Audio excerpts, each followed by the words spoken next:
Hey everyone, I sincerely appreciate your support. If you enjoy my audiobooks, I would be truly grateful if you could subscribe to the channel. And if you'd like to support even further, you're welcome to become a Patreon member, where you can access audiobooks of novels as long as they are freely available on the internet. Your kindness and support mean so much. Thank you. As Yangwu picked up the fountain pen and stared blankly, Jiangsu and dozens of women alliance members crowded around him. The world had changed a lot in just a few days. Now, it wasn't strange to see bizarrely shaped swords coming out as loot, but finding writing instruments was a surprising occurrence. Brother, is it also equipment? When Jiangsu asked this, Yangwu's head slowly nodded up and down. Yes, that's right. In Yangwu's view now, there was a tooltip similar to any other equipment. The only unusual thing was that this fountain pen wasn't a weapon. Wanted poster, unique. Searching for what you desired. Father, searching for what you desire? Is it similar to my compass? Yangwu glanced at the blue-green snake wrapped around his wrist, then shifted his gaze forward again. Wait, what's this? Father? Father. To Yangwu, it was an abstract word. But wasn't that word attached to the tool tip of the fountain pen, which searches for what you desire? Lost in thought for a moment, Yangwu soon felt a tingling sensation in his ears. Given the circumstances, this was a trace left by Gyeongbok's strongest sword, Advance, the previous owner of the fountain pen. He had been searching for his father from somewhere in Gyeongbok, while inflicting harm on numerous people. Crazy. Of course, in this world, many killings were unavoidable to survive. But the previous owner of the fountain pen that Yangwu had faced directly was someone with more than just a survival instinct. He possessed evil beyond that. So he wasn't pitted. Rather, the deceased parents were the ones to be pitted. Anyway, seeing that father is registered in this equipment, it seems that at least one of the parents was alive somewhere. Yangwu picked up the fountain pen, dripping dry comments like an orphan. Tap! Then an arrow pointing northwest appeared in his view. This was probably the direction where the target registered in this equipment, the deceased Gyeongbok's strongest sword Advance's father was. And then, sizzle. Suddenly, the arrow twisted, and a system message appeared. Data change detected. Would you like to update the results? Thump. Feeling a tingling sensation inside his chest, Yangwu barely managed to exhale. The appearance of this message now meant that it was asking if he wanted to try finding his father this time. What if my father doesn't exist? What happens then? Will the result not update and be nullified? As someone with no positive experiences regarding parents, Yangwu couldn't help but entertain negative thoughts. But wouldn't that be a loss? At worst, I might just lose the arrow I'm seeing now. Since he had no intention of searching for someone else's father, there was only one conclusion. Fine. Update the result. As Yangwu permitted the update, the fountain pen, the wanted poster, in his hand shone brightly. Then the arrow in Yangwu's distorted vision returned to its original shape. Swoosh. This time, it pointed to the north. As Yangwu exclaimed in surprise at the unexpected result, everyone around him, who had been watching him without understanding a word, also took a step back. What's going on, brother? Among them, Jiangsu was the only one who stepped forward. Yangwu looked at him and said quietly, Looks like my father is alive somewhere. Then he added, My mother is dead. Mother is dead. The basis for Yangwu's conclusion was his achievements. Among the achievements he possessed, there were some related to the life and death of his parents. Complete orphan. Find and eliminate your parents. 1/2. An achievement with a crazy content of finding and eliminating the remaining parent. When he first saw this, all Yangwu could know was that one of the parents was still alive. And now, after a few days, he confirmed that the one still alive was his father. Father. Yangwu silently whispered the 3-syllable word. Just a presence he knew in concept. But as the thought that his father really existed and that he might even meet him someday crossed his mind, indescribable emotions overwhelmed him. Anticipation? Fear? Regret? It could be all three. Then, when did my mother die? Was she already out of this world before the reset? Yangwu recalled his original destiny record from the first day of the reset. Father, grade 6 extra. Mother, grade 1 supporting role. According to the destiny record, his father's grade was 6, while his mother's was an impressive 1. However, contrary to the grades, it was his father who was still alive. What could have happened? And why? Why did you abandon me? As Yangwu raised his empty gaze, he noticed Jiangsu, who was wearing a worried expression. Are you feeling better now? Ah. Upon hearing Jiangsu's words and looking around, Yangwu felt that the situation was gradually being sorted out. The Women Alliance members who had surrounded him until a moment ago were now returning to the motel on the other side to take care of the bodies. Of course, the culprit behind all of this, Audiobooks' strongest sword, Advance, was left as he was, with his throat slit. They're amazing, those people. As Yangwu watched the people bustling around, Jiangsu shrugged his shoulders. People dying in the world these days isn't anything special. And above all, Jiangsu paused for a moment before continuing. They don't have the power to make any other choice. So isn't it best to focus on damage control? Yangwu cocked his head in confusion before understanding. What Jiangsu meant was that they had actively intervened to cover up the argument.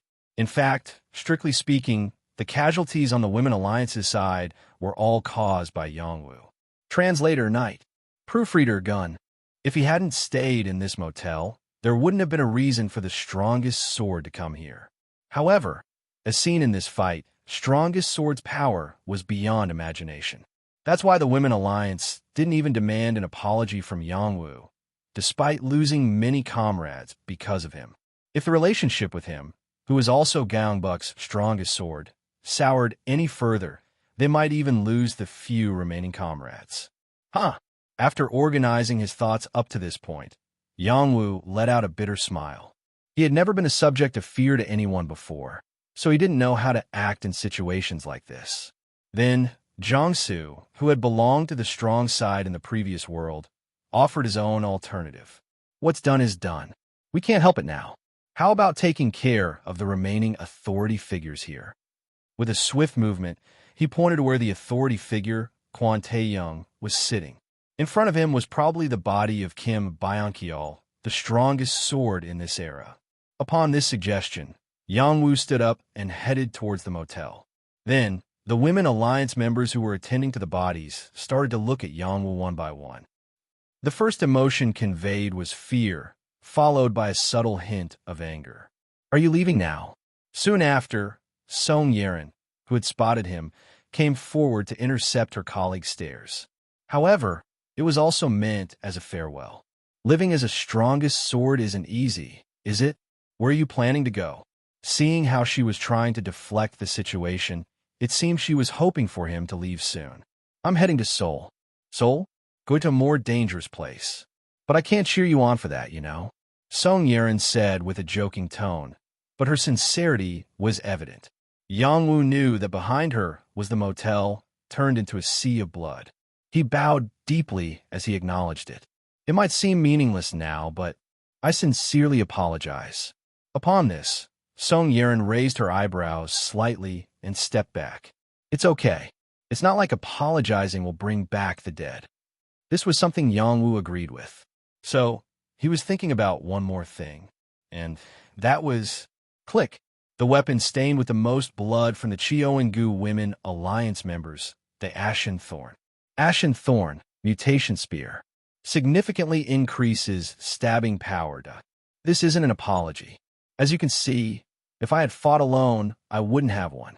So, this is for all of you. Oh, this time, Song Yeren's reaction was a bit different. Unlike the volatile apology earlier, this was a tangible reward that could help with their future survival. Snap! Song Yeren hastily grabbed the thorn Yangwu was offering. I'm really grateful for this. Honestly, you didn't need to do this much from your perspective. It meant that even if he was a strongest sword, he could have killed everyone here and still survived. Of course, Yangwu didn't blindly accept losses. As he mentioned before, the Women Alliance's participation had shifted the tide of the battle, and he had enough weapons in his possession. Already having 2 variant weapons, he had no more space left on his belt. I don't particularly enjoy being indebted. But this time, I truly owe you. Yang Wu bowed again to Song Yiren and her colleagues. Suddenly, something unexpected happened. BZZT. An achievement was accomplished. Achievement accomplished. Idealist. Achievement grade. Epic. Rank achieved. First. Within 1 week of reset, give equipment of relic grade or higher to others for free. What? It was an achievement of epic grade. It turned out that achieving the achievement had been accomplished just now when Yangwu handed the thorn to Song Yiren. In this world, you have to do things that you'd never imagine to accomplish achievements. Since this wasn't listed in the recommended achievement list, it was quite a significant gain. There is one unclaimed achievement reward. Would you like to claim the reward? Following this notification, Yangwu immediately claimed the reward. Claim BZZT. As Yangwu approved the claim, the text in front of him disappeared frighteningly, and a clear sound echoed in the air. Ting! Then a ring suddenly materialized and dropped. Huh! Seeing this, Song Yiren was surprised, her mouth gaping open. In the meantime, Yangwu swiftly grabbed the ring. Thud! Idealist, epic ring. All stats increased by 100 per achieved achievement. Ah! After seeing the tooltip of the ring, Yangwu almost let out a sound instinctively, but managed to hold back. This was an equipment perfectly optimized for him, given his 12 achievements, and the system recognized him as a stubborn person, as evidenced by his achievements. Your achievement tendency is stubborn. Completed achievements, 5. 5. With one ring, I gained 2,000 in stats. It was unbelievable. And indeed, a string of absurd stat increase notifications appeared. Strength has increased from the original 700 to 1, 200. Endurance has increased from the original 350 to 850. Durability has increased from the original 550 to 1, 0, 50. Sensory has increased from the original 100 to 600. As all ability stats soared close to doubling, the first thing to notice was a change in the overall feel of the body. Should one say that confidence in one's own body had increased? It might be a temporary phenomenon, but it felt as if he had become invincible. Actually, it was only natural as not only strength, but also the durability of the body had strengthened. Unbelievable. Yangwu clenched and unclenched his fist repeatedly, exclaiming in admiration. He seemed to have some understanding of why Gyeongbok's strongest sword, Advance, whom he had just knocked down, was so confident. His current ability stats were almost twice as high as theirs. So, how much awe was he feeling for his own abilities? Just 2 days ago, he was just an ordinary person too. It felt like he had become a god. Wow, I feel like I could even break buildings with my hands. Strength 1,200, durability 1,050. Since his initial ability stats were Strength 19 and Durability 13, he hadn't known if he could really break buildings with his hands. And maybe, if my ability stats increase further, could I even block bullets? Yangwu's gaze naturally fell on the opposite side to Quan Taeyong, who was sitting there. He had definitely heard the sound of gunfire in the morning, but he hadn't seen any traces of bullets hitting the dead man. Asterisk, asterisk, asterisk. Are you okay? With a deep voice accompanying a long shadow falling over him, Taeyong lifted his head towards the source of the sound. Ajong! Because he was so inexperienced, Taeyong couldn't immediately recall the other person's name.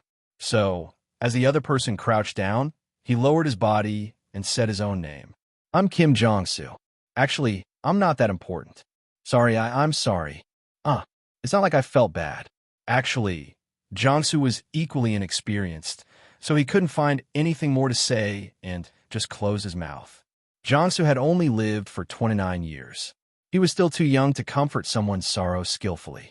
Also, due to his days in the previous world not being generous at all, he was too preoccupied with his own safety to care about others' emotions. Seeing Jong-soo looking uncomfortable and scratching the back of his head, Taeyong, still gazing at the corpse of Byung-cheol, spoke. Actually, I didn't shoot the gun right away. No, it's more like I didn't shoot at all. When Jong-soo tilted his head, wondering what he meant, Tae-young fidgeted with the gun in his hand. He said he wouldn't touch me if I didn't shoot. Ah. Only then did Jong-soo understand Tae-young's words and nodded. But in the end, you did shoot, didn't you? It's not that you, as a police officer, were bad or weak. The situation itself was just unreasonable. Upon hearing this, Tae-young murmured in a defeated tone, "Yes, maybe that's true, but what followed was so unbelievable that it was shocking. Even the shot didn't go through him." "What?" With a puzzled expression, Jong-soo asked again, and another shadow of comfort fell over the two. "You mean, even though the opponent was hit by a bullet, it didn't penetrate?" It was none other than Yongwoo. He had just finished greeting the Women's Alliance and had come to see Tae-young one last time. "Yes, probably something like that." Tae-young looked up at Yongwoo with a slightly frightened expression. To him, both that crazy guy who survived even after being shot and Yongwoo seemed like similar monsters. Both with the strongest swords. No, strictly speaking, wasn't Yongwoo a step higher in monstrosity? If the durability reaches about 2,000, then it seems bullets can be blocked too. Of course, if it's a larger caliber, it might be a different story. Yongwoo spoke unrealistically, but in a very casual tone. However, for him, it was a reality that was right in front of him. With him being a superhuman possessing considerable ability stats, and with those he would face in the future likely to be monsters who bullets couldn't penetrate, it was inevitable. Bullets don't penetrate. Even if you say so, does that make sense? Jong-soo still had an expression of disbelief. On the other hand, Yongwoo looked towards a silhouette waiting elliptically near the entrance of the motel. At this point, there's nothing that doesn't make sense no matter what happens. Who knows if suddenly people will start flying next week? He had been feeling vibrations coming from the direction where the Negwig was since earlier. So, with a sense of suspicion, he gestured towards it. Shoo! The parking mode, Negwig quickly unfolded its body and took on the form of a horse. Qui. Thanks to this, the people who had been lingering near the motel retreated in surprise, and thus, Negwig ran out along the open road. Still the troublemaker, strongest sword. But it couldn't be helped. In this world, isn't using newspaper ahead of others a matter of survival? Quiet. Finally, Negwig reached Yongwoo's vicinity and stopped walking. The current time was 10:42 a.m. It was time to start heading back. This above us is Songnam, and next is finally Seoul. He would probably be able to enter Seoul before the end of the day, even before the mutant drops. Do you still plan to go to Seoul, officer? As Yongwoo grabbed Negwig's reins and asked, Tae-young hesitated for a moment, then nodded firmly. Yes, I have to.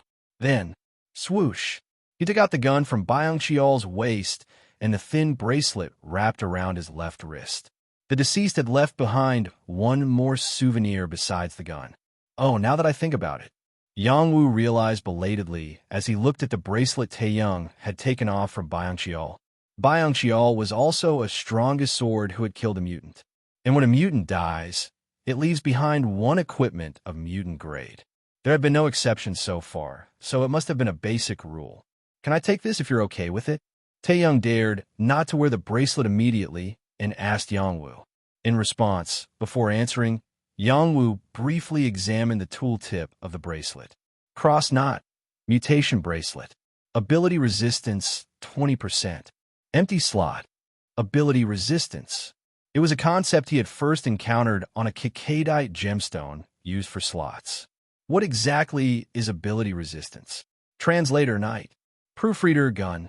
He didn't know for sure, but it was likely something that didn't include basic resistances like fire, cold, lightning, etc. So, Yongwoo became even more interested. There must be a reason why equipment with ability resistance was appearing frequently. For example, it might have to contend with something much more alien than monsters at some point. What naturally came to Yongwoo's mind were the shareholders of the weapon brand Dogo. Even they were not just simply described as monsters. But it wasn't the time yet. The ability resistance wasn't urgent enough for him to forsake his humanity and become greedy. Yes, of course you can take it. It's your colleague's souvenir. Yongwoo gestured meaningfully as he looked away from the bracelet. Then Taeyong nodded and gently put the bracelet on his wrist. Then, officer, how will you be traveling? Is the car still there? As Jongsu looked towards the motel parking lot and asked, Taeyong pulled out the car keys from his pocket. Yes, I checked this morning and the car was still there. This meant that the anomaly climate didn't vandalize vehicles that had already been paid for. That's good to know. Yangwu learned yet another thing about this world as he climbed onto Negwig's back. Asterisk, asterisk, asterisk. Leaving Yongin for Songnam. In just one day, the group had shrunk from 4 to 3. So this time, Jongsu decided to ride in the patrol car with Taeyong. Partly because the position atop Negwig, leading the way, was dangerous in various ways, and also because for Jongsu, riding a creature from another world was a precarious matter. Oh, I prefer things made by humans. It's more familiar. As Jongsu tapped the window frame of the passenger seat with his palm, Taeyong, who held the steering wheel, chuckled faintly. It felt like he was trying to lighten the mood a little. Mr. Jongsu, you're such a nice person. Oh, it's just basic human decency. Especially in a world like this, it's even more important. Jongsu wrinkled his nose. Since the reset, humanity and being human had become much more valuable. In the past, even if there were disputes among people, at most it ended in a fist fight, and even that was mediated by law enforcement before the worst scenarios occurred. But now, there were no police to intervene, even if crimes occurred. No, it was worse than that. On the third day of the reset, strong individuals who bullets couldn't even penetrate began to appear. Since there's nowhere to run anyway, I just followed along to Seoul blindly, but I'm actually scared. Taeyong said quietly, looking at Yongwoo atop Negwig, beyond the steering wheel. Jongsu seemed to understand what the other was getting at, but deliberately asked again. Yes? What exactly are you afraid of? All of this. The fact that strong people like Mr. Yongwoo are starting to appear, and that anyone can become stronger if they have karma. Well, that's... Mr. Yongwoo is probably the same. So am I. Of course, the scale of that fear was much larger for Taeyong, who had been a police officer in the previous world and still wanted to be a police officer now. If so many strongest swords are that strong, there might not be any rule of law in this country, or even the future of humanity as we know it. At least, justice as we knew it may no longer exist. There was nothing Jongsu could do to reply to Taeyong's words. In reality, they were already heading in that direction. However, not all strongest swords were necessarily evil. There were cases like Yongwoo who had enough power but restrained its use, and there were strongest swords like Byung-cheol who were unrealistically just. In other words, while law had practically disappeared, some of the ideals it pursued still remained. I'm not optimistic about the situation either, but we'll have to wait a bit longer to see, won't we? Just because everyone has power doesn't mean they'll suddenly turn evil. That's true, but it seems easier for them to turn evil. It's hard to argue against that. As the two conversed, the patrol car they were in finally left Yongin jurisdiction. And that meant, now it's Songnam. Before Jongsu's words could finish, the regional status was updated abruptly. Ping. Surprisingly, there was a strongest sword in this area, and their status wasn't ordinary either. The current area of residence is Songnam. The strongest sword in this area is Lee Nam Hee 101. Rank 31st, 1 defense. What the? 31st generation? A 31st generation strongest sword. This meant that in the past 2 days alone, Songnam had dealt with 30 strongest swords. This doesn't seem like an ordinary situation here. Songnam, with a 31st strongest sword reigns. Yongwoo couldn't help but think of Gimchin. It was a city where there was no proper strongest sword, and the mutants were being abused. Yongwoo furrowed his brow, recalling the time when the strongest sword title was automatically passed on to anyone near mutants in Gimchin. It was a good example of what could happen if no one proclaimed themselves strong in this reset world. But it's unlikely the same thing happened in Songnam. Yongwoo's gaze shifted back to the regional situation in Songnam. The current location is Songnam. The strongest sword of this area is Lee Nam Hee 101. Rank 31st, 1 defense. Songnam is a city right below Seoul, even under the bustling district of Gangnam. Therefore, even though the strongest sword in Songnam might be weak, it was nearly impossible for mutants to survive there for long, because they're already stretching from Seoul to the outskirts of Gyeonggi province. With this situation, why would they leave Songnam, which is the closest? Therefore, the succession of strongest sword in Songnam had a high probability of being unrelated to mutants. For instance, if a challenger of a high level continues to appear, it was hard for Yongwoo to imagine, but wasn't this right under Seoul where mutants appeared in numbers of 25 every day? Nothing would be surprising. At least if I go to the downtown area, I can find out what's going on. Current time, 11:15 a.m. Yongwoo was traveling along the highway as he did yesterday. However, even though it was the same highway, the atmosphere was quite different from when he crossed Cheongbuk and the outskirts of Gyeonggi province.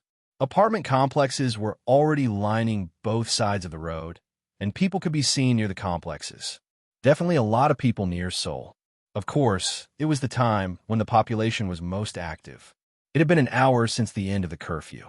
Regardless of weak or strong, people would be roaming the streets, collecting necessities, or solving daily quests. Oh, now that I think about it. Finally, Yongwoo's gaze shifted to the quest list on the left side of his vision. Then, the daily quest list adjusted to match the current location, Songnam. Daily Scout. Mission: approach the monsters until you are 10 meters away. Reward: 3,000 karma. The first quest was the same as always. An assignment to lead people into battle against the monsters. The mission is to encourage people to fight monsters. This is fixed no matter which area you go to. From now on, everyone had to consider whether or not to perform the scout quest as soon as they woke up in the morning. Of course, it applied to the majority of people who were still closer to civilians than skilled individuals with considerable combat abilities. While skilled individuals would naturally search for places where monsters appeared, civilians were in a position where they had to avoid monsters. However, even if they just breathed without eating in this world, they still needed about 4,000 karma a day. The smallest room rental fee at a motel was 3,000, and the basic tax was 1,000 karma. So, if they didn't perform the scout quest, they had to make 3,000 karma by begging from others or providing some kind of service to earn wages. In addition, for civilians, the second quest is practically mandatory. Taxes are a problem, but you can't live without eating at all. Yongwoo checked the second daily quest, which differed by region and date from the scout quest. Then he widened his eyes. It was because there was a quest floating there that he didn't want to believe, a dreadful quest. Daily, helping the needy. Mission: find the disabled and give them karma. Reward: 2,000 karma. What kind of nonsense is this? Yongwoo realized once again that the reset world was not being governed by human morals and conscience. At first glance, this quest seemed like a win-win situation where you help the disabled and receive rewards, but it lacked context. Where this quest would progress. This was a ruthless world where individual morality and conscience were no longer monitored. Therefore, if someone was a decent human being, they wouldn't lead the unspecified majority of this world to wander around looking for disabled people. And they wouldn't dare to name the quest helping the needy. Yongwoo felt chills running down his arms and neck. Who on earth created such quests? Whether they had a profound malice towards humanity or an immense misunderstanding, only beings with extreme negativity or immense ignorance could create such quests. At least neither of them seems optimistic. As Yongwoo examined the dreadful daily quest, the row of apartments that had been stretching along the right side of the road suddenly broke, and his field of vision opened up. As Yongwoo turned his head in that direction, he saw two relatively shabby buildings passing by in succession. Although it was momentary, Yongwoo, who read the writing on the top of the buildings, became speechless. Evergreen Middle School. Evergreen Elementary School. He realized it was a school. Perhaps it was a building that was no longer in use. In this world, where most surviving people were likely murderers, what were they teaching the children? Translator, night. Proofreader, gun. And it was uncertain whether children would continue to exist even before that. Perhaps humanity will not continue in this generation. As Yangwu quickly looked back at the two schools that were getting further away, he noticed a patrol car slowing down in the rear. It was evident that both Jiangsu and Taeyang had also been distracted by the schools. 11:23 a.m. Glancing at his wristwatch, Yangwu pulled on the reins of Negwig to slow down. He had some time to wait for his colleagues to finish observing. According to the pattern so far, mutants and monsters would appear around 1 p.m. I'll either wait here and catch the mutants or head straight up to Seoul. It was a turning point. The advantage of waiting in Songnam was undoubtedly the monopolization of mutants. There wouldn't be as many competitors as in Seoul, so it would be possible to monopolize mutants more stably. On the other hand, Seoul had many strong competitors, but it also had many mutants. And above all, if I enter Seoul an hour earlier, I can immediately see how things are going there. Now, 1 p.m. was the hottest time in this world. It was the time when the most money circulated in the market. Strongest swords would be looking for mutants, and other skilled individuals would be busy trying to catch monsters. However, what made Seoul special was that this phenomenon would occur simultaneously in the 25 adjacent districts. Going to Seoul would be the right choice, wouldn't it? It seems like my father is also in Seoul. Yangwoo noticed that the arrow on the wanted poster was still pointing north. Of course, he only knew that it was north from Songnam, so he didn't know if his father was staying in Seoul, Wajongbu, or Dongdukian. In any case, he would find out once he entered Seoul. From his father's location to the situation in Seoul, the country's largest population-dense area, and also who the strongest sword in this country was. As Yangwoo's thoughts reached this point, he felt an unusual tension. Just then, there was a noise from the road ahead. Virum, engine noise. While questioning himself, Yangwoo was already sure. It wasn't a sound that could be easily mistaken for something else. It was something commonly heard. Clunk. As Yangwoo pulled the reins again to completely stop Negwig, the patrol car following him also stopped. Hyungnim, what's going on?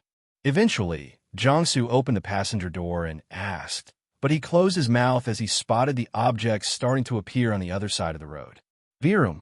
It was because a line of cars was approaching along the highway. No, more precisely, they were heading towards where Yangwoo and his group were. Of course, since the adjacent lane was empty, it didn't obstruct traffic. Oh wait, what's this? Taeyang, noticing that the speed of the vehicles on the other side was quite fast, made a worried sound mixed with apprehension. He thought they might be surprised when they saw Yangwoo and hit the brakes abruptly. And sure enough, screech. As the distance between them decreased to about 40 meters, the leading vehicle started to brake abruptly. However, the problem was crunch. The driver was so surprised to see the horse that they ended up turning the steering wheel too sharply. As a result, a disaster unfolded. Crash. As the leading vehicle lost control and spun around, the cars behind crashed into each other, causing a chain reaction collision. Bang, crash. 6 cars in front of Yangwoo's group collided with the front vehicle and the guardrail, coming to a halt. Whoa! Jiangsu and Taeyang only let out startled breaths at the sudden turn of events, but Yangwoo's reaction was a bit different. Thunk! He jumped off Negwig's back simultaneously. It was because he drew his black sword. Current time, 11:28 a.m. 6 vehicles crossing from north to south across Songnam, starting from the north towards Seoul at this odd hour. In Yangwoo's mind, there was no way they were ordinary civilians. Just the fact that they owned cars meant they had a significant amount of cash, and the probability of them being a cartel with some purpose was high. They could be like the so-called hunters who had visited Ikkian, feared by people chasing cows in Yeoju, and claimed to be people from Seoul. Kyungnim, click clunk. Ignoring Jiangsu's slightly puzzled voice, Yangwoo approached the leading car that had crashed into the guardrail with its driver clutching his forehead. Then he saw a man sitting in the driver's seat, holding his forehead. What the fuck? Though he seemed surprised by the unexpected accident, as Yangwoo had expected, he didn't seem to be injured. He must have been a driver at the superhuman level, where a car accident wouldn't hurt him much. Are you okay? I'm sorry. It seems like the accident happened because of me. As Yangwoo spoke with a tone that showed no remorse at all, the man who had been clutching his forehead turned to him with angry eyes, but quickly calmed down. He quickly remembered what had surprised him, the unusual equipment status of the opponent. And above all, what is that? The man, confirming Negwig again, was startled. What he saw earlier wasn't a mistake. However, the other drivers in the back, unaware of the situation, jumped out of their cars, banging on the crumpled doors and getting out of the cars. What kind of nonsense is this? Can't you even drive properly? Well, this is... A total of 10 people jumped out of the car. They looked at the leading vehicle with aggressive eyes, but soon wore perplexed expressions. Oh, it was because they noticed Yang Wu standing in front of the leading vehicle, as well as the Iron Horse and patrol car in the adjacent lane. Suddenly, silence fell. However, the eyes of the 11 people, including those at the forefront, were moving restlessly. They were assessing the combat power of these unexpected outsiders. Since the reset, even legitimate complaints had to be handled carefully in this world. One could easily provoke the powerful and end up losing their life. Moreover, how would they deal with this somewhat forced problem this time? Sir. Finally, a man who seemed to be the leader of the 11 cautiously spoke up. It seemed he wanted to show respect, as it appeared the other party was not an ordinary person. Although it may not have been intentional, you have obstructed our passage. We need some compensation. Our cars are all wrecked. Upon hearing this, Yang Wu smirked while looking at the badly damaged cars. Me? Of course, he understood what the other party was saying. However, they had been stationary, leaving one lane completely empty. If the driver of the leading vehicle hadn't been startled by Negwig, such an accident wouldn't have happened. So, based on common sense, this was a matter to be settled among the 11. Swiftly, as Yang Wu silently shifted his gaze to the leading vehicle, the driver, who was still holding the steering wheel, tensed up. It's regrettable that an accident occurred, but I don't think I should be held responsible. Either continue on your way as is, or... Yang Wu didn't elaborate further, but everyone in the vicinity understood. If there was dissatisfaction, they would fight it out according to the ways of this world. That guy definitely has something up his sleeve. The expressions of the 11 turned cold. It was partly due to Yang Wu's provocation, but mostly because they were already heavily tense. How strong would one have to be to show such audacity? After a brief silence following Yang Wu's provocation, Taeyong, who was not accustomed to such events, stepped down from the patrol car and bowed his head to the group of 11. I believe there is some degree of responsibility for the accident, so I will apologize on behalf of our party. An apology on a diplomatic level. He also didn't want to witness 11 murders happening right in front of him. Even though the law had become somewhat ineffective in this world, he was still a police officer after all.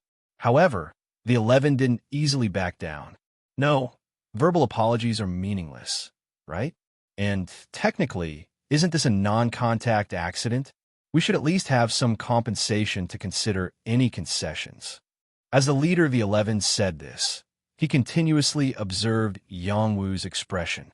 In a situation where the power balance between both sides was unclear, they were testing how far they could push things. Of course, if Yang Wu were a bandit, his line would not be drawn so far away. If we don't negotiate? Huh? Are you saying if we don't negotiate, you'll fight to the death? If you were truly confident, you wouldn't be wasting time like this. The 11 were startled by the unexpectedly firm response. Given that this world was filled with blusterers, it was too dangerous to take lightly. In other words, such a response was only possible if one was truly powerful. I think, let's just quietly wrap this up this time. Once again, the opinion of the 11 began to lean towards yielding. Everyone present here was not aiming for monsters or mutants in soul, but rather skilled individuals in the Gyeonggi province aiming for them, ranging from the second to third tier. Therefore, they were well aware of how high the ceiling of the concept of strong was. Moreover, damn, who is this guy to have such a strong vibe? The temporary leader of the 11, Lee Django 73, gritted his teeth. He could feel the unique aura of the strongest sword from the man in front of him, even though there were no titles above his head. No way, but no, that can't be. He had never heard of the strongest sword hiding his title. Even if it were possible, there was no reason for Django to do so in his common sense. In other words, The man in front of him was just an ordinary person. If he's not the strongest sword, there's no reason he can't be killed.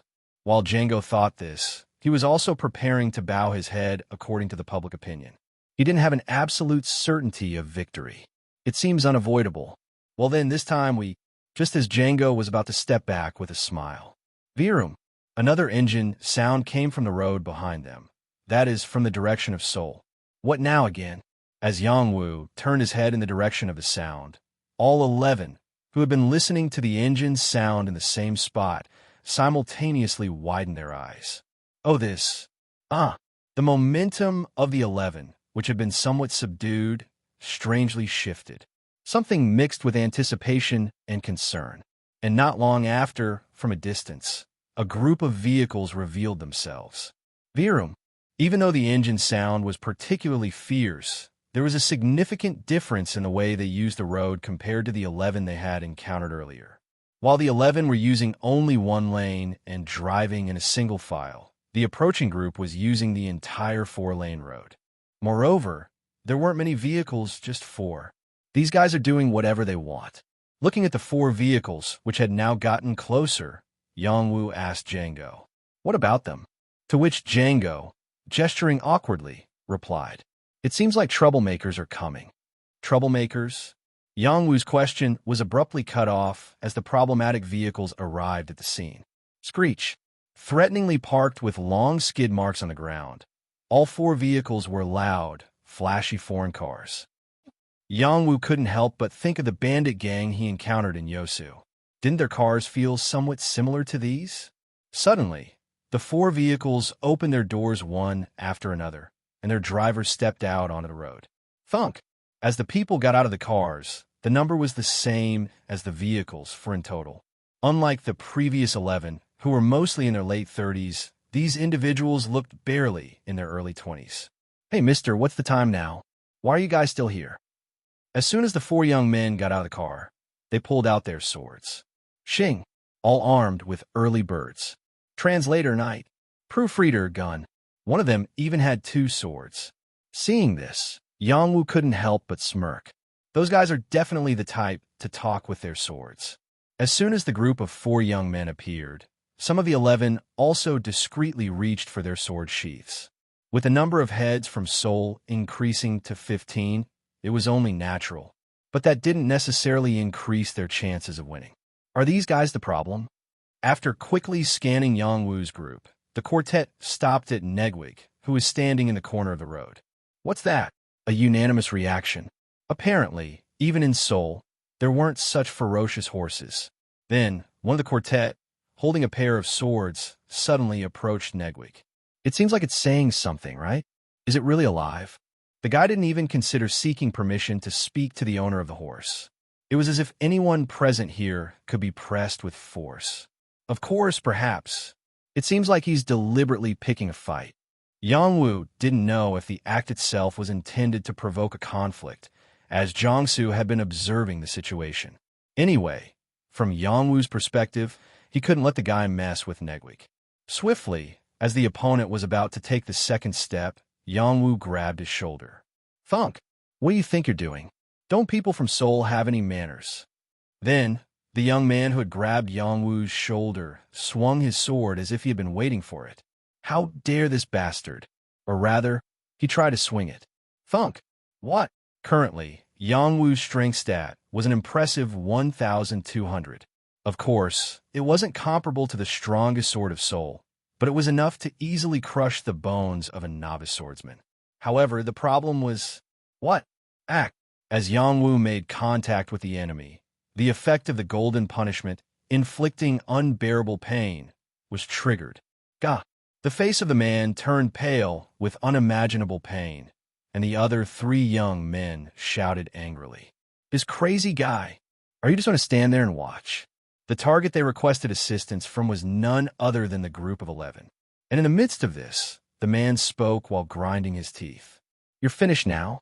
Do you know who I am? Who are you?" As Yongwoo retorted, his attention was already focused on the 14 soul guys, excluding the pair of swords. The sensory stats have temporarily increased from the original 600 to 685. The The sensory stat has temporarily increased from 685 to 790. The sensory stat has temporarily increased from 790 to 916. Finally, everyone unanimously decided to attack the outsider, as the sensory stat was skyrocketing crazily. Soul is definitely soul. Based on the sensory stats stolen from the opponent, the 14 present here were skilled individuals with total stats ranging from hundreds to even 1,000. It was enough to pick a fight with a newcomer. But unfortunately, the outsider they encountered this time was the strongest sword who unified the large region of Gyeongbuk. "You bastard, I'm." As the enraged pair of swords muttered his lines between his clenched teeth, Yongwu saw over a dozen death marks floating in his sight. "Yeah, die." The 14 soul swordsmen, who had sharpened their swords, entered Yongwu's striking range. Clang! Yongwu extended his right foot firmly to the ground and, Kaya, swung his black sword fiercely towards the rushing enemies. Boom! In an instant, the blade extended up to 5 meters, drawing a sinister trajectory. The man, who had been about to proclaim his identity, clenched his mouth shut. Yopi! Because there were hardly any survivors among the spectators after that blow. Thud, thud, thud. Out of the 14, only the hesitating Lee Django 73 remained standing still, without being drawn into the black trajectory, while the remaining 13 were rolling on the ground, turned into piles of flesh. "What is this?" As the bewildered man mumbled, Jiangsu, who was preparing for a handover, and Taeyong, who had already drawn his gun, put down their weapons on the road. And finally, Yongwu asked the question he hadn't finished earlier. "So who are you?" Instead of the pair of swords, who fell into contemplation, Lee Django, who had been silent, spoke. "What did you just do?" "That guy's father is Jong Hyunsik." "Jong Hyunsik?" Yongwu asked with a puzzled expression, and Lee Django explained hesitantly. "You really don't know? Jong Hyunsik. He's the Gangnam strongest sword." Gangnam's strongest sword, Jong Hyunsik 04. The name wasn't just known in Gangnam, but anyone living in Seoul would have heard it at least once. He was not only the representative of Gangnam's strongest sword, but also because he had unified most of Seoul's strongest swords before that. Therefore, even if you didn't know Jong Hyunsik's face, it was normal to have some reaction if you heard that name. Especially if you were the one who messed with Jong Hyunsik's son. "Do you really not know Jong Hyunsik?" As Django asked again, he sensed that the other person was a country bumpkin who knew nothing about the situation in Seoul. If he didn't know, he must have come from the countryside and had come to Seoul after gaining some strength. In fact, it was quite common for all sorts of people to flock to Seoul. The only problem was that this time the country bumpkin's skills were at a level that could be reckoned with even in Seoul. Django's gaze fell on the scattered pieces of corpses around him. Damn it, what the hell happens now? Confusion set in. This outsider was definitely different this time. Perhaps he was thinking he might be able to match most of Seoul's strongest swords. But can he really compare to Gangnam's strongest sword? It's ridiculous. Django quickly regained his composure.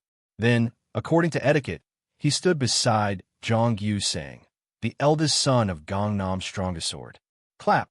Let's stop here. If you keep going, you'll make enemies of all of Seoul. We'll quietly step back."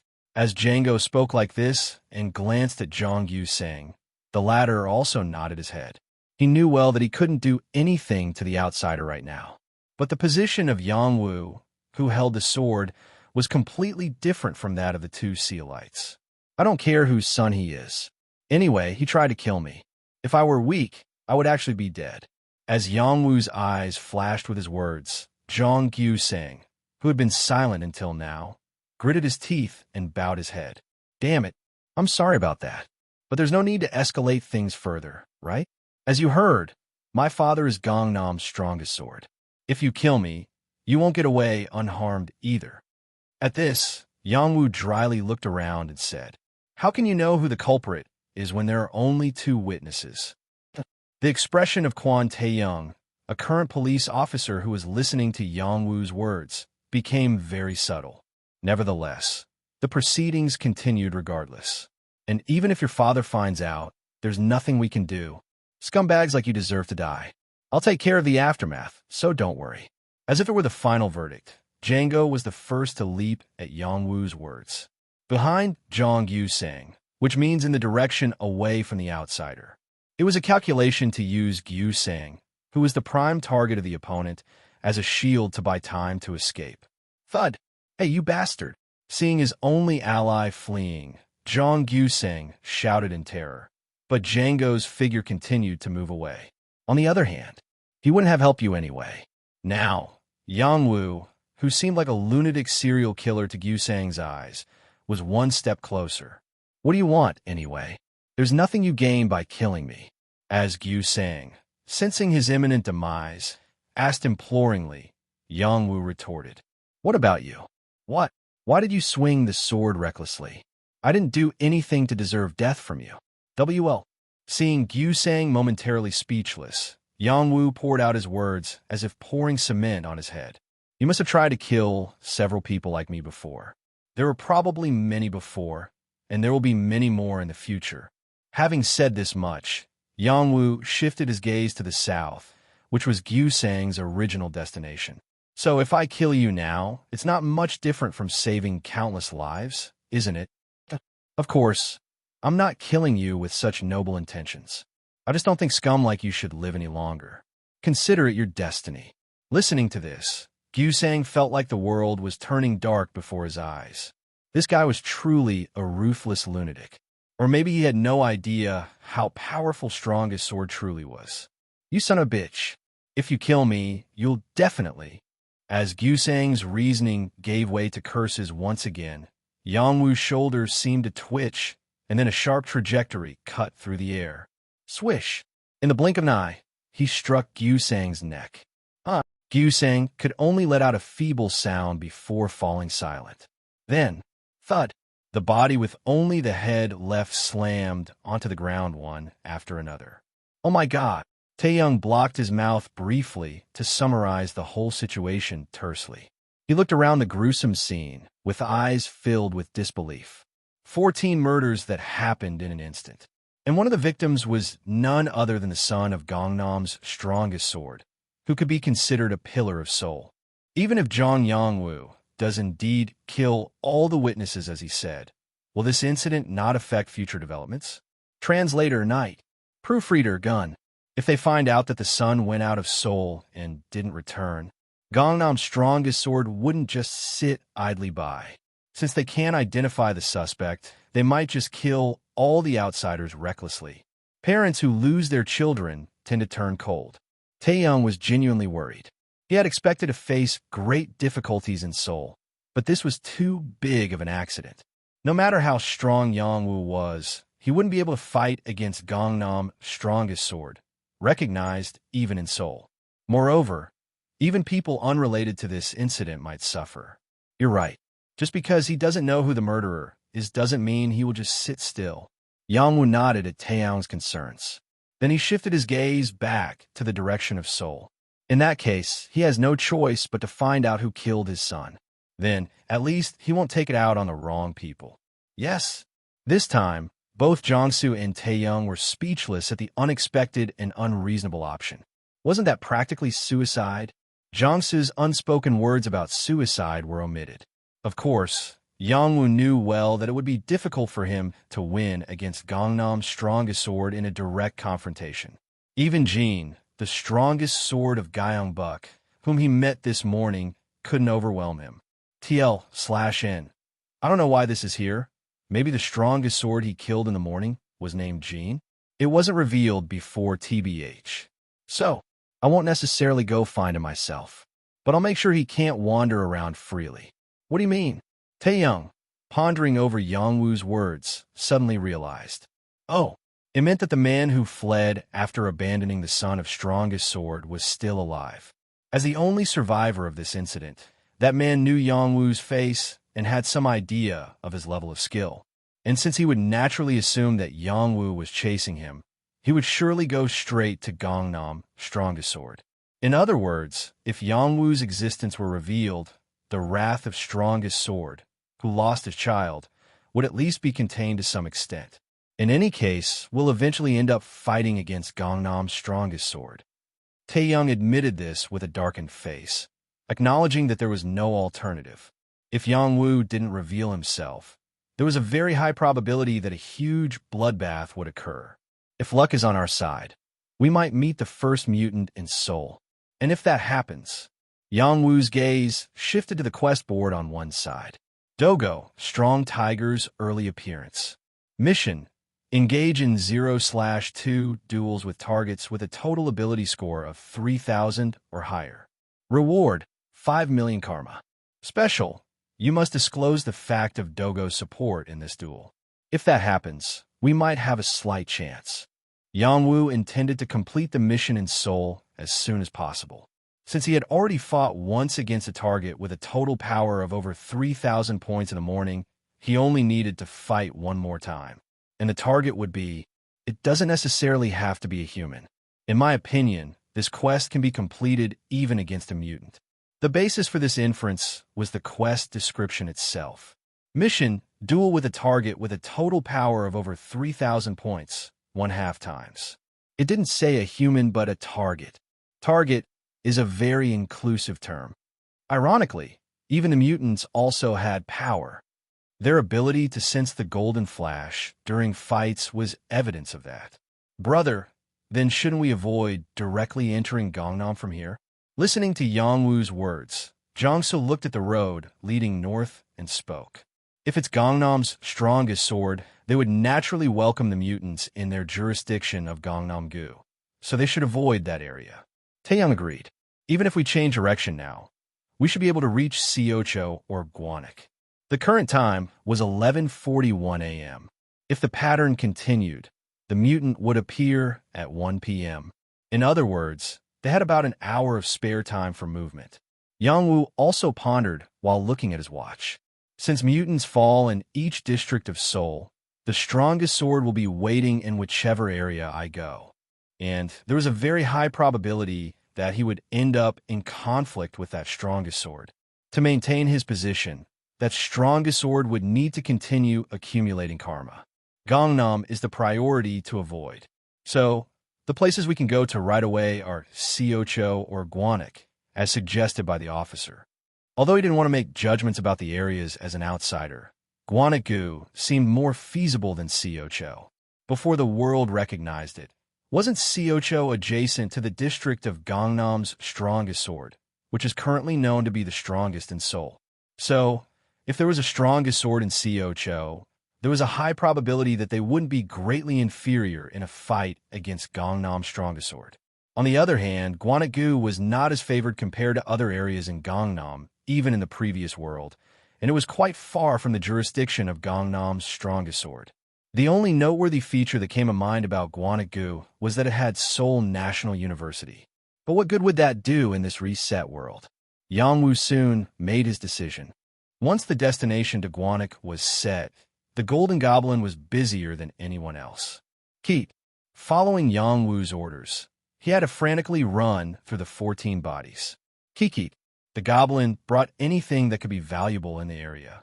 From searching through the clothes of the deceased to find coins, to collecting weapons scattered far away, he left nothing behind. Of course, among them, there weren't many actually useful items. The weapons provided as standard were nothing more than junk to Yangwu. So ultimately, the substantial income gained from this fight was 5 early birds and 72,000 karma. It was rather meager loot for killing 14. Thanks to the substantial cash from the son of Gangnam's strongest sword, aside from him, the property of the rest of the dead was in shambles. They were much poorer than they seemed. Indeed, they were people who hadn't even participated in Seoul's transformation, let alone hunting monsters, and had come down to Gyeonggi province. While they might have been better off than a majority of citizens who relied solely on daily quests or gambling for income, they too were not in a comfortable position. Most likely, all the money they've earned so far has gone into their stats. They had to survive today's monster hunt to guarantee tomorrow. But at least one person's situation seemed a bit different. Yangwu looked at the corpse lying with its head missing. The eldest son of Gangnam's strongest sword. Why on earth was he here? Why did he come down to Gyeonggi province instead of capturing monsters in Gangnam, where his father was? Was it just a personal whim? No. If he wanted to indulge, he would have done it in Gangnam. Why come all the way down to Gyeonggi province? Moreover, he wasn't even in a state where he could wander around recklessly. Then, there's only one possibility left. Even if he's the son of Gangnam's strongest sword, it means he couldn't deal with Seoul's monsters, even if they appeared in Gangnam, which is his father's constituency. Yongwoo's brow furrowed even deeper. What could it be?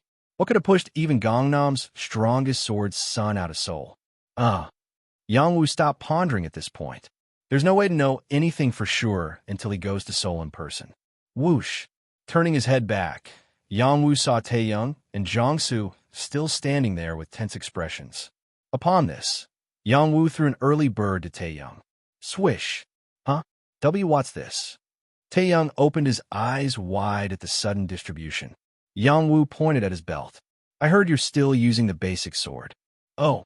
Hearing Yongwoo's words, Taeyoung glanced at Jongsu sitting next to him. Then he noticed an early bird gleaming in his scabbard. This valuable thing. Can I just accept it even though I didn't do anything? You don't have to feel burdened. It's not that precious to me anymore. Yongwoo replied like this and glanced at the golden goblin. In fact, there were 4 more early birds in his pocket. Since he gave one of the newly acquired ones to Taeyoung, he now had a total of 8 early birds. It might still be a valuable weapon somewhere, but at least to Yongwoo, it was now close to junk. And Jongsu, you take this. Finally, when Yongwoo pointed at Jongsu's feet, the goblin ran over there and poured out a heap of coins. Ching ching. A total of 72,000 karma. It was the money he had borrowed from Jongsu with a bit of interest when purchasing the Vanguard and Illusions. Hyung, I've mentioned this before, but you can give it to me slowly. Though Jongsu clapped his hands in protest again, Yongwoo wanted to clear his debt this time. We'll be entering Seoul soon. But if I happen to die there, I'll be in debt forever. Hyung, why do you have to say things like that? Jongsu seemed taken aback by the unexpected reason, but eventually picked up the coins, as if resigned. Seeing this, Yongwoo finally relaxed. Well, the basics are more or less sorted out. When Yongwoo gestured to the air, the 4-legged creature, standing far away, approached, tapping the ground with its steel hooves. Clack, clack. It would probably be a significant factor in Yongwoo's soul life, next to Gangnam's strongest sword. Just as the son of Gangnam's strongest sword showed interest in the 4-legged creature, other powers in Seoul would probably be the same. Moreover, Mr. Yongwoo doesn't seem like the type to compromise easily. It already smells like bloodshed. Taeyoung looked at Yongwoo with worried eyes and got into the patrol car. Asterisk, asterisk, asterisk. 12:03 p.m. Having escaped from a scene of 14 murders, Lee Jango stopped running as he reached the outskirts of Songnam City. Okay. He had pushed himself to the limit with his sprint, but now he couldn't run any longer. Not only was his breath heavy, but his legs were tingling, refusing to move any further.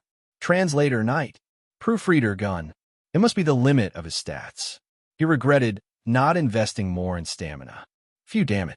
Lee Jango breathed heavily as he looked back.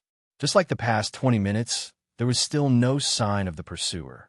Had Jong Hyunsik bought him more time than expected? No, he might just be searching in the wrong place. In Lee Jango's mind, the scene of an outsider cutting down about a dozen people at once came to mind. The outsider's prowess displayed at that moment was truly top-notch. Therefore, if he could just figure out their location, closing the distance wouldn't be difficult at all. I have to get to Seoul as quickly as possible. Once he entered Seoul, he believed he could get help somehow. Seoul must be filled with monstrous individuals everywhere. That goes without saying for Gangnam. Moreover, if the outsider had any sense, they wouldn't insist on pursuing him even after seeing the regional situation change to Gangnam. Seoul, no, Gangnam is my only chance. As Lee Jango gritted his teeth and attempted to move his heavy legs again, he heard a sound he had only dreamed of from the opposite road. Virum. It was none other than the sound of a car engine. Wow, looks like my luck hasn't run out yet. Lee Jango reached for his sword, considering the possibility of stealing the car. Swish. Of course, he needed to be cautious as it was a car coming from Seoul. Please. If the car about to come into view was a high-performance vehicle with no regard for fuel efficiency, he would have to let it pass quietly. Given the nature of this world where fuel was bought with karma, choosing to drive a vehicle with poor fuel efficiency meant a lot. On the other hand, if a commonly seen compact car from his original world appeared, Virum, the engine noise grew louder, and a figure appeared at the edge of the opposite road. Lee Django's brow narrowed. Soon, a gray Avant came into his view. Swish! Without hesitation, Lee Django drew his sword and approached the roadside. Asterisk, asterisk, asterisk. At the same time, Yangwu and his group were passing through the junction from Songnam to Seochogu along the Gyeongbu Expressway. The current plan was not to enter Seocho directly, but to follow the Gangnam Circular Road from near Yangjae to Sadong and then cross over to Gwanak. As always, Yangwu, riding the Negwig, was leading the way, but Jiangsu and Taeyong couldn't help but feel anxious. After all, it was Seoul they were heading to, and they had to break through the Gangnam area consecutively. I don't see a single rat. When Taeyong, gripping the steering wheel, said this with a stiff expression, Jiangsu, who was also looking out the window, nodded. It's probably because it's the time when monsters appear.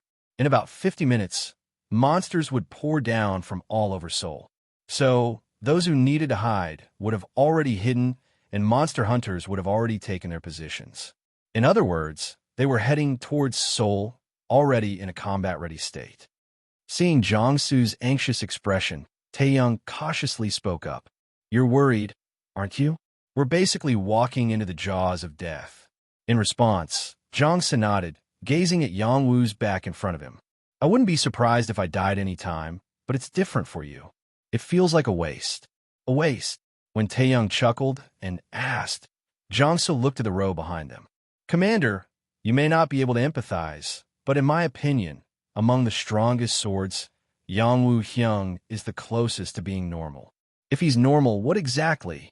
He's selfish enough, but he's not an evil person.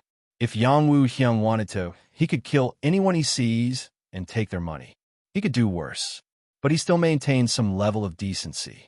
Ah, if that's what you mean. Taeyong's head moved up and down slowly. Of course, Jiangsu's claim that Yangwu was normal was hard to agree with. After all, didn't the recent altercation with the Seolites end up in bloodshed in the end? Therefore, in Taeyong's eyes, a former police officer, Yangwu was a murderer stained with blood. However, he was just a spectator now, not having the authority or ability to arrest a murderer.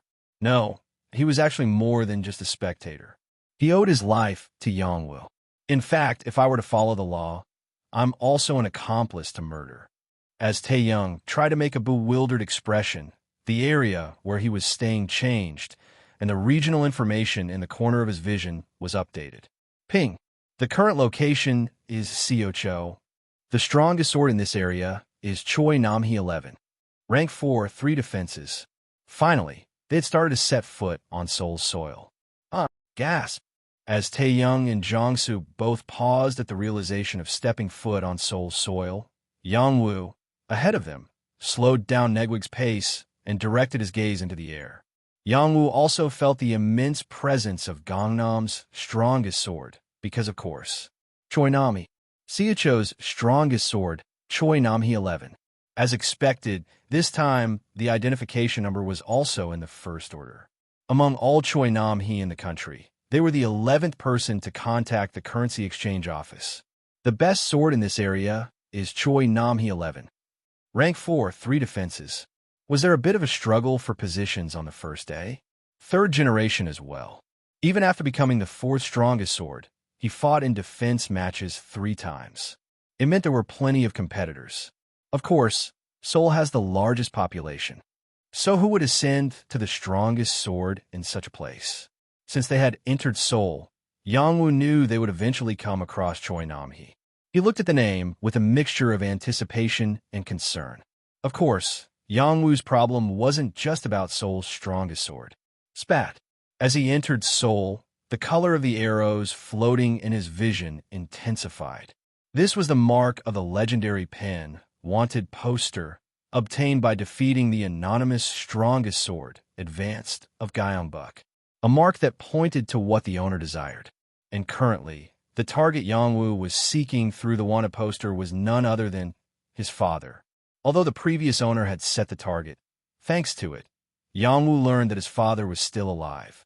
Until recently, he had no concept of parents, so if he hadn't obtained the wanted poster, he wouldn't have even attempted to find them. But now he knew. His father had been there all along. Father, grade 6 extra. The person who created a relationship with my first grade supporting mother and me. Then why abandon me? Yongwoo recalled the question he used to ask himself as a child. Was life too difficult? Or did he never want me in the first place?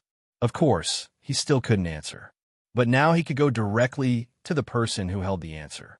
The intensifying arrows mean the distance has shortened. The wanted poster still pointed north. Perhaps it meant his father was living in Seocho or somewhere in Gangbuk. I hope he's not living nearby. I can't just go looking for him right away.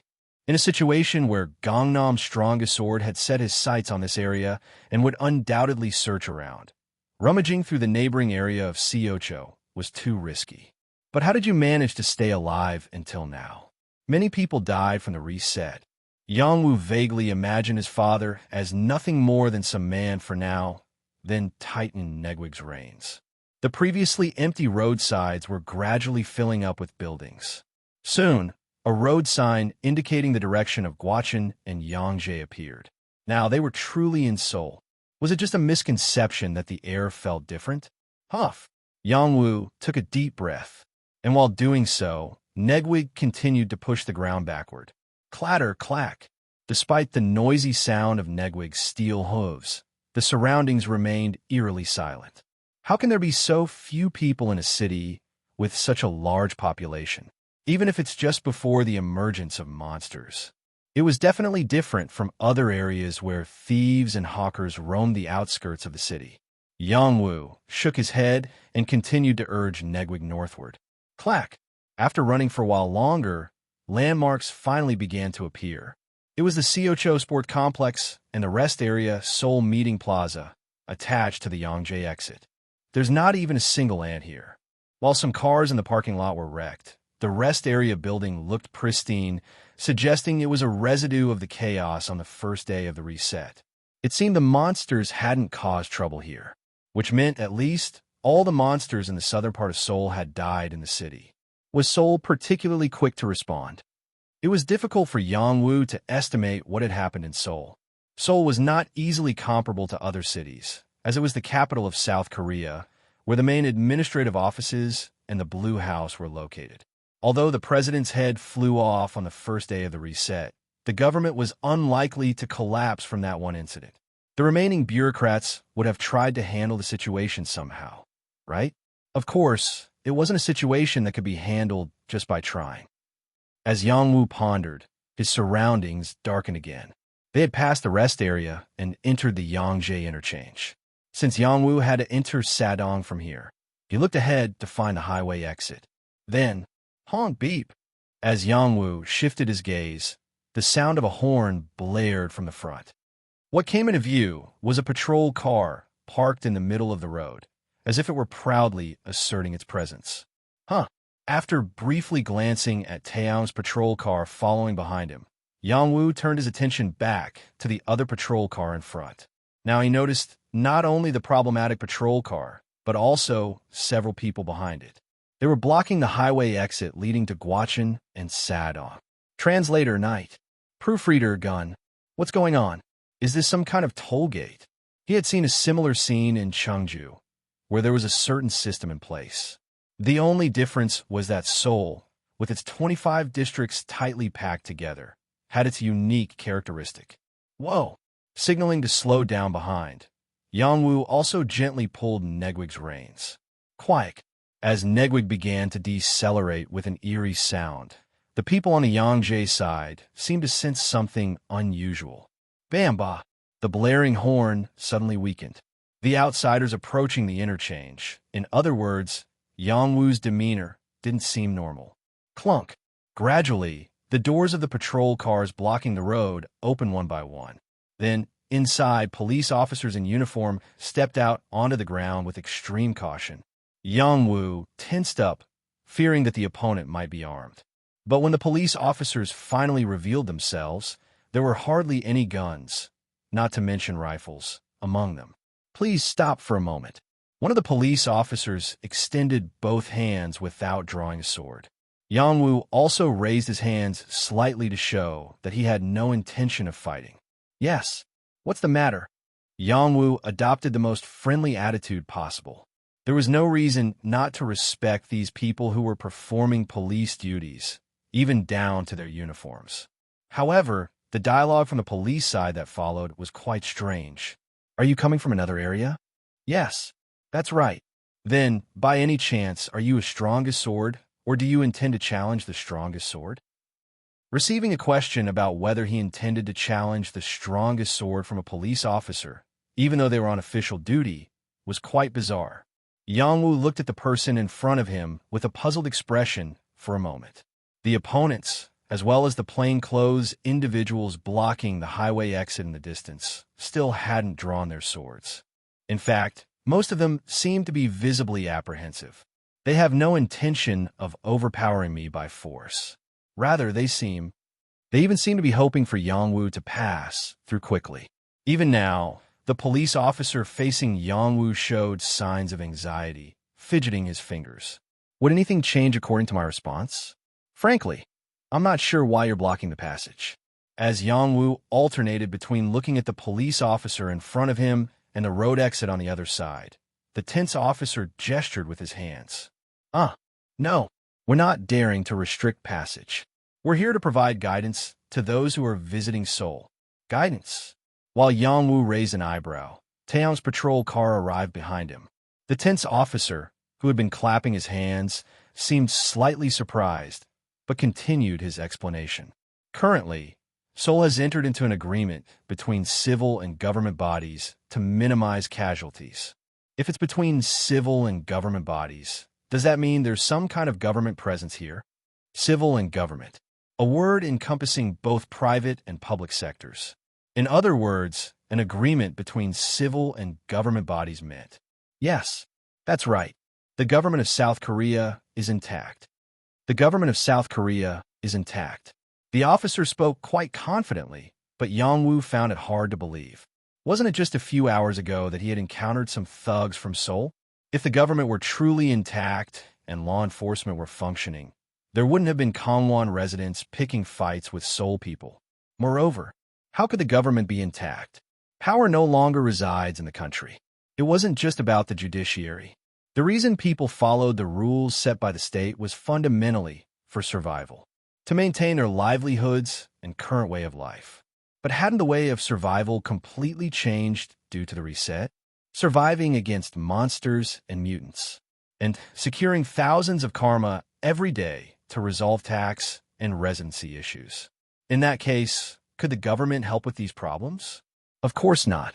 In a world where even bullets turn to stones, how could the government control monsters, mutants, and citizens wielding swords?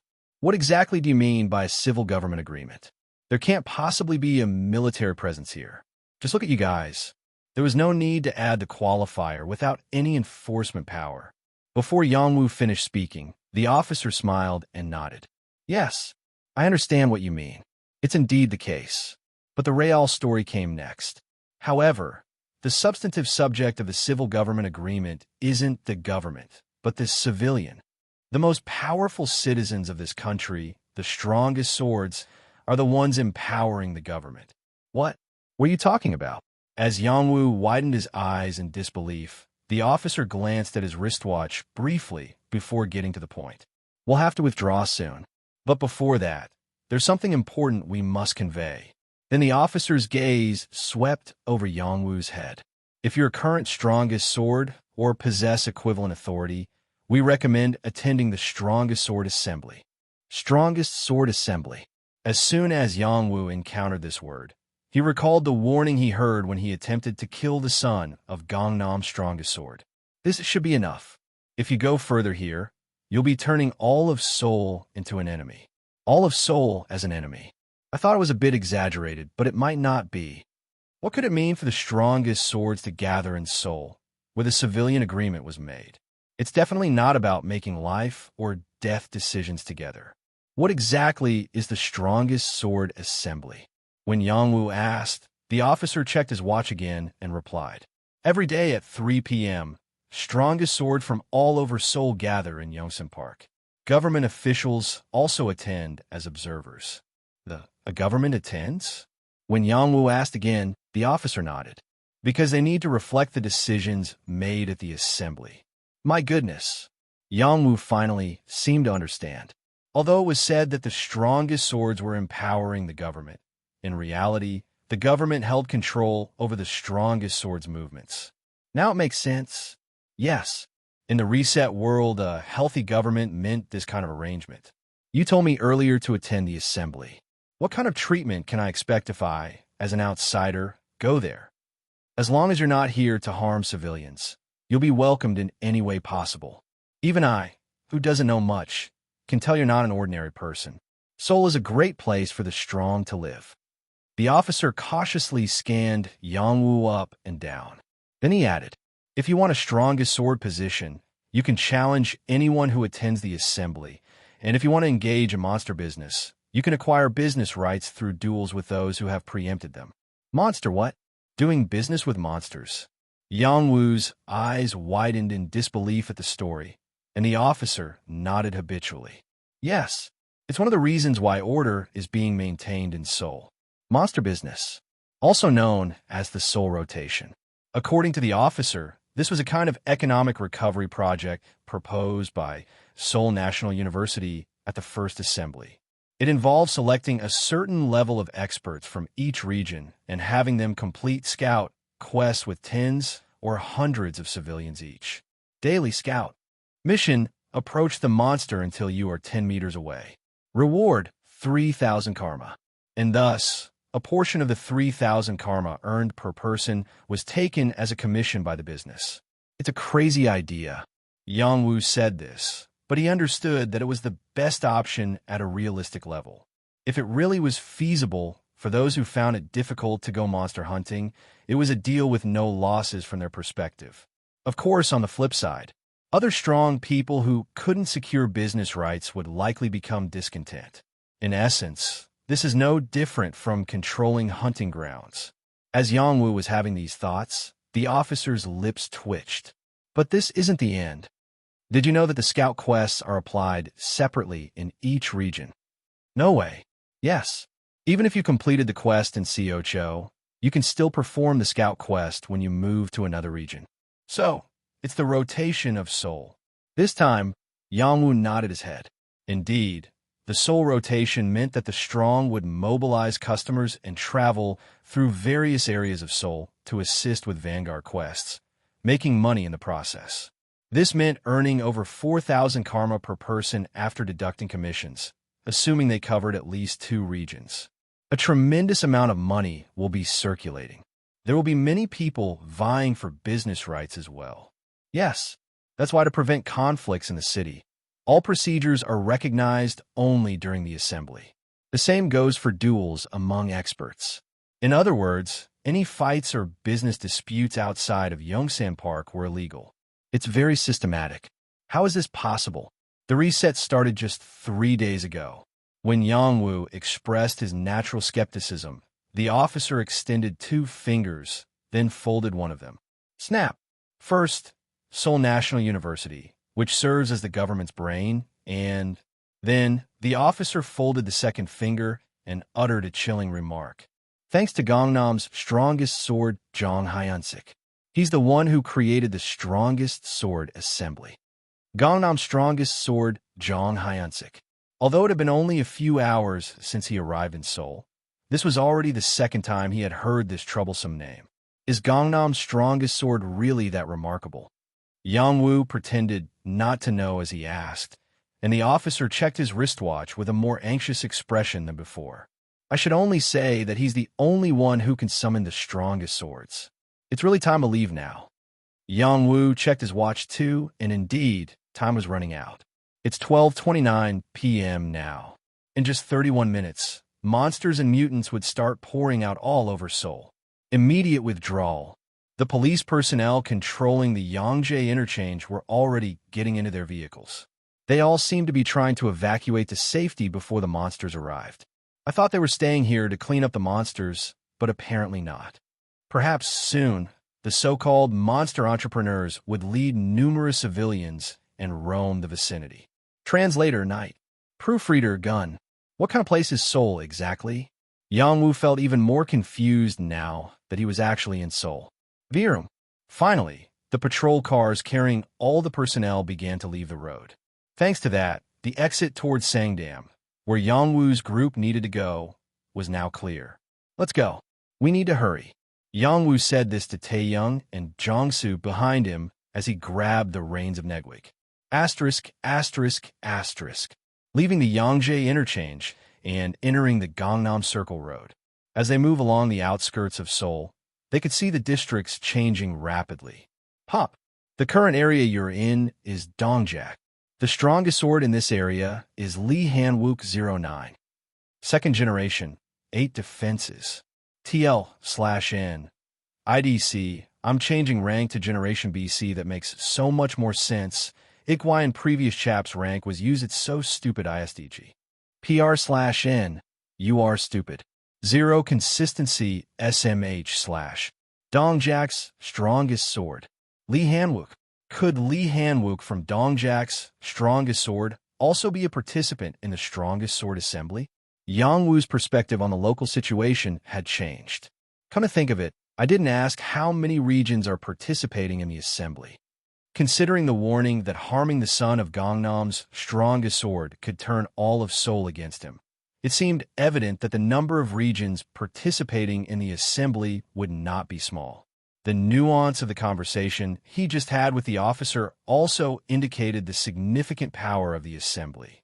However, Seoul is composed of as many as 25 regions. Even if Gangnam's strongest sword is remarkable, could all the strongest swords across Seoul have united in just a few days? Surely, there are regions that haven't participated in the assembly yet. In that case, what would happen to those regions? Would they be considered enemies of the assembly or simply classified as unexplored territories? The more I know, the more complex it gets. Yongwoo shook his head in bewilderment and shifted his gaze to the urban area that was beginning to appear on his right. Then he noticed a large white building in the distance, with numerous people streaming in.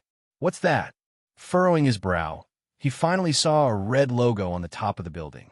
It was none other than Home Plus. Could it be one of the shelters? Considering the timing, it seemed likely. Or perhaps it was being used as a waiting area for customers until the locations of the monsters were determined. They all seem impressive. As Yongwoo muttered his brief impression inwardly, his surroundings suddenly darkened. Whoa! They had entered the Bongshan Tunnel, which pierced the northern end of MT Gwanaksan. Damn, all the lights are out. It was pitch black inside the tunnel, as if all the lights on the ceiling and walls had been petrified. Yongwoo, are you okay? Taeyong, who had entered the tunnel belatedly, shone the car headlights on Yongwoo, who waved his hand to indicate he was fine. He realized that Negwig, the horse he was riding, had been running smoothly even after entering the tunnel. Perhaps this iron horse had the ability to sense objects even without light. I guess I received one proper gift. As Yongwoo patted Negwig's neck, indicating he trusted only him, the horse lifted its head slightly and made an indistinct sound. Nay! Then, it started to carry Yongwoo at an even faster pace than before. Zoom, zoom. Hey, Yongwoo! Taeyong, sensing Negwig's acceleration, expressed his concern, but his voice soon faded away from Yongwoo's ears. The distance between them and the vehicle had widened considerably, to the extent that the headlights did not reach Yongwoo anymore. Soon, the regional status window refreshed. Pop! The current area you're in is Gwanak. The strongest sword in this area is Jo Sangig 01. First generation, 22 defenses. They had already entered Gwanak after leaving Dongjak.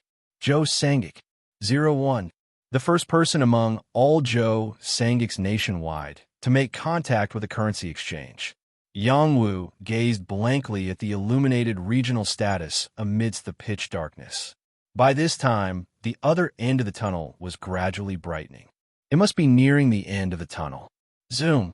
Yangwu stared blankly at the brightly illuminated regional status amidst the pitch darkness. As Negwig accelerated even further, Yangwu felt as if he were being pulled into the light. What? Then suddenly, everything outside became dazzlingly bright. Ugh! They had finally emerged from the tunnel. The relative freshness of the air enveloped their faces like a blessing. However, what greeted Yangwu outside the tunnel wasn't just fresh air. Pop! As Yangwu's temporarily paralyzed vision returned, he found himself staring at about a dozen young individuals. What? What's going on? Monsters? Could there be monsters at this hour? The faces of these individuals, as bewildered as Yangwu's, were contrasted by the presence of skilled individuals, each carrying a weapon at their waist. And above all, despite the hot weather in June, they were all wearing jackets. If the unfamiliar patterns on each jacket didn't give it away, it might have been mistaken for a hallucination. Yangwu stared at the young people gathered in front of the tunnel. Then, he recalled where he might be and reached a conclusion. Are you guys from Seoul National University by any chance? At that moment, everyone present seemed to gasp in unison. Whoa! A tremendous roar erupted from the sky as countless beams of light began to strike the ground. In front of everyone who was looking up at the sky. 6 minutes and 11 seconds. 6 minutes and 11 seconds. The time remaining until monsters and mutants appear on this land.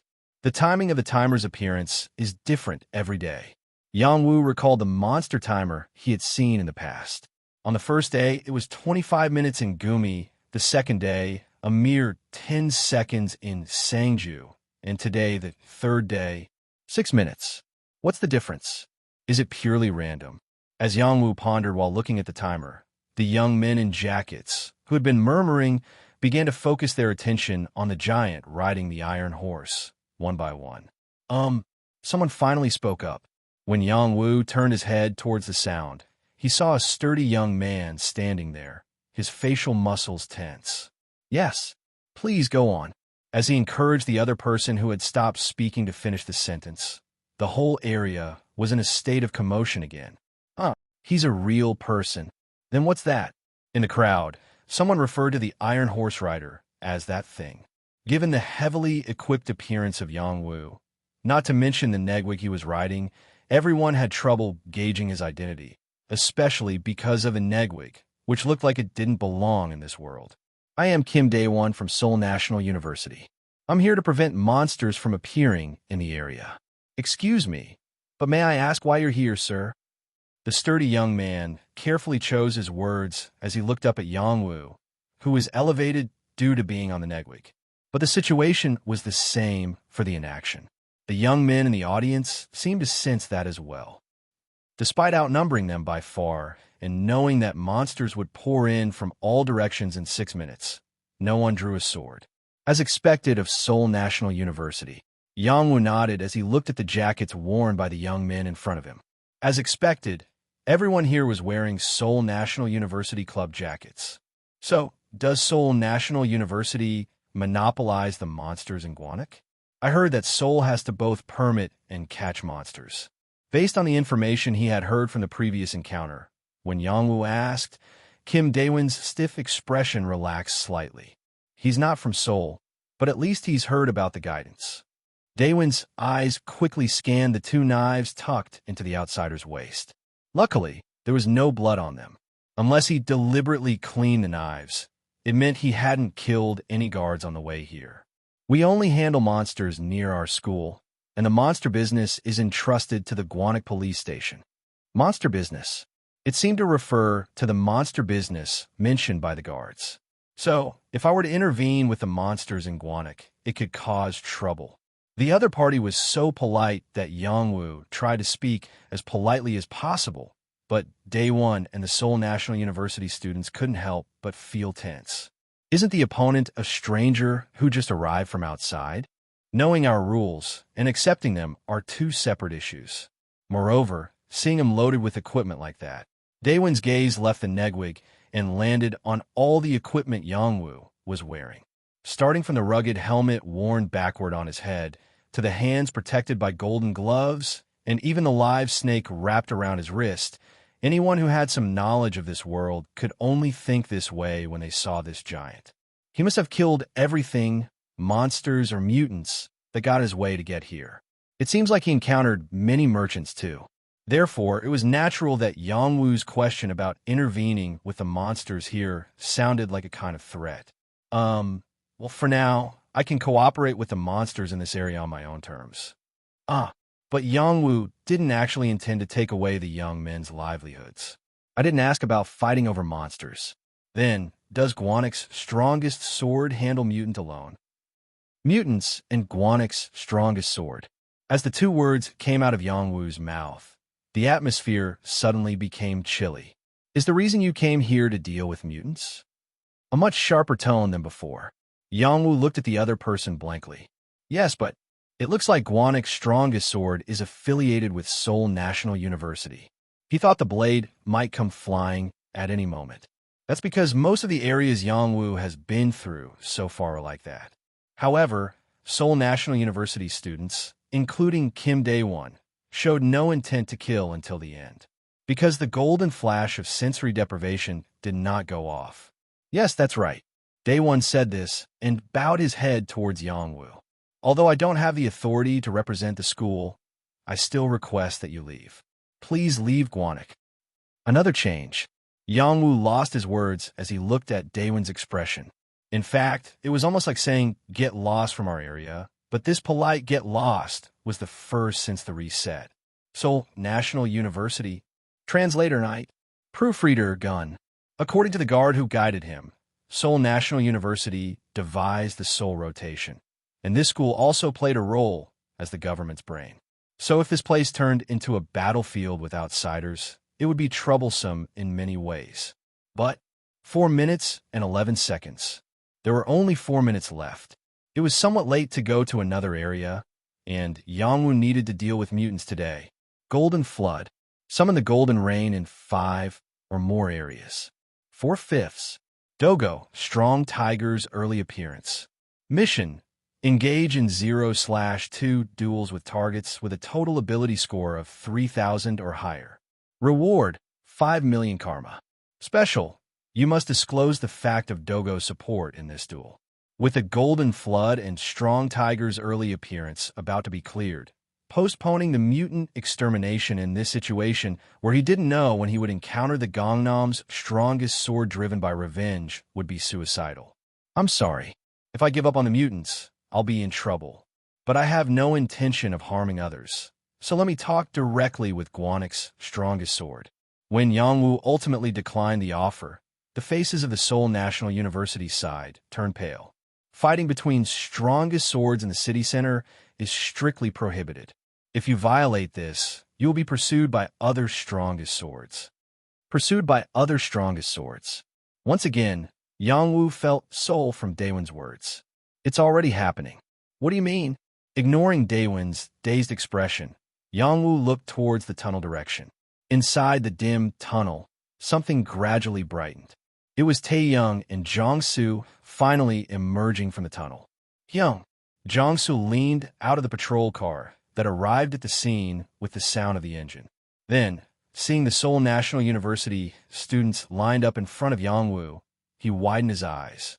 Of course, the Seoul National University side was equally surprised. Taeyong, driving the patrol car, looked unmistakably like a real police officer. 3 minutes and 21 seconds. Meanwhile, the remaining time had decreased to 3 minutes. Are the police in Guanik also public security personnel? I'm asking if my group might be attacked by people first. At this, Daewon shook his head with a troubled expression. At least in Guanik, that won't happen. A strange answer. But for now, that was enough, so Yangwu tightened the reins again. Asterisk, asterisk, asterisk. It wasn't until after the confrontation with the Seoul National University students that they realized the end of Bongshan Tunnel was adjacent to the main gate of Seoul National University. As they left the scene and looked back, they They could see the landmark of Seoul National University's main gate in the distance. And beyond that, there was a much larger crowd bustling busily than the students they had seen in club jackets earlier. What the? There must be hundreds of them. Perhaps that was the main force of Seoul National University. However, there was no time to confirm it firsthand. 2 minutes and 42 seconds. Time remaining until the appearance of mutants. 2 minutes and 42 seconds. During this time, Yangwoo bid farewell to Taeyoung and Jongsu, who had narrowed the distance considerably. I think I should head towards the mutants first. At this rate, I won't arrive on time. Upon hearing this, Jongsu in the passenger seat pointed towards the distant red pillars of light and said, "Don't worry, just go ahead. We'll follow slowly. Yes, please try to avoid any conflicts with the people here if possible." Although Jongsu had a somewhat challenging personality, with Taeyoung, a police officer to the core, everything should be fine. Yangwoo conveyed through his eyes to Taeyoung that he was counting on him, then immediately nudged the Negwig's side. Vwikik, responding to Yangwoo's signal, the Negwig lowered its head momentarily before accelerating. Clang! As the steel hooves struck the asphalt road forcefully, fragments flew in all directions, and the scenery Yangwoo had been watching began to recede rapidly. Incredible! How much faster can it go? Yangwoo looked at the distant red pillars of light, still quite far away. 2 minutes and 20 seconds. Now we only have 2 minutes left. Can we get to that red spot as quickly as possible? In response to Yangwoo's words, the Negwig seemed to turn back for the first time. Veek. It was as if rather than asking if it was possible, but whether it was okay. So instead of answering, Yangwoo tightened the reins of the Negwig firmly. And then, weak, steam gushed out fiercely from the Negwig's body, just like when it first appeared. Oh wait! Feeling uneasy for some reason, Yangwoo tried to pull the reins, but it was too late. Queek! The Negwig had already started a sprint at full speed. Boom! The noise was so loud that it felt like a bomb had exploded. It would be some time before everyone in the area heard that sound. Qua! Negwig's high-speed driving was truly amazing. The buildings passing by on both sides looked like lingering scars. However, there were side effects as well. That is, Kaya. It's a monster. Has the mutant already? It was highly unsuitable to pass through crowded places.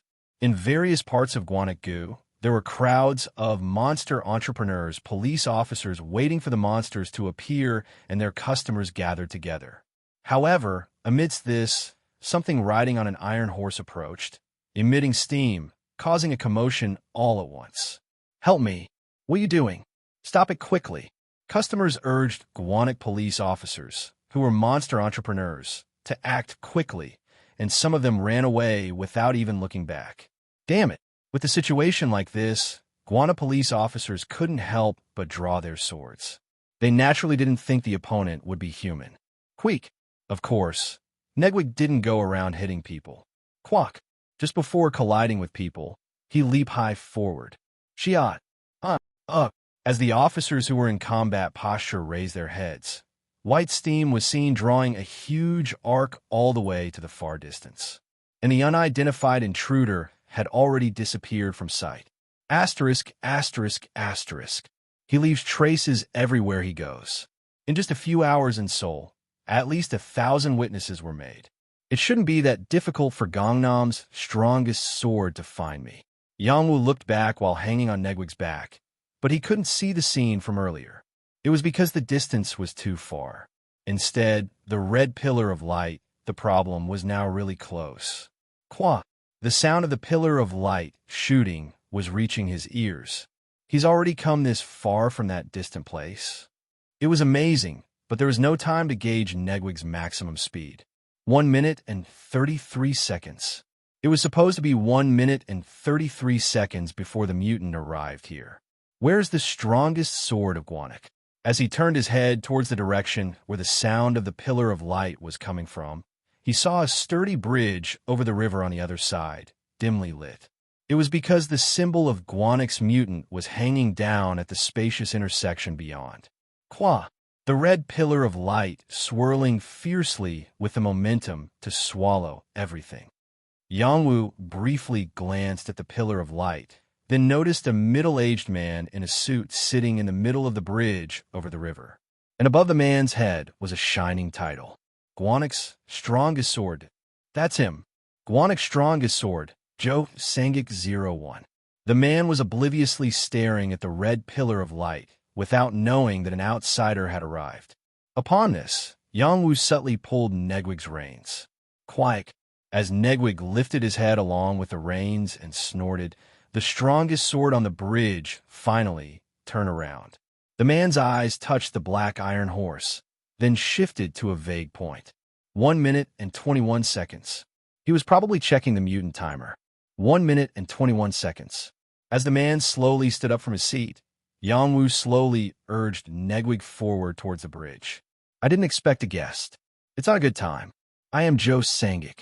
Guanac's strongest sword, Joe Sangik 01 greeted, while keeping his gaze fixed in the air.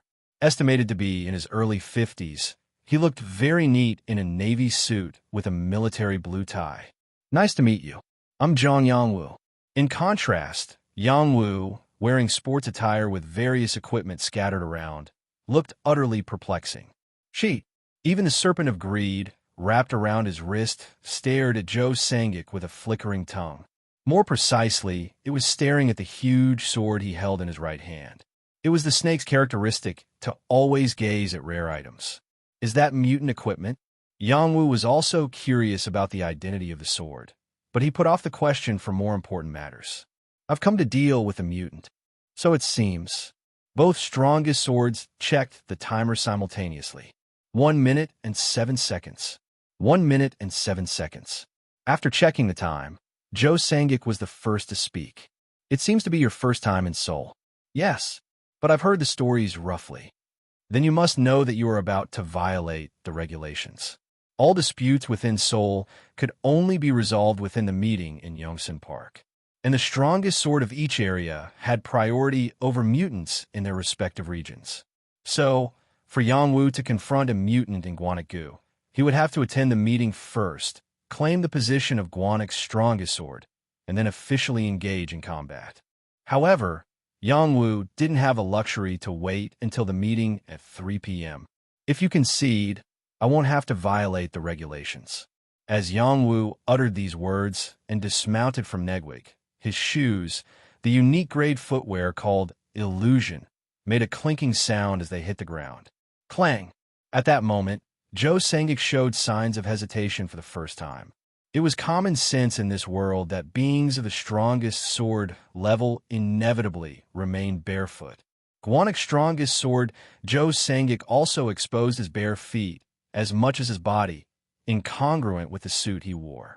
Usually, he wore shoes, but since they would inevitably burst when fighting mutants, he deliberately waded barefoot.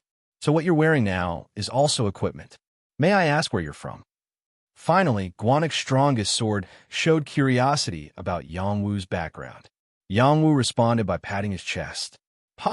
Gyeong Buk's strongest sword. Joe Sangik, upon seeing Yangwu's title, involuntarily groaned. It was because he had also agreed to the basis of his opponent's ongoing confidence. Gyeong Buk.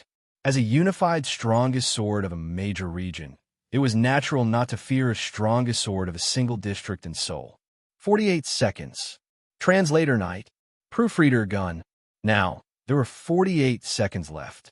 Joe Sangik looked at Yangwu with a much more anxious expression than before.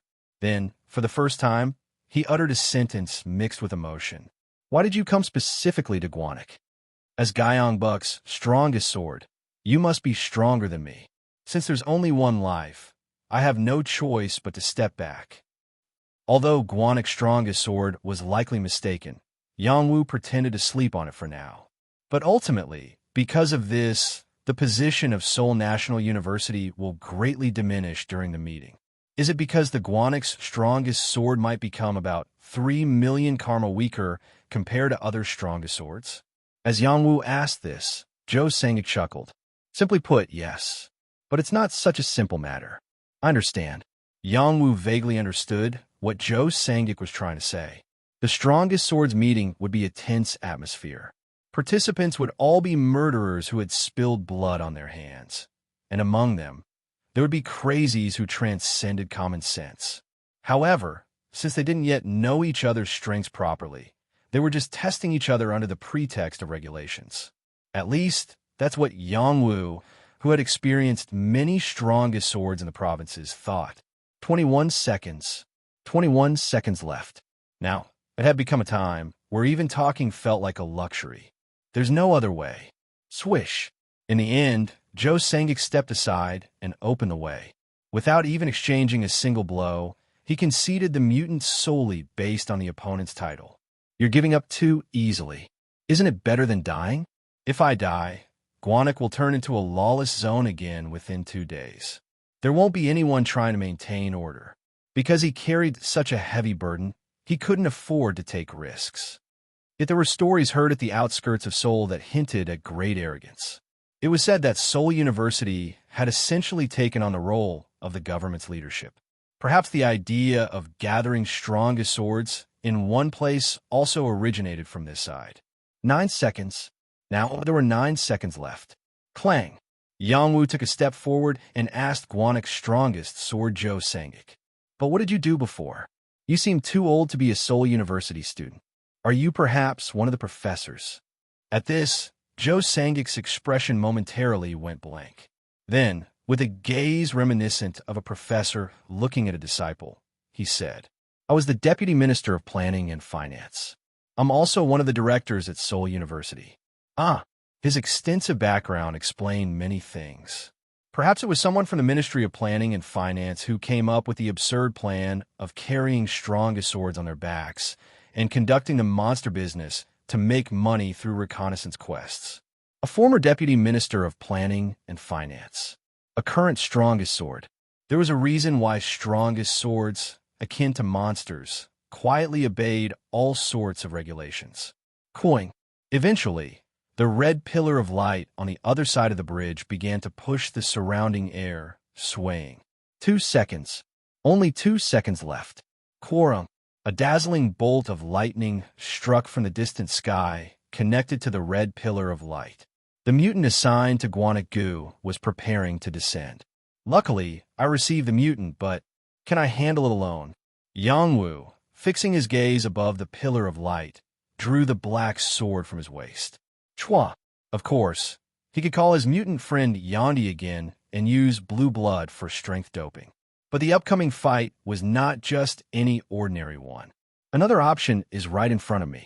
Kwaji Jik. Finally, a sound like the tearing of the sky was heard, and from the top of the pillar of light, a chilling groan echoed. Grora. It must be the voice of the mutant. However, Yang Wu wasn't looking at the pillar of light at that moment. Deputy Minister, if you're okay with it, let's make a deal. His gaze was now fixed on Zhou Sangik. Why are you suddenly talking about a deal? Right over there. Zhou Sangik, who had been watching Yang Wu from above, suddenly panicked. Up. At the same time, a tremendous movement was felt from above the pillar of light. Swee-eek. It seemed a mutant was descending from beyond the sky. Hey. While Zhou Sangik was screaming, Yang Wu elaborated on the terms of the deal. If you help me eliminate the mutant, I'll scatter 30,000 karma throughout Guanak Gu. If you can find just 100 Seoul University students, it'll be 3 million karma. What? A 52-year-old Zhou Sangik, who is a former Deputy Minister of Planning and Finance and the current Guanak strongest sword with both civil and martial skills, suddenly realized. Perhaps he had been deceived by the grandiose title of his opponent. Are you really saying that you don't have the ability to fight mutants on your own? At this point, Zhou Sangik's angry face turned red. Then what about the title? How did you become the strongest sword in Gyeongbuk? A voice full of confusion. Nevertheless, he had already taken a combat posture. Because it was more important to kill the mutant within this intersection than to engage in a clumsy fight with that crazy strongest sword right now. Just a little away from here are the Guanak Gu residents performing the soul rotation. Although the police, who also act as monster hunters, are escorting citizens in front of the mutants, whether they are police or citizens, they are all just a punch away. Therefore, the current top priority was to exterminate the mutants. Let's kill the mutant first, and then think about that guy later. Joe Sangik muttered inwardly as he gripped his sword. And in the meantime, the mutant of the third day descended from the sky and landed in the middle of the intersection. Kwong! Ugh! As soon as the mutant landed, a storm of black dust swept through the area, and the two strongest swords had to step back, covering their faces with their hands. It was because asphalt fragments scattered in all directions as if a grenade had exploded. Ting, ting, ping. The metallic equipment worn by Yangwu emitted strange sounds incessantly. Asphalt fragments were pounding against the surface of the equipment. Of course, parts of the body not covered by the equipment had to endure it with bare flesh. Pup, pup. Even Yangwu, whose durability had been raised to thousands, felt a tingling sensation. So if an ordinary person were standing here, their body would have been torn to shreds. Let's solve the mutant problem first, and then talk again. We can't let that guy escape from here under any circumstances. Joe Sangik's voice came from the dust. Although they would have to cooperate unavoidably, it meant that civilian casualties would not be tolerated. Upon this, Yangwu also nodded while drawing his sword. Okay, I don't want innocent people to suffer either. Of course, there was no discussion about the options that would be given after defeating the mutants. Therefore, there was also a possibility that Joe Sangik would launch a surprise attack after the mutants were cleaned up. But by then, my abilities won't be easy to deal with. I'll be able to end the Strong Tiger's early appearance challenge with this battle. The karma reward obtainable from the Strong Tiger's early appearance challenge was a whopping 5 million. After obtaining this, even if he were to engage in a solo showdown with Joe Sangik, he wouldn't fall behind significantly. But it's a story after surviving from the mutant. Yangwu placed his hand on another sword that he hadn't drawn yet, watching a huge presence rising from within the front dust. Thud! Underdog, mutant one-handed sword. Increases damage to targets larger than the user by 25%. Underdog. This weapon was taken from the now-deceased Chengju's strongest sword. The reason Yangwu laid his hand on this sword was because the mutant's size this time was clearly larger than his own. Thud! With an ominous friction sound, something with a large shadow began to walk out of the dust cloud. Thud! The heavy footsteps of the opponent could be felt. Kwong! From a second step onwards, both strongest swords could see the opponent's name tag. Businessman Kim Tai-jun. Kim Tai-jun? Could it be that Kim Tai-jun? Yangwu's pupils dilated. It was because there was someone with exactly that name among the famous people he knew. It was Kim Tai-jun, the founder and CEO of the major game development company VC Soft, commonly known as TJ. Even people who weren't familiar with games had heard his name, as VC Soft games have been hits one after another, but they also had a notorious reputation for their aggressive microtransactions. But still, was he considered for annihilation? After all, it was a system where if you received a relatively large number of votes, you could be listed, so nothing was impossible. I never thought I'd meet Kim Tai-jun like this. Until he went down to Gumi, Yangwu had been doing game broadcasts in Seoul, so it was a strange feeling. And it seemed that Kim Tai-jun, the main character, felt the same. I feel weird. Kwong. As Kim Tai-jun completely emerged from the dust cloud after the third step, his towering figure, reaching 3 meters in height, was revealed. Skin made of ivory-colored granite, shoulders overly broad, and arms even more exaggerated than that. Although his lower body also looked sturdy, it couldn't compare to the upper body that seemed as if a mountain had been placed on it. A golem? As Yangwu muttered without realizing it, Kim Tai-jun, who heard him, looked at him. Then he raised his hand, made of stone, and inspected it, widening his eyes. My goodness, it's really a golem. Yangwu confirmed from this dialogue that the mutant he was facing right now was indeed Kim Tai-jun. Which mutant in this world would not be impressed by the fact that they had turned into a golem? Considering Kim Tai-jun's childhood involvement in game development, it was entirely possible. Thud! Then, Kim Tai-jun turned his head and surveyed the entire intersection neatly cleared. Then, this is the place to raid me. The current situation was condensed into a very simple sentence. More importantly, where are the others? How long has it been since the reset? It was common for mutants to be curious about the passage of time. However, for the first time, Kim Tae-jun was also asking about the whereabouts of other people. It didn't seem like he was looking for people to massacre, judging by the nuance. It's now the third day since the reset, and the others are safe. We're the only ones who came out to greet Tae-jun. As Yang-woo explained this, Kim Tae-jun's expression brightened. 3 days? Really? We're the people. Then, Jo Sang-ik interjected with a stern voice. Why are you looking for people? You can't leave here anyway. Why do you think we're here? To Gwanik's strongest sword, Jo Sang-ik, Kim Tae-jun was both a source of abundant karma and a disaster threatening civilians just by his presence. In other words, he was a target that must be killed here, no matter what. On the other hand, Kim Tae-jun's perspective was different. If it's only been 3 days, my family must be somewhere safe. I don't intend to harm anyone, so please just let me find my family. Upon hearing Kim Tae-jun's words, Yang-woo immediately understood the situation. Hadn't he experienced a similar case in Munjeong? It was the story of Jang Dae-myung, who had returned as a mutant just to meet his father again. That's right. From a mutant's perspective, it's like they've been separated from their families in an instant.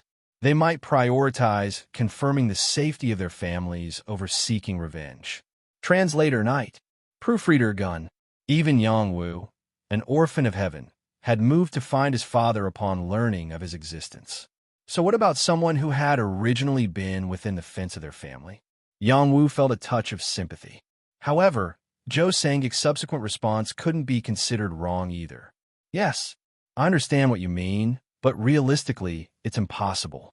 Even if I were to send you, Tae-jun, would the other strongest swords just sit idly by? And it's absurd to even think about finding family members whose whereabouts are unknown in the first place. At this, Kim Tae-jun, who had been silently listening, suddenly frowned in anger. My wife and children know that I'll come back as a monster. So if I just make it known that I'm here, they'll find a way to come to me. It was a statement that couldn't be made without tremendous trust. In this absurd conversation, Yang-woo was deeply moved.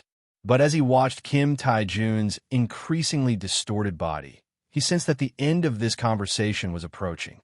Tae-jun, as Yang-woo calmly interjected into the conversation between the two, Kim Tae-jun responded with a much rougher tone than before. What is it? As the gentleman said, it's almost impossible for you to find your family in your current state. In Seoul, there are dozens of other strongest swords besides us. Of course, Kim Tae-jun would have been willing to kill all those strongest swords if necessary to find his family. So Yang-woo quickly added, but there is another way. It may not be to your liking, though. What do you mean by that? With a stern expression, Jo Sang-ik interjected, while Kim Tae-jun showed interest. What is it? Yang-woo then extended his right hand. It's a handshake. A handshake. Jo Sang-ik reacted with utter surprise, while Kim Tae-jun's face brightened slightly. A handshake. I've heard that it's used when one regrets returning as a mutant. But how does that become a solution? Kim Tae-jun made his right hand glow blue and displayed an icon of a door on his palm. What? In an unprecedented event, Jo Sang-ik widened his eyes, and sensing a glimmer of hope, Yang-woo extended a pumpkin-colored magic lamp towards Kim Tae-jun. If you shake hands with me, that is, you can become something like the genie of this lamp. Like genie. This was the best explanation Yang-woo could offer. It won't be for a long time, but I can summon you twice a day, Tae-jun. Usually I call for help during battles, but I can also call you when I find your family, Tae-jun. By Yang-woo's standards, Kim Tae-jun was not a criminal. He hadn't returned as a mutant to commit murder, nor had he committed any major crimes as a human. So Yang-woo didn't lie to lure him. As mentioned earlier, it was a method that Kim Tae-jun probably wouldn't like. In other words, it's like entrusting my family's search to a complete stranger and willingly confining myself to that belief. That's the idea, but there's no better alternative. Even if you kill us and escape from here, you'll have to fight other strongest swords again. The whole world will attack you, Tae-jun. I've already experienced that firsthand. Do you have anything else to say? Kim Tae-jun demanded the final word. As expected, The negotiation had failed. At this, Yang Wu nodded as if to acknowledge, then pointed into the empty space and said seriously, "It can't be helped. This battle will be conducted with the support of the intergalactic weapons brand Dogo. I am Zhang Yangwu 07, a human being of the Earth and the strongest man of Gyeongbuk." As Yangwu revealed the support of Dogo, a wedge-shaped logo was drawn along the trajectory of the blade when he pulled out Underdog. Whoa! Kim Tae-jun's eyes widened at the clearly impressive effect, but it was Joe Sangik who was the most surprised among the audience. Although he had met various strongest swords through the assembly, this was the first time he had seen something like this.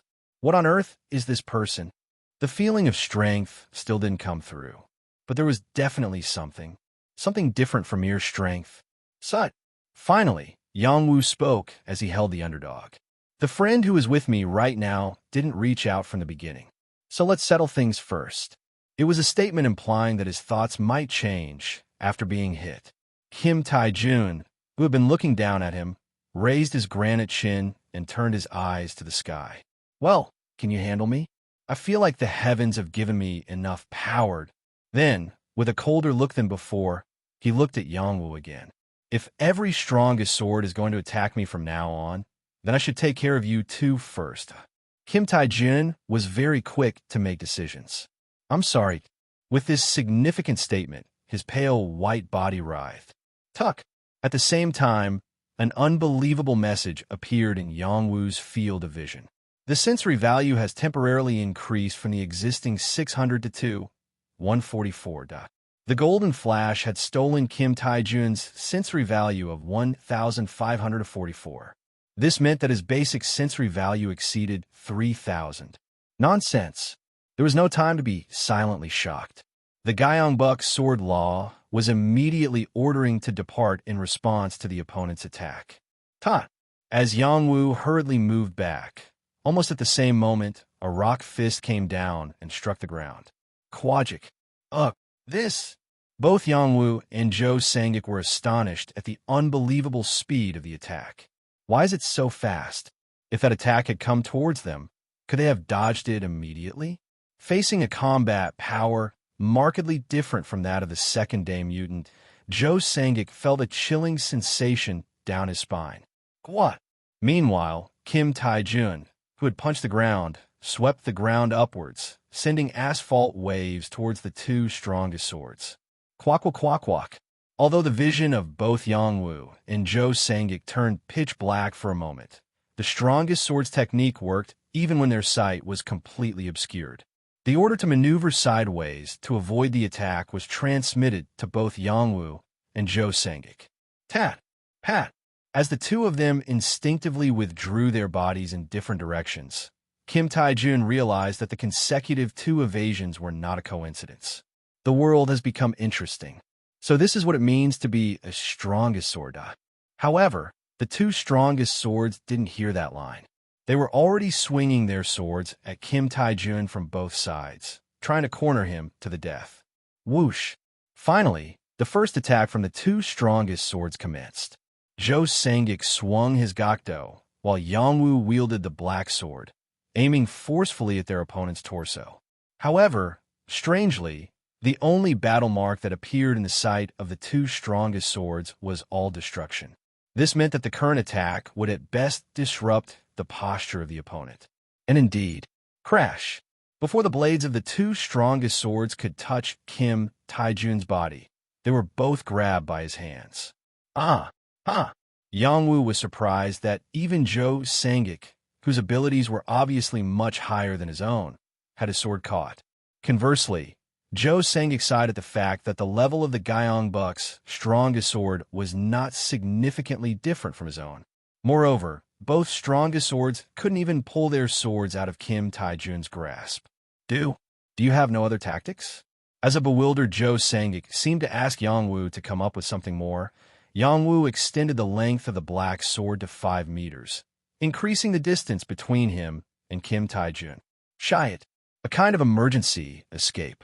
Then, instead of Kim Tae-jun, Yangwu threw Underdog high into the air above his head. Swish! What's going on right now? While Joe Sangik made an incredulous expression, Yang Wu even let go of the handle of the black sword he was holding. Next, bang! He dashed straight towards the back of Kim Tai-jun, who was still facing off against Joe Sangik. This guy, in a manner that looked like an escape to anyone, a curse burst from Joe Sangik's mouth, and at that moment, Kim Tai-jun's expression changed strangely. It was because the black sword he had been holding suddenly began to produce tremendous power, as if it would burst out at any moment. So Kim Tai-jun strengthened his grip on the sword with even more force. Swish! His body was forcefully pulled backward. The black sword, receiving a remote retrieval command, began to return to its owner while still entangled with Kim Tai-jun. Thud! As the center of his body became disoriented and his two legs began to grind against the asphalt floor, Kim Tai-jun's face showed bewilderment for the first time. In addition to this, whoosh! From the dark sky above, a tremendous sound of destruction resounded. It was the underdog that Yang Wu had thrown high returning. What's all this? Even Joe Sangik, who was hanging on to Kim Tai-jun along with his sword, was equally astonished. Although he had asked for something more from the Gyeongbok's strongest sword, he hadn't expected such a skill. Swiftly, Kim Tai-jun let go of both the black sword and the gakdo, regaining the center of his body. Then, he barely managed to strike down the underdog that flew at him like a bullet. Boom! With a tremendous roar, flames erupted. At the same time, granite fragments wrapped in dust scattered in all directions. Kim Tai-jun's left palm was partially cracked from hitting the underdog. Translator Knight. Proofreader Gun. It was a moment that proved the effectiveness of the formidable weapon, underdog. Increases power by 25% against targets larger than the user. And it was also a moment that confirmed that Kim Tai-jun's granite body was not invincible. But why isn't the infliction of pain activating? Yang Wu titled his head as he looked at the returning underdog covered in dust. Didn't the golden punishment inflict pain just by touching the opponent's body with the weapon? But this time, Kim Tai-jun, despite the damage to his body, showed no signs of suffering. Could it be that those rocks are all some kind of shield? If that were the case, it meant that until that outer shell was completely removed, the golden punishment couldn't be utilized. As Yang Wu was about to sigh in the darkened vision, Kim Tai-jun attacked Joe Sangik alone this time. He had decided to reduce the opponent's numbers from ahead. Die! Kim Tai-jun, who had sustained injuries from the two unions, was much more excited than before. Even though there were dozens more strongest swords outside this intersection, he was deeply disappointed that he couldn't even suppress just two of them. Bang! Kim Tai-jun's furious fist pounded the ground in succession. It was due to the advice of the Guanic's sword technique to only avoid instead of blocking the sword. However, it didn't mean there was room for counterattack.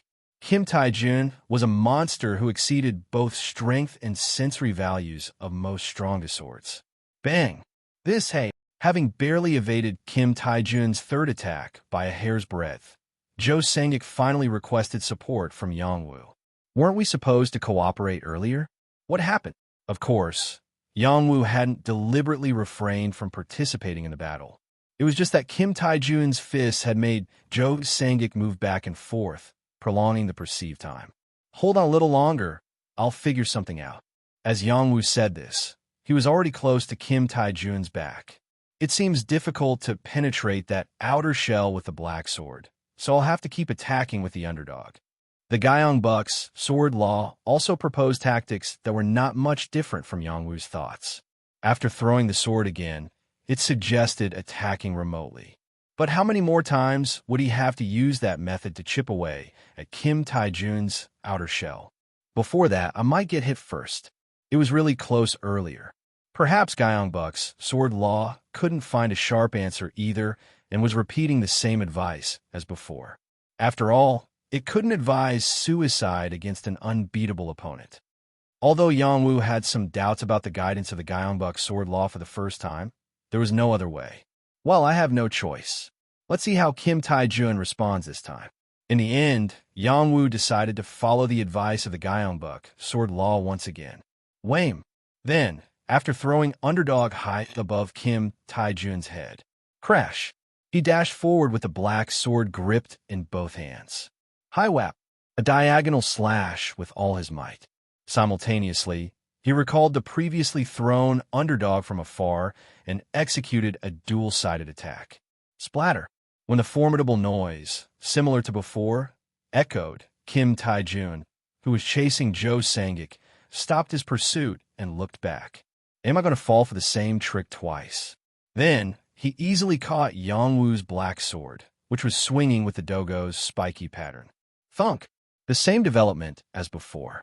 And then, Kim Tae-jun deflected underdog, and it was Yongwoo's turn to elongate his black sword and retreat. However, the hologram shown by the Gyeongbuk sword law stood still and did nothing, as if there were no further instructions. What? Is it leaving it up to me? Or perhaps, I got you to... In that brief moment of confusion for Yongwoo, Kim Tae-jun's massive hand firmly grabbed Yongwoo's torso. Originally, he should have used his right hand, which had just dispatched underdog, to grab Yongwoo. However, he hadn't planned to defend himself in the first place. This is like giving away flesh and scraping the bone. Thud! As Kim Tae-jun exerted force in his grip, blood spurted from Yongwoo's mouth, staining Tae-jun's forearm. Ugh! And simultaneously, as underdog returned to Yongwoo, it struck Kim Tae-jun's right wrist, which was holding Yongwoo. Thong! With a resounding impact, flames erupted under Yongwoo's chin, and soon the sound of underdog hitting the ground was heard. Tick! The full-force attack was successful, but it failed to penetrate Kim Tae-jun's body. You fool! Jo Sang-ik swung his sword at Kim Tae-jun's back with a desperate face, but Kim Tae-jun didn't even flinch. I told you, I feel like I've been given enough power by the heavens. Kim Tae-jun wore a triumphant expression, but then, not even a second later, suddenly, he opened his mouth wide and rolled his eyes twice, as if someone had eaten spoiled food without realizing it. What's this? A strange energy enveloped his entire body. Then he immediately felt his hand holding Yongwoo getting hot, as if it were on fire. Ugh! Kim Tae-jun instinctively pushed Yongwoo away, but the mysterious pain was already spreading up his arm and throughout his body. What did you do? As Kim Tae-jun expressed his confusion, Yongwoo, who was sprawled on the ground, managed to open his mouth amidst the intense pain. One of my persuasion methods. Then he raised his bloody arm and grabbed the horn hanging around his neck. And this. The whistle approached Yongwoo's lips. It's my last resort. Beep, beep, beep. Finally, Yongwoo blew the whistle, and the sky began to open once again. This time, it was entirely the credit of the Gyeongbuk sword law. It was when Yongwoo realized that he could inflict pain with his own blood. Golden Punishment, legendary bracelet. Inflicts pain on enemies. The special function of the Golden Punishment only activates when a weapon or body of the owner, Yongwoo, directly touches the opponent. No, at least that's what he knew until now. Well, blood is also part of my body. During the second attack on Kim Tae-jun, the fact that Gyeongbuk sword law did not provide the next guide was a loophole in itself. To apply pain to Kim Tae-jun, protected by the outer layer of granite, Yongwoo had to let his blood flow into the cracks on his surface. Therefore, although it was generally suicidal behavior, it was a subtle solution that only Yongwoo could achieve while still alive. Slime Core, Mutation Bracelet. Regenerative power increases dramatically. He was the owner of the bracelet that made even his broken body stick back together. Of course, if Kim Tae-jun had struck Yongwoo's head, the result would have been much different. But I succeeded. I survived again. The characteristic of large area sword techniques like Gyeongbuk is that they plan tactics considering the characteristics of other equipment owned by the title holder. And this characteristic matched well with Yongwoo, who possessed numerous equipment but had low stats. Even Jo Sang-ik, whose abilities numbered in the thousands, could not inflict significant damage on Kim Tae-jun. As the sky opened with the call of the whistle and the surroundings darkened, Yongwoo turned his head to observe Jo Sang-ik's movements. And then, far away, he saw him running towards them. Oh, no way. At this point, Yang Wu realized that his worst fear, Zhou Sangek's betrayal, was finally becoming a reality, and he widened his eyes. In fear, he had also called for Yandi. But in reality, "Hey, are you okay?" Zhou Sangek's business was purely to ensure Yang Wu's safety. Or more precisely, to seek advice on how to deal with Kim Tai-jun, who had suddenly begun to twist his body. "Yes, I'll be fine with a little rest. I'll be able to move in a bit." Although Yang Wu replied like this, Zhou Sangek's expression showed that he didn't believe him at all. A little rest? Even from external perspective, Yang Wu's ribs were shattered, and his internal condition looked far from good. "Yes, just a little rest, and my friend will take care of that time." Yang Wu raised his chin and pointed to the empty space. Then, right on cue, a thunderous cry was heard from the end of the sky. Yawa, former mutant Hong Yangdi, had returned to this world. Crash! Boom! With a loud landing noise, another asphalt storm swept through the area. And at that moment, Yang Wu was deeply moved to see Zhou Sangek blocking the debris with his own body. "Sir, it's just basic courtesy." As the distant storm passed, another name tag shone in the dust. Swoosh! Friend of Zhang Yangwu 07. Hong Yandi. "Is that the friend you just mentioned?" "Yes." Before Yang Wu could finish his sentence, the name tag fluttered, and Yandi walked out, brushing aside the dust cloud with his hand. Thud, thud. His footsteps carried a weight not much lighter than Kim Tai-jun's, and the figure that appeared shortly after was almost on par with Kim Tai-jun. Hong Yandi, a giant humanoid with a height of 3 meters and the head of a hyena. Hiya! As soon as Yangdi set foot on the ground, he took a deep breath. Having spent an eternity in the realm of returnees, this moment of calling felt truly dreamlike to him. And then, Kim Tai-jun. He showed a surprised expression upon discovering a creature of the same height. Because the opponent was a giant made of granite? No. Yangti also knew Kim Tai-jun for VC Soft.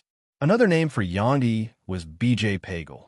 As a former notorious internet broadcaster, Yangdi knew very well who Kim Tai-jun, a figure synonymous with the gaming industry, was. Why is Kim Tai-jun here?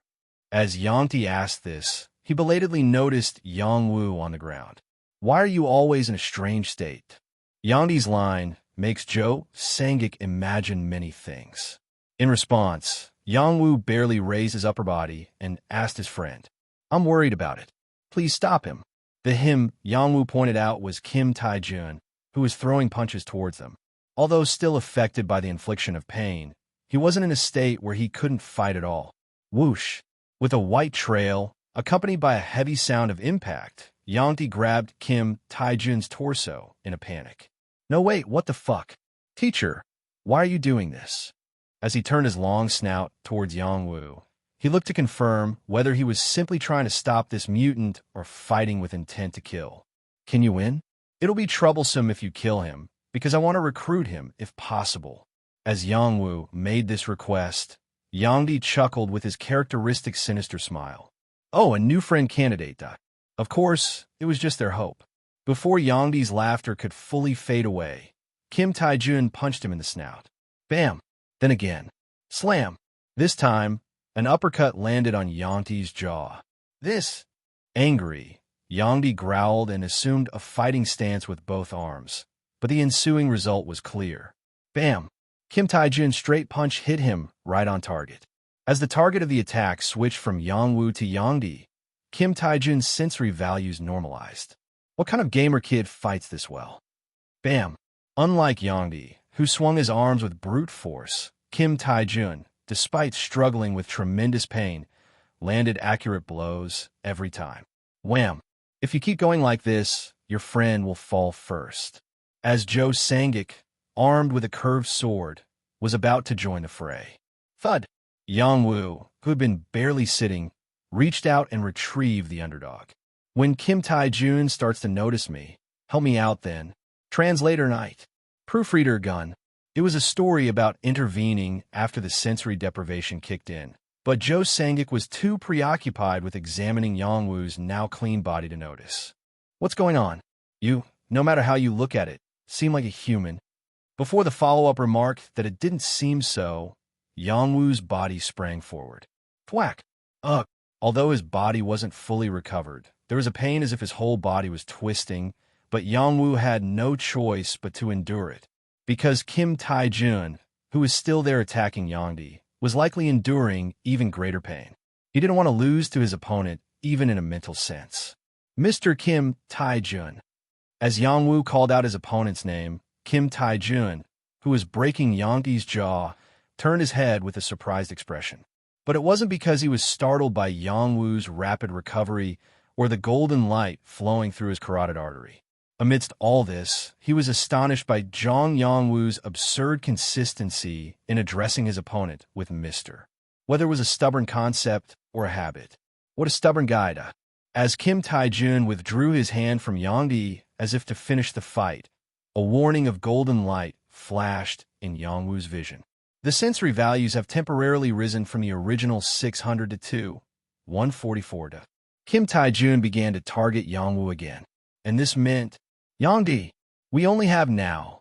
It meant Kim Tai-jun's senses were shattered. Whoosh! Eventually, as a granite fist flew towards Yang Wu, the hologram of the Gyeongbuk sword law appeared. This time, the guide was not a suicidal strategy, but evasion followed by counterattack. Unlike before, Kim Tai-jun's combat power had dropped significantly, so there was room for counterattack. And indeed, thud! As Yang Wu dodged the fist, and simultaneously Yang Di's claws pierced Kim Tai-jun's waist. Crunch! Kim Tai-jun, who received Yang Di's first effective blow, groaned. Not because of the pain, but because he realized that this hyena's attack could damage his granite outer shell. What's this? Surprisingly effective. Was it because they were both mutants? The granite outer shell, which could withstand most weapons, was pierced by Yang Di's nails as if it were paper. And then came Yang Wu's counterattack. Whoosh! As he slashed Kim Tai-jun's thick forearm with the underdog, a shallow but bleeding wound appeared, with fragments flying out. Therefore, if a few more strikes were to be made, it might be possible to see inside Kim Tai-jun's tough shell. This can't be. Why? Kim Tai-jun's conclusion wasn't much different, as terror crept onto his face. If things continued like this, not only would he be unable to confirm the life or death of his family, but since the reset began, he would only suffer unilateral attacks and eventually perish. What did I even do? As the assurance of power vanished, rage filled the void left behind. Finally, he became a true mutant in every sense. Nevertheless, the Gyeongbuk sword law recognized the opponent as human and scattered hologram guides. Whoosh! A granite fist tore through the air fiercely. As Yang Wu dodged, according to the hologram, Yang Ti dashed forward like lightning and bit into Kim Tai-jun's forearm. Crunch! Like his claws, the teeth deeply embedded in Kim Tai-jun's body brought out a pile of granite chunks. Then, for the first time from Kim Tai-jun's body, something other than a whitish rock emerged. It was sizzle, a white vapor. No, it looked like steam. As white steam spewed from the torn arm, Kim Tai-jun's energy, which had been raging as if to destroy the world, quickly dwindled. Thunk! He was even unknowingly about to break into a cold sweat. This was probably blood? Is this the power source? Even though the outer shell was so solid, it was only made up of such gas inside. Despite not knowing what it was, if all of it were to be released, it seemed certain that Kim Tai-jun would also perish. Why is this happening? Yang Ti belatedly covered Kim Tai-jun's forearm with his hand, but was unable to completely stop the steam from escaping. Mr. Tai-jun. Yang Wu dropped his sword to the floor and approached Kim Tai-jun, his granite facial muscles contorting. Stop saying that. You didn't even know me. He did not attack Yang Wu with his other arm. As Yang Wu first said, it was because he knew that the game was lost. Was I really just a raid monster? Why is the world like this? Aren't you the ones who deserve the punishment? As white steam began to billow from the torn arm, Kim Tai-jun muttered to himself. In response, Yang Wu, while looking at the nearly destroyed arm of his opponent, said, I'm not sure if it's enough punishment, but everyone is living in a terrible world. Mr. Taijun, including your family. This bastard. As Kim Taijun was about to rage again at the mention of family, Yang Wu took out a fountain pen, wanted poster, from his pocket and raised it. With this, I can find anyone you want. But only if they're alive. It meant that he had the ability to find the Kim Taijun's family he so desired. Their life or death status included. At this, Kim Taijun's boiling voice somewhat subsided. So, are you asking me to enter that conch shell like that guy? As Kim Taijun said this, looking at Yang Ti, the latter smiled with his elongated jaw. Yes, that's one of the few options left for Mr. Chairman. As Yang Wu said, Kim Taijun didn't have many options left. Either perish as he was, or become Yang Wu's friend to at least maintain existence for the time being. Sizzle.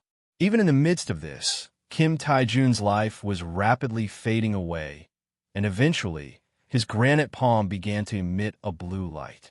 In the end, it seems my life's conclusion is a bad ending, said Kim Taijun, raising the return button with a bewildered expression. In reality, tragedy was inevitable from the moment his name was put forward as a candidate for elimination after the first screening vote. Even if he had killed the two strongest swords here and gone to find his family, there wouldn't have been a happy ending waiting for him. However, it wasn't the worst-case scenario just yet. You still don't know the ending. It's only the third day of the reset, and you're still alive, said Yang Wu, causing Kim Taijun to give a bitter smile. You speak so easily. It's easy for you because it's someone else's problem. Kim Taijun replied, as if urging to quickly finish the task. He clapped his hand where the exit icon was displayed. In response, Yang Wu bowed deeply to Kim Taijun.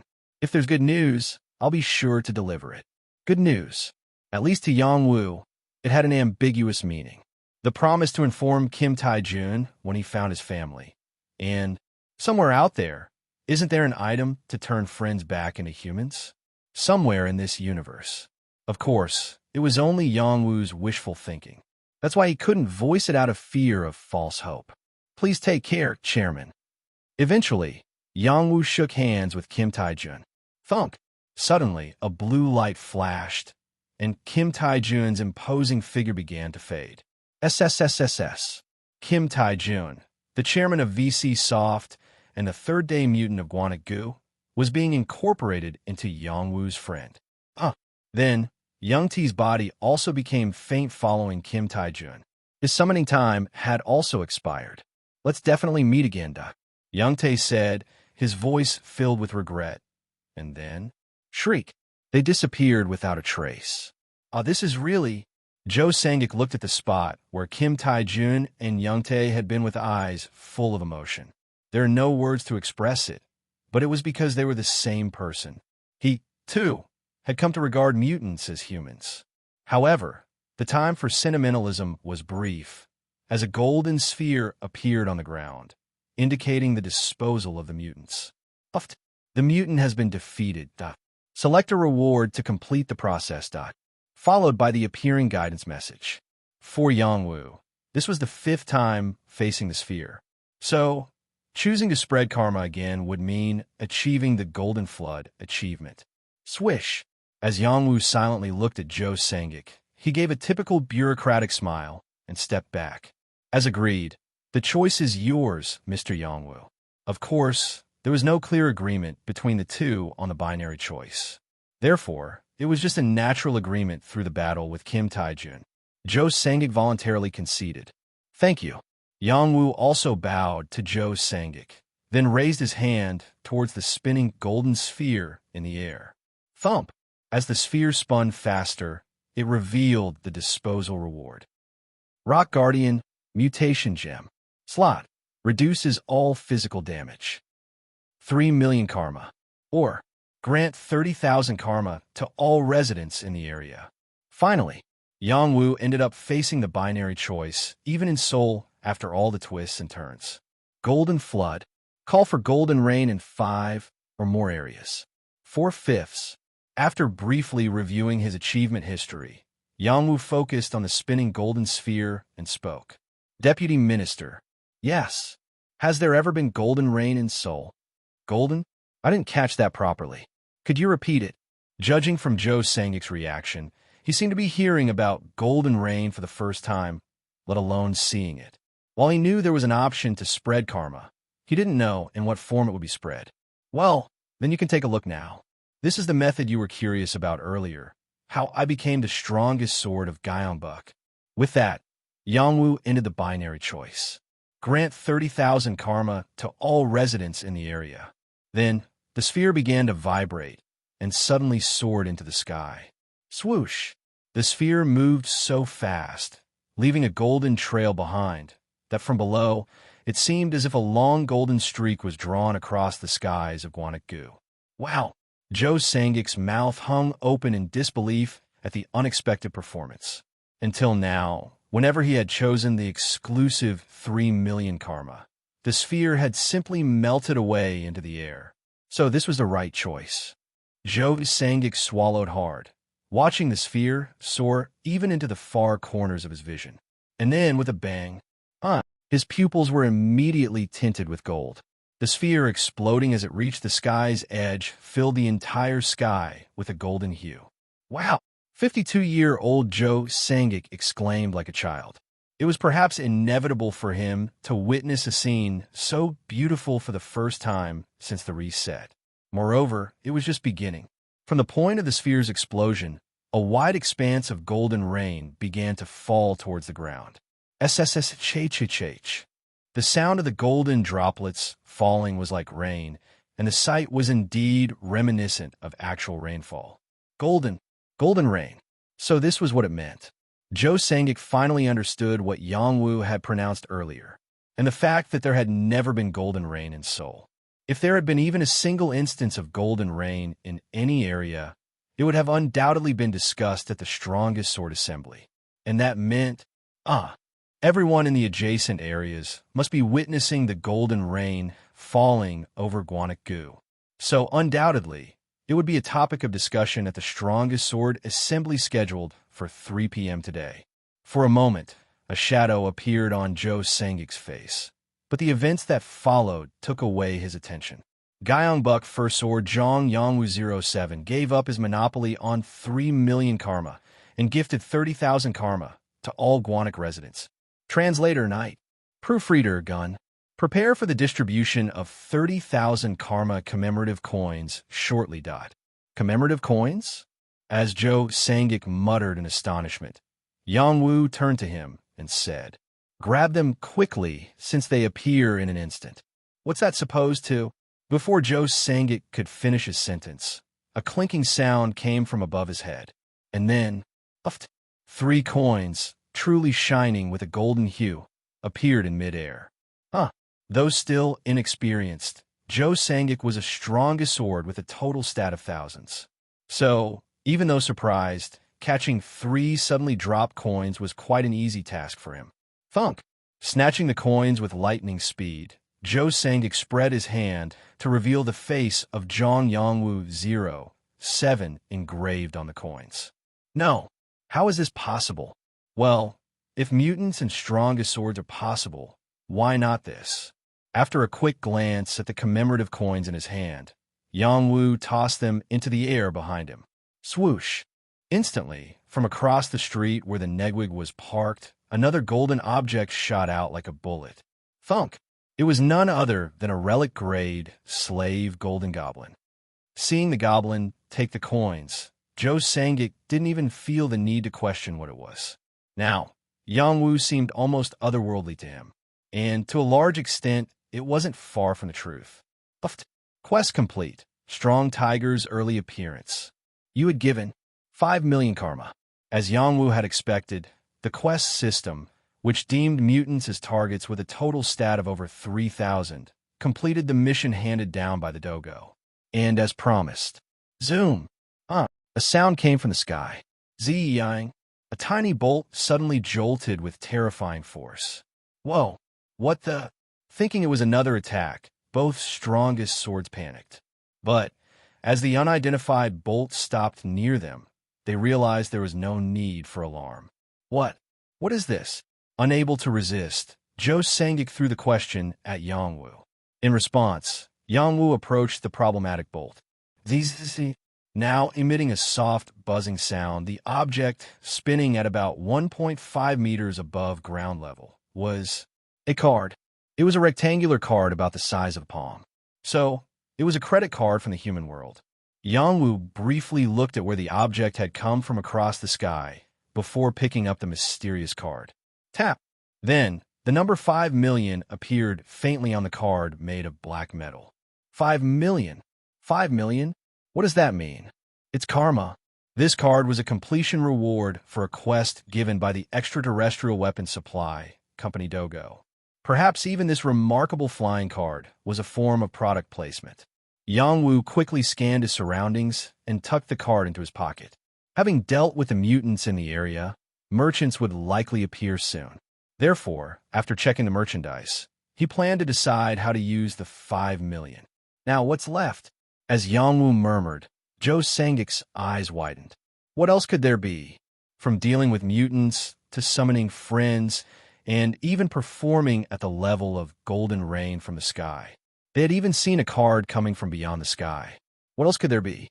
There's one thing left, the most important thing. But there won't be any more surprises. Saying this, Yangwu shifted his gaze to the flashing alarm message in front of him. Achievement unlocked, Golden Flood. Achievement grade, Legendary. Achievement rank, First. The recommended achievement list has been updated. There is one unclaimed achievement reward. Finally, Yangwu had achieved the main achievement that had led him to traverse various areas. The so-called Golden Rain route. The first reward was the Golden Flash, a sensory deprivation ability, and the second reward was the Golden Punishment, which was almost equivalent to asymmetric warfare and inflicting severe pain. Then what about the third? Looking at the golden equipment on his arm, Yangwu spoke. Claim reward. As Yangwu accepted the compensation, his upper body immediately began to glow brightly. Crack! What? Joe Sangik, who had been watching over him, was surprised to the point of astonishment, and then something was seen being put on Yangwu's upper body. Click! It was none other than a golden armor. The third reward item of the Golden Ratio route was a chest plate. Golden Oath, Legendary Breastplate. Reduces enemy attack power by 50%. Accumulated Golden Ratio, 5. Asterisk Golden Flood bonus. Attack power? It's neither power nor strength. So what is attack power? The item tooltips in this world are never written in vain. For example, the tooltip for Underdog is increases power by 25% against targets larger than the user. Therefore, if the Golden Oath simply reduced the destructive power of the opponent's attacks, the expression power would have been used. Then does attack power have a more complex meaning? Even if it was purely a decrease in power, it was clearly an equipment with an unreasonable option. It's completely defensive equipment. When I take the initiative, it's as good as useless. Perhaps it was a perfect effect for those walking the Golden Ratio route. In a world where all powerful people are choosing to monopolize 3 million people, wouldn't it be a perfect move to attract hate to go around spreading karma alone? Deputy Minister, is there any kind of hierarchy among the strongest swords who attend the meeting? Yes. Joe Sangik made a puzzled expression at the sudden question, but he still gave an answer. If I were to say that there is no hierarchy at all, it would be a lie. However, since they have never directly competed with each other, I can only say that there is an implicit hierarchy.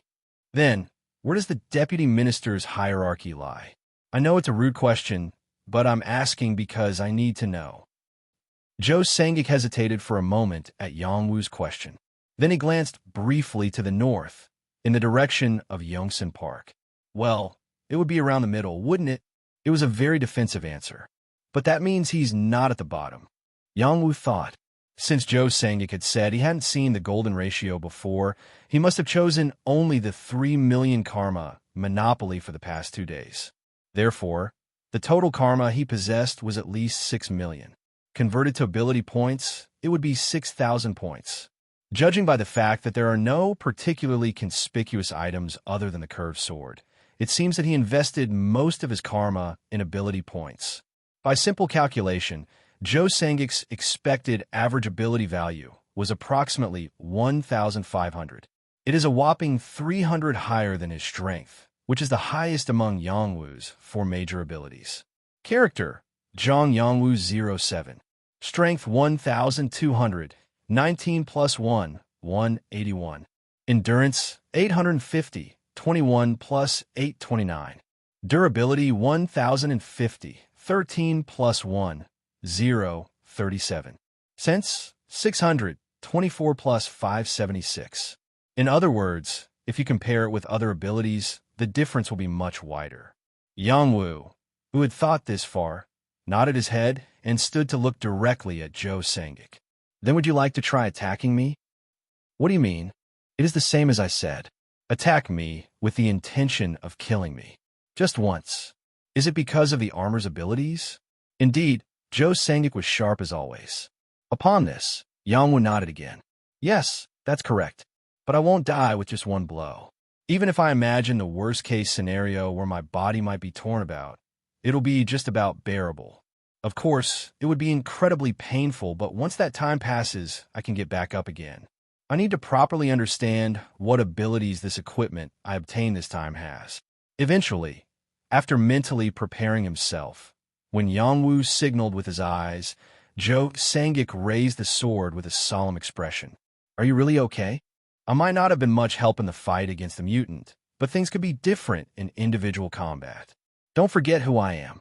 It meant not to overlook the fact that the person who would soon be facing them with a sword was the strongest sword. Yes, I've considered it thoroughly. Let's begin. With Yangwu's repeated approval, Zhou Sangik also nodded. And then, swish, he truly swung the sword. Swish. Your sensory value has temporarily increased from the original 600 to 1, 360. The sensory value of Zhou Sangik that Yangwu confirmed through sensory deprivation was about 1,400. Truly the strongest sword of Soul. However, what? But when he actually saw his attack, it was incredibly slow. It seemed like it could be blocked even without the help of Gyeongbok sword law. Could it be this slow after being subjected to sensory deprivation? And wasn't the speed of an attack originally within the realm of strength? But this wasn't a speed that could come from a strength of over 1,500. Blame. Eventually, when Yangwu dodged the dodge with simple movements, Zhou Sangik's long scroll cut through the empty space. Swish. Just like Yangwu, Zhou Sangik felt something was off. Upon this, Yangwu requested again. One more time, this time with the intent to truly kill. Yes, a sharp killing intent flickered in Zhou Sangik's eyes, with his subtly wounded pride, and this time, his blade cut through the air without warning. Swish! It was a diagonal slash harder to dodge than a straight cut. He was really serious about it. However, still slow. Even this time, Zhou Sangik's attack felt incredibly slow.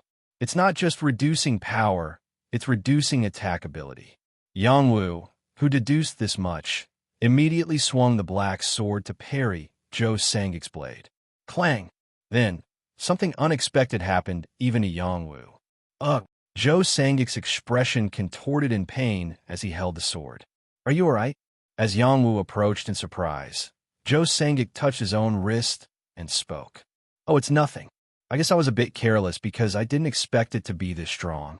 My wrist feels a bit numb. You're strong. Yangwu started to ask, but soon closed his mouth.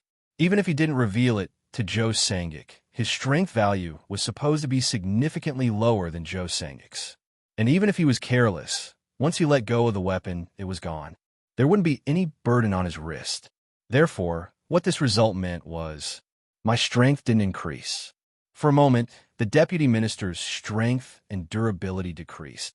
Reduce his enemy attack power by 50%. Yangwu finally seemed to understand what this tooltip meant. All abilities used for attack. PR/N, holy, from the strength used to wield the weapon, the endurance to support this strength with the body, and even the senses for accuracy and stamina to be used in small amounts. It was an effect that shattered all the abilities that composed an attack. This is truly an unreasonable item, at least in terms of defense. Not only Zhou Sangik, but also any other strongest swords in Seoul would be unable to withstand it. Some may have already defeated mutants, so they're much stronger than Deputy Minister Joe Sangik, but now I have 5 million too. I can match their level.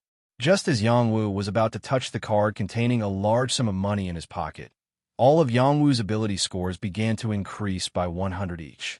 Your strength value has increased from the original 1,200 to 1,300. Your stamina value has increased from the original 850 to 950. Your endurance value has increased from the original 1,050 to 1,150. Your sensory value has increased from the original 600 to 700. Translator Knight. Proofreader Gun. Yangwu's completion of the Golden Flood achievement synchronized with the achievement window, raising all his ability scores by 100, thanks to the epic ring. Oh my, I wasn't even thinking about it. As Yangwu belatedly opened the achievement window, he noticed that the completed achievement count had increased from 5 to 6. Your achievement tendency is stubborn. Completed achievements, 6. It's still stubborn. Yangwu chuckled as he looked at his achievement tendency. It reminded him of the first golden ratio incident, where the system determined his tendency as stubborn. I wonder how Yechan is doing. As he recalled the first golden ratio, Yechan, who was sitting next to him at the time, naturally came to mind. So, he briefly considered using his fountain pen to check his location, but soon gave up on the idea. There was a much more pressing issue at hand. Now that I've completed the Golden Flood, a new achievement should have been added. The recommended achievement list had a maximum of 4 slots, and one of them needed to be completed to reveal a new achievement. Therefore, now that the Golden Flood had been completed, a new recommended achievement should have appeared. It's highly likely to be related to the Golden Ratio route. Could the next one be Golden Rain in 10 regions? Because he had already started walking the Golden Ratio route, it would be awkward if an entirely different type of achievement appeared. Well, let's take a look for now. The final task of this mutant battle. With half anticipation and half worry, Yangwu unfolded the recommended achievements. Swish. Nocturnal. Spend a night outside of your place of residence. Jeweler's Touch. Wear 2 rings of hero grade or higher on your index and ring fingers each. 3/4. Complete Orphan. Find and eliminate your parents. 1/2. Golden Journey. Summon the Golden Flood in the next area. Domestic 0/3. Foreign 0/2. Asterisk, asterisk, asterisk. Thunk. Thunk. Thud thunk. Who on earth is making all this noise? Taijun frowned in his sleep, then abruptly woke up, startled. Suddenly, an eerily white ceiling came into view, almost giving him chills. What? Instinctively, he sat up and reached out to touch the floor, only to realize that the texture of the ground felt strange. To his surprise, just like the ceiling, the floor was made of an unidentified white material. And not only that, the walls surrounding him and a modest door attached to one side of the wall. There's a door. As soon as Taijun realized that there was a doorknob in this strange space, he instinctively ran towards it. Thunk! Since it was only about 10 square meters, it only took a few steps to reach the doorknob. Thump! Soon, the doorknob was in his hand. Without hesitation, Taijun pulled the doorknob, opening the entrance buried in the white wall. Swish! But before he could step outside, he stumbled back into place, landing on his backside. Oof! Because even outside the door, it was still an entirely white space. Moreover, unlike the room with walls and a ceiling, there were no walls or ceilings outside, making it seem like an infinite space. There was simply an endless expanse of bright white background. Because of this, there was no way to gauge up or down, making it impossible to tell whether what he was looking at was the floor or empty space. Where is this? It wasn't until after Taijun had crouched outside his room that he noticed another man sitting outside. As Taijun saw the man and let out another scream. The man's face lit up with what seemed like genuine joy. Hyung, I've been waiting for so long, for real. It's me. It's me. Can't you recognize me? The man had a mischievous expression, looking like he was in his early 20s at most. He was wearing something that looked like white pajamas, which seemed incredibly odd. Taijun blinked for a moment, then involuntarily shut his mouth. No way. You seem to have guessed it right. Are you that creature from before? Due to his lack of composure, Taijun referred to him as a creature instead of by his name, but the other person didn't seem to mind at all. Yes, that's right. I'm Hong Yangdi. Hong Yangdi. He was a friend? No, a captive of Guyong Buk's strongest sword, Zhong Yongwu 07. So this place is... Oh crap. Taijun muttered under his breath. He had simply thought it was a long dream. This is that prison. As Taijun said this, Yangdi sniffed and forced a smile. It's not that bad now that you're here, Hyung. There was nothing like this before you came. Yangti pronounced, like this, as he gestured to the endless space outside the room with his hand. That wasn't here before? Yes. Until you came, there was only my room here. His room, he said. So, does that mean there's another room like this? Taijun felt like he was about to get dizzy. Come out quickly, Hyung. There's nothing there anyway. Yangdi waved his hand eagerly, calling out to Taijun. After hesitating for a while, Taijun finally stretched his foot out of the room. Then, in the distance to the left, he could see another square white building, and Yangdi, jumping with joy, was already running towards it. What's in that room? As Taijun looked around the still dark white space, he asked, and Yangdi, now much further away, answered in a voice louder than before. There's an hourglass. An hourglass? There's also a menu board. Next, I'm going to save up money to buy a TV. Yangdi's voice sounded even further away, but the word TV clearly reached Taijun's ears. A TV? There's a television here. As Taijun asked this, Yangdi was already jumping into his room. So in the end, Taijun, clang, started chasing after Yangdi. What is a mutant? Superficially, it was obviously a monster, because it had the power to crush any human being with just one finger. Moreover, it generally harbors hostility towards the world. Why? Because the masses that make up this world killed them. An anonymous unilateral attack carried out under the guise of annihilation voting. So Hyunsik didn't think the return of the mutants was an attack on this world. If you really had to define it, it's more like a counterattack. Those killed by the masses come back and kill the masses. It was truly a terrible world, but Hyunsik could accept it. We brought this upon ourselves. Do we think we could get away with killing people like that? And above all, Kuwung. Hyunsik was strong, to the point where nothing in this world felt like a threat. In fact, this was the decisive reason why Hyunsik was persuaded to accept the reset. At least he was still the protagonist of this world, just like before the reset happened. Tisk, Hyunsik clicked his tongue and looked down at the huge creature beneath him. About 3.5 meters tall, thick arms and legs reminiscent of logs, covered with sharp scales. What Hyunsik was looking down at now was Pastor Kim Won-gil, who had manifested himself as Lizard Man in Gangnam-gu. Pastor, since we're here, let me ask you something. Is there really a god? As Hyunsik kicked Kim Won-gil's neck with his foot, Won-gil's long snout, which stretched far away, weakly opened. Now that I think about it, this is hell. Just stop it, Doc. Although Kim Won-gil spat out a seemingly desperate line, Hyunsik paid no attention and stepped on the opponent's forehead. Squelch. Ugh. I asked you, do you think there's a real god? Do you still believe that? Hyunsik growled as he exposed it. Jong Hyunsik, 52 years old, currently the strongest sword in Gangnam. At the same time, he was also a former second-generation chaebol.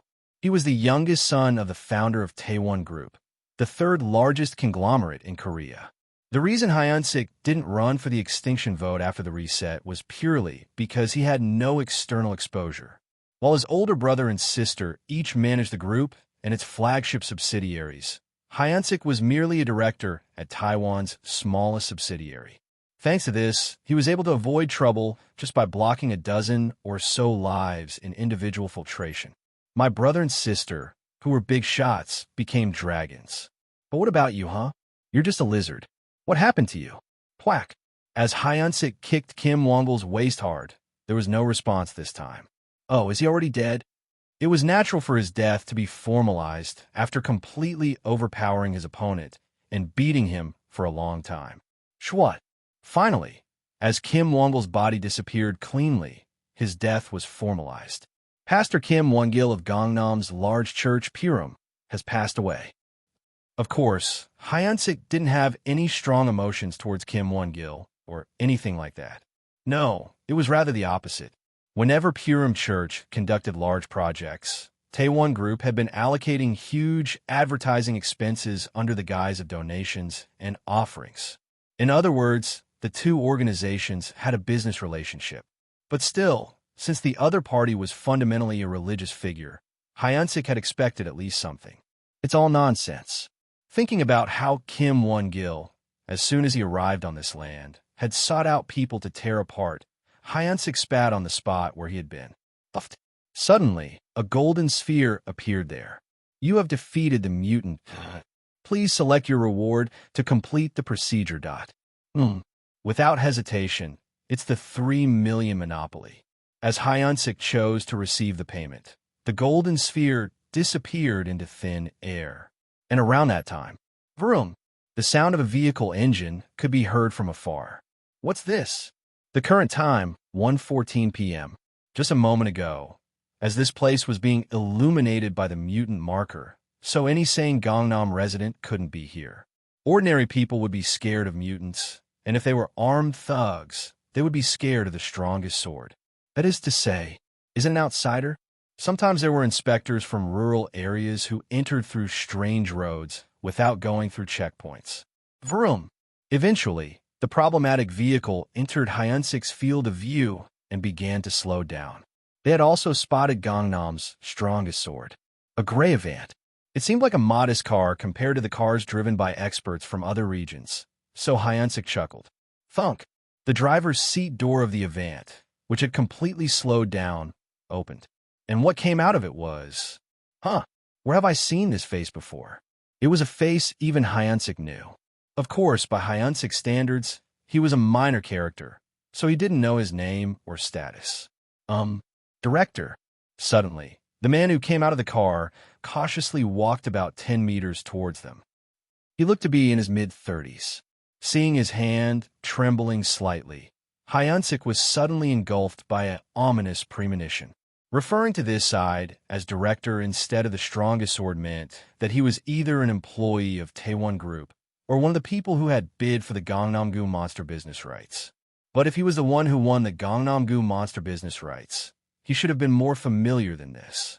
If he's neither someone who catches monsters in Gangnam, nor our employee, in that case, the remaining possibility is that he belongs to Gangnam-gu but hasn't secured the monster business rights. In other words, he's likely a thug who goes down to Gyeonggi province to make money. And among them, there's also Jong Gyu-sang, who has proclaimed his independence while maintaining his family's dignity. How did you come here? As Hyunsik was about to step forward to greet him, the man was startled and waved his hands. Oh no, translator night. Proofreader gun. The man stopped about 5 meters away from Hyunsik. Then, thud. Suddenly, he fell flat on the ground, banging his forehead against the floor. Oh no way. Seeing the man's behavior, Hyunsik unconsciously clenched his teeth. He expected what the man would say next. Did his son challenge the mutants to a fight? If not, the monster might have been particularly strong that day. Due to his stubborn personality, he might have clashed with outsiders and gotten into a fight. Of course, all of this could just be speculation. But if it wasn't any of these, why would an unknown extra suddenly appear and bang his head on the ground without even being prompted? Asked how you got here. Hyunsik's voice trembled slightly this time. Still lying on the ground with his forehead pressed against it, Lee Jango 73 replied to Gangnam's strongest sword. Your son's gone, and I am the only witness. Jango, who feared the wrath of Executive Director Jong, or rather the strongest sword of Gangnam, stated as clearly as possible that he was the only witness. He thought the enraged strongest sword could kill a person with just his breath. However, contrary to Jang Ho's expectations, the strongest sword didn't go mad. Instead, he immediately asked about his son's whereabouts. Where's my son now? Asterisk, asterisk, asterisk. 1:31 p.m., Gwanak-gu. Yangwoo was staring at the air beyond the intersection. It was because a black light pillar representing the location of the merchant had finally been shot down. Since it would be after 8 p.m. when lodging services and abnormal weather notices appeared, it was essentially the end of the main event.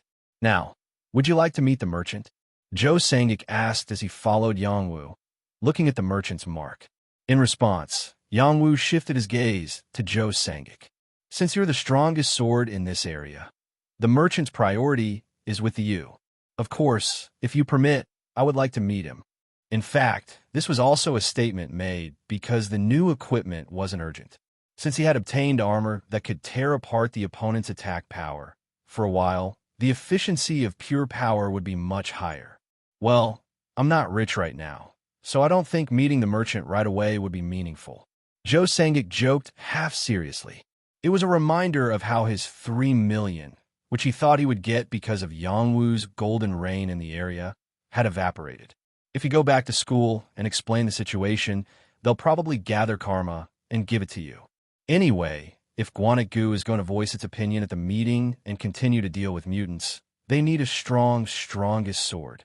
Then Joe Sangik's eyes fell on the magnificent armor Yangwu was wearing. By the way, what are you going to do in the future, Mr. Yangwu? Are you going to roam around Seoul and sprinkle golden rain? Zhang Yangwu is a very noticeable figure, and there will definitely be a request for clarification on the golden rain witness during the meeting scheduled for 3 p.m. today. So, Joe Sangik wanted to bring Yangwu to the meeting as much as possible. That way, they wouldn't get caught up in any future disputes that might arise. On the other hand, Yangwu couldn't easily speak up. He knew that Joe Sangik wasn't a bad person, but he didn't trust him enough to confide in him. And above all else, Golden Journey. Call for Golden Rain in the next area. Domestic 0/3, Foreign 0/2. Because of the 4th Golden Rain achievement, his mind was in turmoil. Foreign area? Does that mean places like China or Japan? If North Korea counts as foreign, I could give it a try. Regardless of whether it was a foreign judgment or not, the important thing was that the achievement system was considering mutant elimination in foreign areas. The existence of such achievements meant that the country's strongest swords could also fight overseas. What does this mean?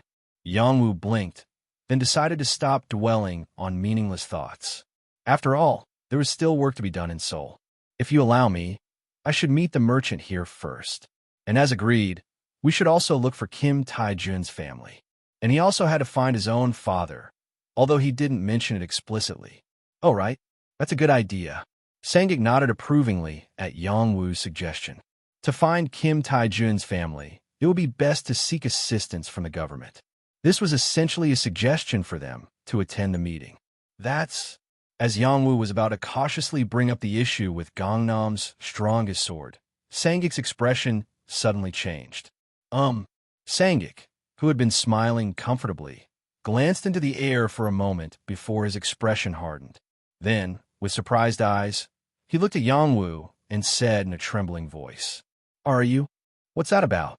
Yangwu wondered as he asked, but he somehow knew why. Even though he didn't know the exact form it took, Sangik had received some kind of intelligence.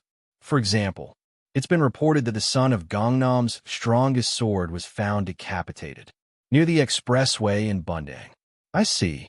Seeing no signs of surprise from Yangwu about the decapitation news, Sangik shut his mouth. No way. Like you said, some gangsters stopped us near Bundang, so I killed them. You mean all 14 people? I think that's about it. Then what about the body?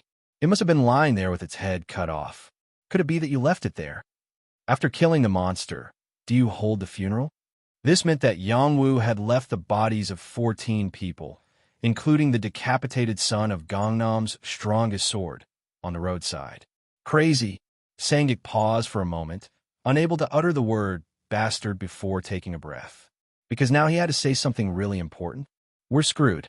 Gangnam's strongest sword is running wild right now. Since he said he saw his son's body, there's nothing we can do. But why we? It's strictly my affair. As Yangwu questioned, Sangik almost got angry, but managed to calm himself down. A little while ago, you sprayed golden rain in Guanagu. Fuck, everyone must have seen it. Golden rain. It was a kind of parade that could only be seen if the one who defeated the mutant gave up 3 million monopolies and decided to give 30,000 karma to everyone. Of course, no one in Seoul had ever called the Golden Rain before, and even on a nationwide scale, it was not common. So, Joe Sangik couldn't help but be impressed by the golden rain that fell in Gwanak-gu. From the conditions for the appearance of the golden rain to the actual scene of rain, it was like honey rain in this hell-like world. Is this what they call a miracle? But the impression he felt at the time was fleeting. Now, to Joe Sangik, the golden rain was synonymous with disaster. Why did the golden rain appear only in Gwanak-gu on the day the son of Gangnam's strongest sword died? It wouldn't seem strange to anyone, would it? When Joe Sangik said this with a pale face, Yang-woo asked, "So what happens now?" "The Seoul Alliance will demand an explanation from me for this incident. What is the identity of the golden rain? Who brought it? And whether that person brutally murdered Jong Hyun-sik's son? Then why don't you just tell the truth? I, an outsider, defeated the mutant without permission and called the golden rain." At Yang-woo's words, Joe Sangik let out a deep sigh. "Then how am I still alive?" "Pardon?" "An outsider who killed 14 young men he encountered on the street came up to Gwanak-gu and took away the mutant. So how can Gwanak's strongest sword be alive?" That's at that time, in conversation, Yang-woo, who was about to continue speaking straightforwardly, could only shut his mouth. "It doesn't make sense when you say it like this." That's right. From the perspective of a third party, it was a completely unconvincing story. An outsider who boldly killed even the son of Gangnam's strongest sword didn't touch Gwanak's strongest sword? Moreover, Gwanak's strongest sword just watched quietly as the outsider, who suddenly appeared, killed the mutant? I wouldn't have believed it myself. As Yang-woo seemed to understand the situation, Joe Sangik finished his words. "In Jong Hyun-sik's eyes, I'll look like Yang-woo's accomplice. It means that there's a very high probability that he will try to kill us together without discriminating. Together, meaning that Yang-woo, who is a murder suspect, would naturally be killed. And above all, Jong Hyun-sik is currently the interim leader of the Seoul Alliance. So, most of the strongest swords will stand on Jong Hyun-sik's side. So you're saying no one will stop Jong Hyun-sik? I'm glad I don't have to jump in alone. It seems like you receive a lot of hate, Deputy Minister. Not all strongest swords participating in the meeting want order. There are people who want to enjoy power recklessly." Joe Sangik feared that this incident would act as a detonator and destroy the Order of Seoul. But avoiding the meeting would be the worst choice. If so, Jong Hyun-sik will come directly to Gwanak-gu. If such a thing happened, it would lead to a massacre at Seoul National University. Imagining a horrific development, Joe Sangik frowned. "Then are you saying you'll willingly attend today's meeting? Do you have any other options?" "I have to go and explain as much as I can." Upon hearing this, Yang-woo checked the time on his watch. The current time was 1:36 p.m. There was about 1 hour and 20 minutes left until the meeting of the strongest swords, which was supposed to take place in Yongsan Park. "But, sir..." "Yes.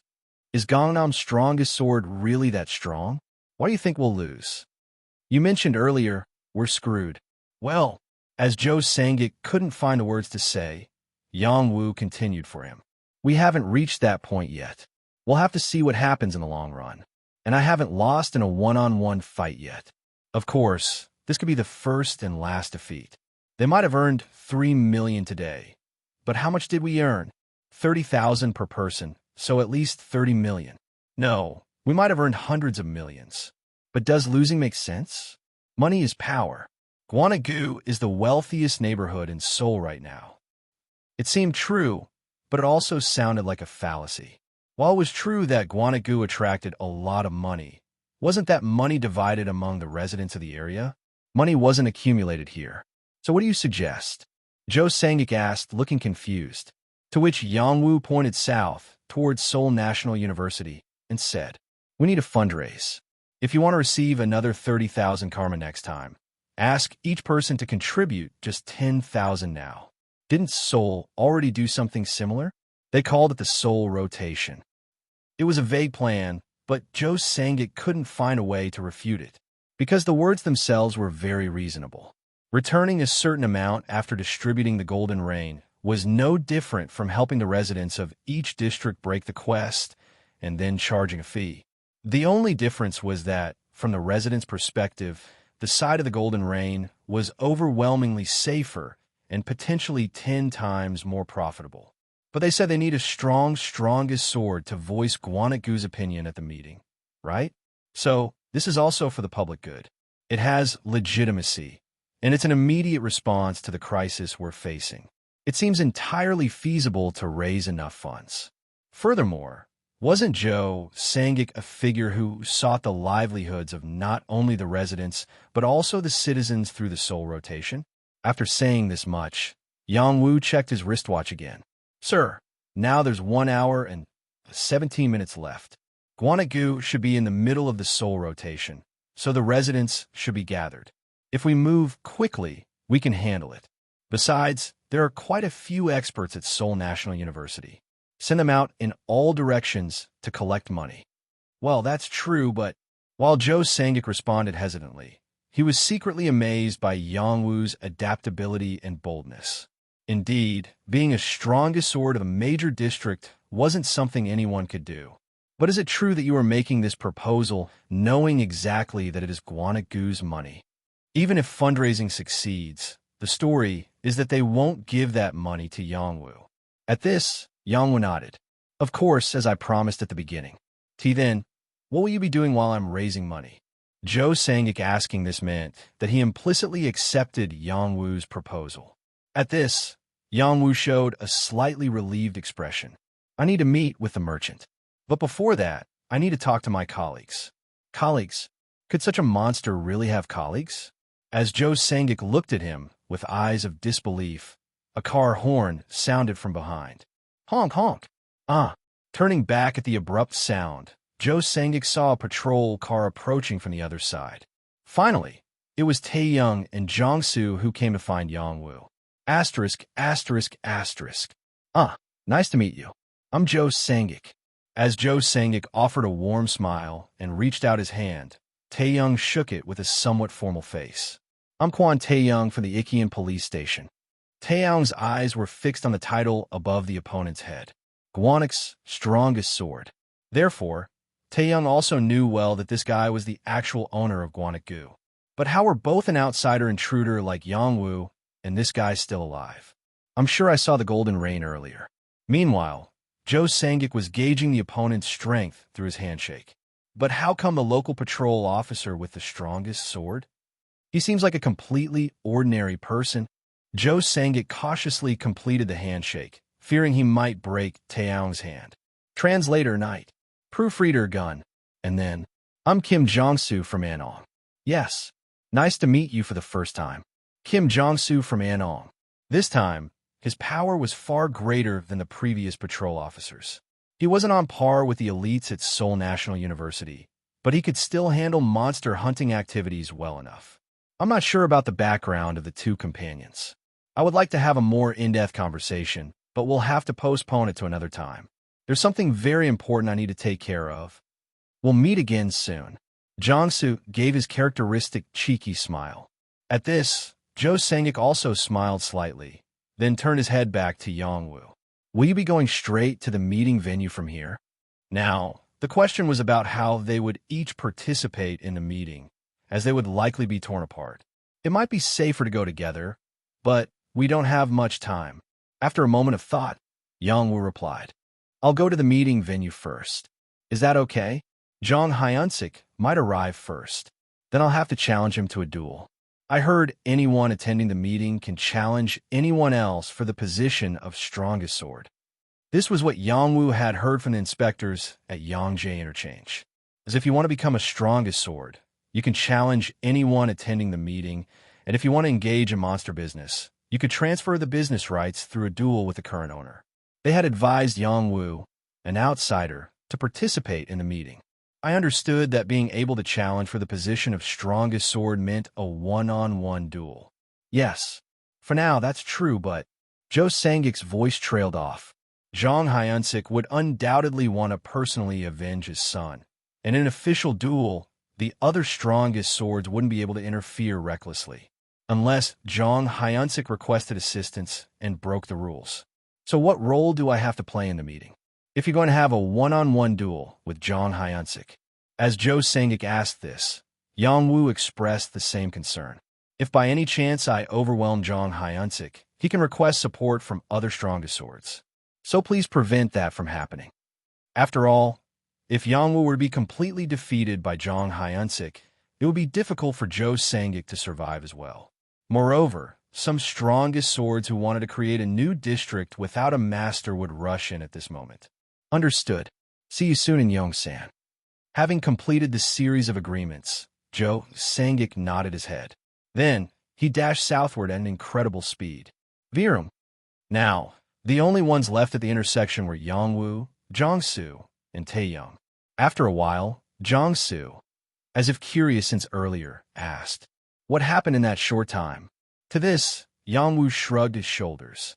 "Well, Seoul is a complicated place, whether then or now." Then, he looked at Kwon Taeyang from Icon Police Station and asked, "Taeyang, you're still a police officer, right?" "Of course. As you said, Seoul may seem complicated, but then, I have a favor to ask." "What kind of?" As Taeyang gestured for him to continue, Yongwoo scratched his chin. "Could you find some people for me?" "People?" "Yes. While I attend a meeting and settle matters, it would be helpful if you could find the family of Representative Kim Tae-jun. If it's Kim Tae-jun, he's the chairman of VC Soft." Upon hearing this, Jong-soo, who still seemed unsure, chimed in instead of Taeyang. "Brother, you don't mean that TJ, do you?" "Yes, that's him. From the third-day mutant in Gwanak-gu, Kim Tae-jun, to the series of battles and forming friendships." When Yongwoo summarized what happened at this intersection, Taeyang's face stiffened. "It's such an important promise. Do you know the whereabouts of his family? Even if he's a police officer, it's not an easy task to find people based on just one clue like Kim Tae-jun." So, Yongwoo took out a pen and said, "If they're still alive, we can find out now. Want a poster? Epic. Seek what you desire to. Father. A magic pen that finds what you desire." Yongwoo briefly looked at the phrase "father," which was currently set as the search target, and then quickly re-entered the target. Will it still search properly even with two conditions attached? Kim Tae-jun's family.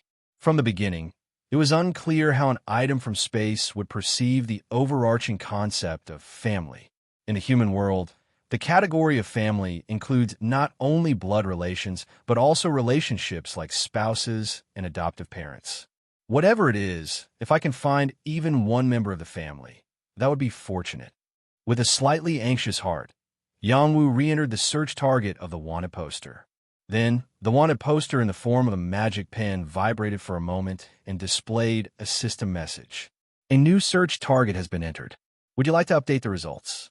To update the results meant to erase the arrow pointing to father currently displayed in front of him. "Why, yes." "Confirm." As Yongwoo confirmed the update, the wanted poster shone brightly. "Pot."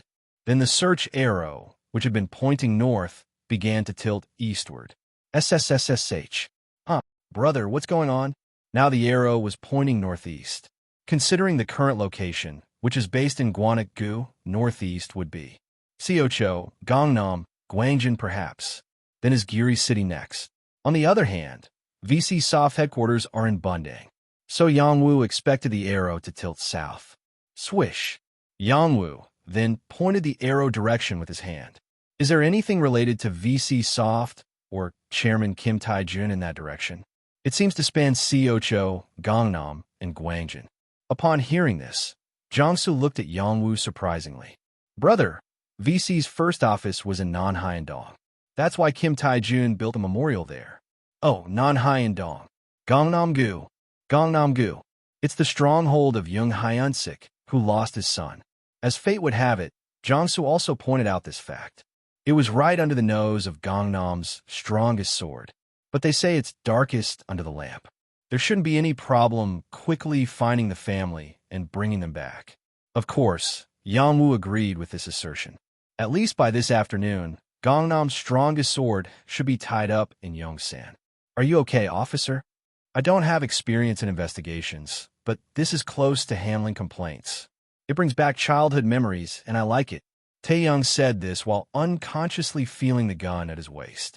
It was a keepsake of Kim Byung-cheol, the chief of Ikkeon Police Station, with a bullet in it. Gangnam is also a relatively well-organized area like here. But just in case, it will be better to move with Mr. Jongsu. Yes, brother. It's about time to pay for a meal. Understood. With both men nodding without hesitation, Yang Wu intended to pay them for their security. However, Jongsu vehemently refused and took out a golden coin from his pocket. You have already provided enough for security, and the money you gave last time is still here. Jongsu's current wealth amounted to a whopping 147,000 karma. In fact, among ordinary people, he was considered quite wealthy. Right now, abilities would be more useful than cash. Keep only the minimum and invest in your abilities. As Yang Wu said this, dotted lines appeared along Jongsu's body contour. He had started investing in abilities as soon as he heard Yang Wu's words. Meanwhile, Taeyong, still a bit concerned, spoke with a stiff expression. If we find Mr. Taijun's family, where should we go next? This was quite a difficult problem. If Yang Wu were to be killed by Jong Hyunsik, then the reunion of Taijun's family would become problematic. My name was on the name tag, along with Yangdi's. So if the owner changes, the chances of our friends disappearing are high. Perhaps he would be released from his indenture and become a mutant again. And secondly, if Yang Wu were to assassinate Jong Hyunsik, in that case, I would become the strongest sword of Gangnam. It's unimaginable, but it will be a very good thing for the chairman and his family. In this case, it would be better for Kim Taijun's family to stay in Non-Hyundong as it is. And lastly, if for some reason both Yang Wu and Jong Hyunsik were to survive the reunion. In that case, since Yang Wu wouldn't be able to summon his friends in Gangnam, it was imperative to bring Charamon Kim Taijun's family. Therefore, the conclusion was reached. It would be best to bring them to Seoul National University. They decided to rely on Seoul National University, which was relatively neutral. Asterisk, asterisk, asterisk. 1:52 p.m. Yang Wu, who had dispatched the two to Gangnam, now set out for his final appointment in Gwanek, a meeting with a merchant.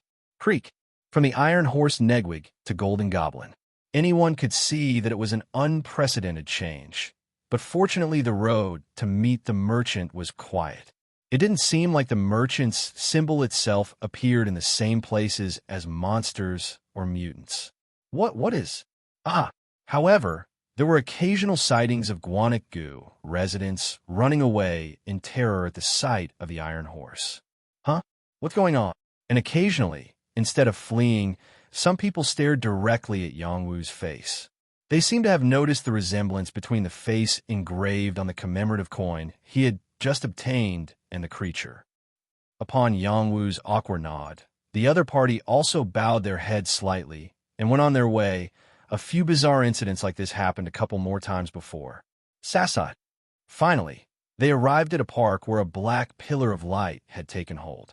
Merchants generally appear in secluded places. Yang Wu glanced around, relieved to see not a single ant in sight. Monsters and mutants didn't care much whether they appeared on the street or on top of buildings.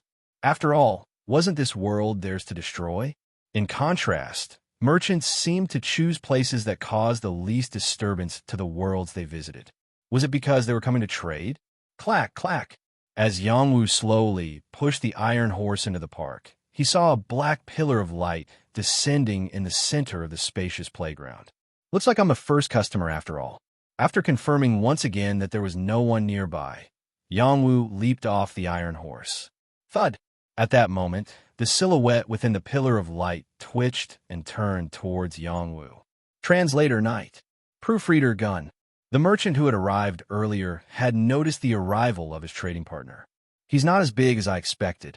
Of course, whether he would end up trading with the merchant remained to be seen. As the distance between Yang Wu and the merchant shrank to within 10 meters, the space in front of the pillar of light split open, revealing the mediator, Kubu. Slurp.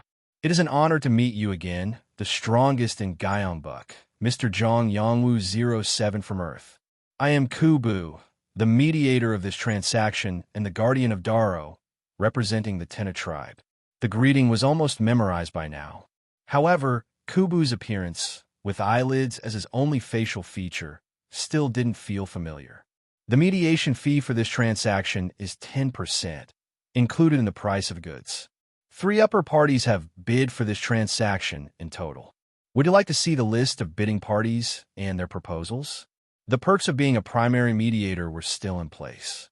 Yes, please show me. As Yangwu nodded, Kubu's eyes blinked widely. And then, squiggle. The space between Yangwu and Kubu distorted, and soon 3 fist-sized objects appeared there. That's the list of bidders? As Yangwu approached the unidentified objects, which had been unrecognizable until just now, they began to transform into different shapes. Sure, it was none other than, earthly items. Each bidder had crafted an object that Earthlings would recognize in their own way. Unbelievable. Yangwu sifted through the objects imitated by the aliens, feeling like a judge. The first one was a statue. It was a figure of a person sitting on a sturdy chair, but upon closer inspection, a king. It's a king. It depicted the figure of a king seated on a throne, even wearing reasonably well-made royal attire. The materials seemed to be of strange substance, neither clay nor stone. In any case, what they seemed to be appealing to was Yangwu, their trading partner. Their understanding of humans seemed to be high. Considering Yangwu was Korean, they had sent a representation of a king, a concept that had existed only in the past, but was still conceptually used today. Thus, the items they offered were likely closely related to human characteristics. They must be very meticulous people. However, Yangwu's thoughts changed as soon as he saw the second item. Sure, the second one was made up of countless grains of sand, moving alone as if it were truly alive. Shit! The second bidder had sent a flying bird. A bird that seemed almost perfect, from the subtle movements of its feathers to the delicate trembling of its beak. Incredible technology. However, Yangwu couldn't exactly determine what they were trying to appeal to with the bird. Perhaps they simply liked the concept of a bird among Earth's various contents. Now, on to the next one. As Yangwu turned his eyes to the third item, he suddenly felt a chill run down his spine. What is this? The third one wasn't an object, but rather kind of scene. A night sea that seemed as though thunder would strike at any moment. In the midst of it, a huge whirlpool was visualized, swirling wildly. Although it was clearly a depiction of a part of Earth, Yangwu felt a sense of dread. At the same time, he also felt a desire to see the items that these beings were presenting. These people, no, I will trade with these bidders. As Yangwu pointed to the problematic sea landscape, Kubu blinked his eyes. Are you sure about this? Yes. As Yangwu nodded again, Kubu's eyes briefly flickered towards the empty space. Then, in accordance with the request of Zhang Yangwu 07, I return the Shamiel bidder and call forth the prisoners of Rome. As Kubu finished speaking, the black pillar of light vanished, and the silhouette that had been visible inside was lifted up into the sky. Then, almost immediately, a thick, oily substance poured out from the inside of the pillar of light. Is that the merchant? Yangwu stared blankly at the prisoners of Rome, which filled the entire pillar of light from bottom to top with darkness. Then Kubu rolled his eyes and said, the list of items is complete. The merchant, the prisoners of Rome. Whether they were actually prisoners somewhere, or if the name prisoners was just a title for the bidder, there was no way to know. But judging from the items they were selling, they're definitely extreme individuals. 1 broken scale, unique ring. 30% reduction in muscle strength, endurance, and senses increased by 40%. 680,000 karma. 2 masochism, narrative gem. Slot. Strength increases by 25% when bleeding. 1,700,000 karma. 3 Rome's bottom. Legendary sword technique. Fight like a prisoner. Local martial arts. The sea was somewhat expected. It was understood that the items provided by the other party would not be typical. However, this exceeded Yangwu's expectations by 2 levels. a merchant selling legendary grade items. Until now, the highest grade of goods offered by all the merchants encountered was epic. Moreover, those items couldn't be purchased even with a lot of karma. It was only possible to exchange them for legendary achievements. However, this merchant not only sold epic grade items for karma, but also possessed legendary grade items. This was an unprecedented transaction. 3. Rome's Bottom. Legendary sword technique. Fight like a prisoner. Local martial arts. Rome's Bottom. But what does it mean to fight like a prisoner? Does it mean to fight cruelly and viciously? Whatever it was, it certainly didn't sound like a refined combat style. Finally, when Yang Wu's gaze fell on the price of local martial arts of legendary swordsmanship, a new message appeared in the empty space below. Fa. Exchangeable Gyeongbok swordsmanship. Unique grade. Non-exchangeable Ikian swordsmanship. Relic grade. Non-exchangeable Yongdiok swordsmanship. Relic grade. Non-exchangeable Gumi swordsmanship. Relic grade.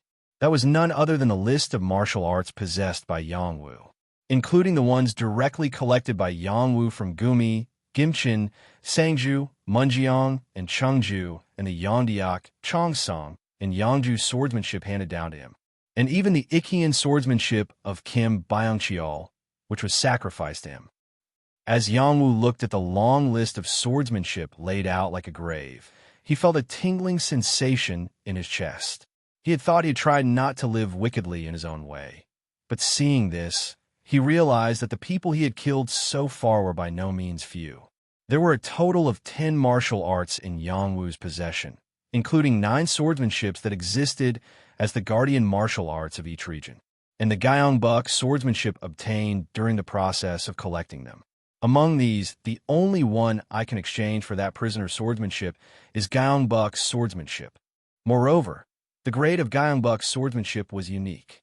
It was a martial art that was 2 grades lower than Rome's Bottom, which was of legendary grade. I thought the title of Gyeongbok's strongest sword was epic, so I assumed the swordsmanship would be epic too, but it was just a concept of sub-options. In the midst of this, Yang Wu learned another thing. In any case, that problematic swordsmanship had to be bought.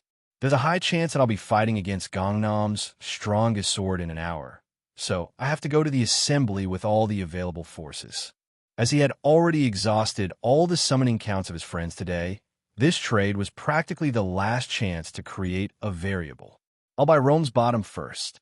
When Yang Wu decided to buy the swordsmanship, the intermediary, Kubu, blinked his eyes. I confirmed. Would you like to see other items as well? At this, Yang Wu's gaze returned to the list of goods. 1. Broken scale, unique ring. 30% reduction in muscle strength, endurance, and senses increased by 40%. 680,000 karma. Broken scale. As it was a unique ring, if Yang Wu were to buy it, he could complete one achievement. Jeweler's Touch. Wear 2 rings of hero grade or higher on your index and ring fingers. 3/4. Now, all he needed was 1 more ring of hero grade or higher. But the value of strength is too high. It's a stat that affects the speed of movement. Moreover, the sense increased by the scale ring was a stat that had always been Yang Wu's advantage. In terms of total stats, it's definitely a gain, but in actual value, well, I don't think it's worth 680,000 karma. At least, it was not a valuable item on this side. Yang Wu considered the broken scale as a trap item and skipped it. So what's left? 2. Masochism, narrative gem. Slot. Strength increases by 25% when bleeding. 1,700,000 karma. The last item, masochism.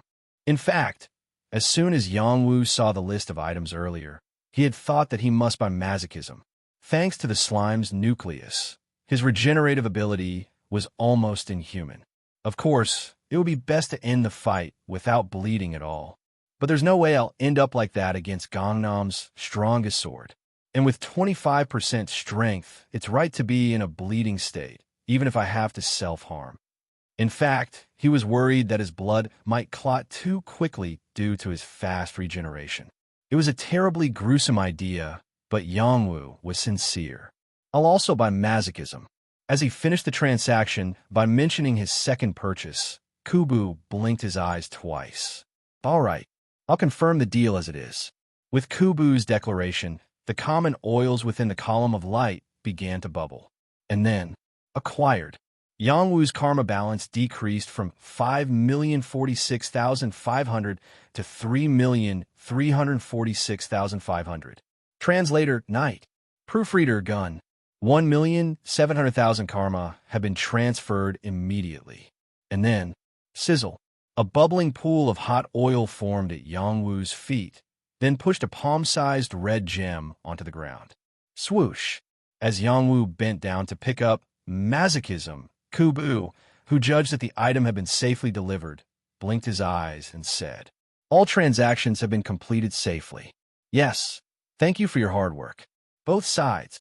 Yangwu said this, looking at the merchant's side, but the quietened pool of oil showed no reaction. Asterisk, asterisk, asterisk. Masochism and a legendary swordsmanship, Rome's bottom. Yangwu, who bought both items from unidentified prisoners, immediately used masochism as soon as the deal was over. Flicker. Fearful cat, epic compass. Indicates a threatening object. Strength increases by 25% when bleeding. Yangwu inserted the gem into an empty slot on the epic compass, Fearful cat, just like he did with the Kekadite. He could see that a new tool tip had been added. From now on, his strength would increase by 25% while bleeding. But does this really work? A radical effect befitting an epic grade. Yangwu briefly looked at Fearful cat, which had become something he could never abandon, and then belatedly brought up the tool tip of the title. Ping.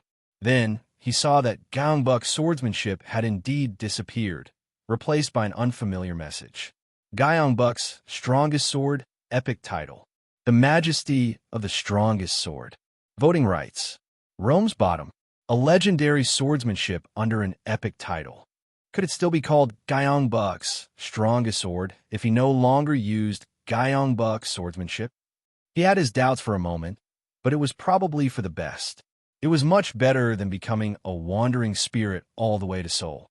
Now, all that's left is how to spend this money. Asterisk available karma. 3,346,500. Yangwu's current cash was about 3.34 million karma. In terms of stats, it amounted to 3,340 points. Finally, he could raise his average stats to around 2,000. Character, Zhang Yangwu 07. Strength 1,300, 19 plus 1, 281. Stamina 950, 21 plus 929. Endurance 1,150, 13 plus 1, 137. Senses 700, 24 plus 676. The top priority stats are strength, followed by endurance and stamina. To properly utilize his strong strength, he needed evenly distributed endurance and stamina to control that power. While there were no issues with everyday movements, when he had to continuously output maximum power like in a duel with the strongest sword, an enormous amount of stamina was consumed, and there was considerable strain on his body. Anyway, I can always steal senses from my opponent, so it's not urgent right now. Furthermore, in practical terms, his strength would increase by more than 25% due to masochism. So Yangwu invested 1,500 points into strength and evenly distributed the rest to stamina and endurance. Character, Zhang Yangwu 07. Strength, 2,800, 19 plus 2, 781.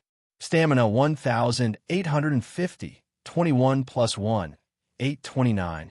Endurance, 2,050, 13 plus 2, 037. Senses, 700, 24 plus 676. Asterisk available karma, 46,500. When his strength level, which was initially only 19 and previously only 1,300, soared to 2,800 in an instant, he felt nauseous for some reason. I wasn't human before, but now my output has doubled.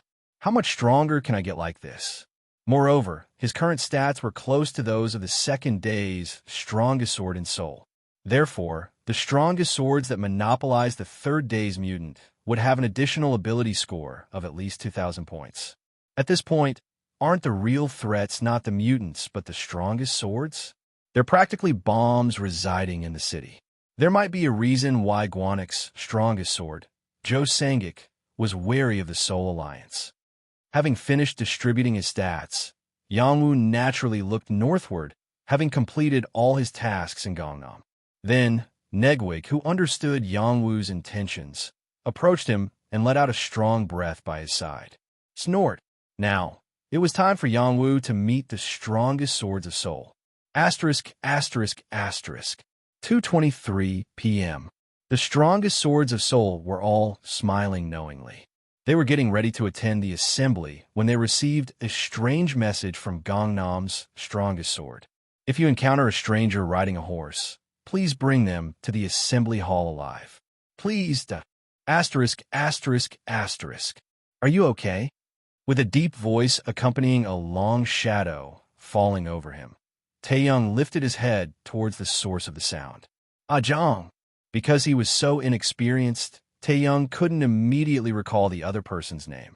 So, as the other person crouched down, he lowered his body and said his own name. I'm Kim Jong-soo. Actually, I'm not that important. Sorry, I'm sorry. It's not like I felt bad.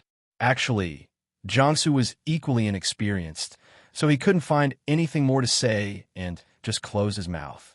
Jong-soo had only lived for 29 years. He was still too young to comfort someone's sorrow skillfully.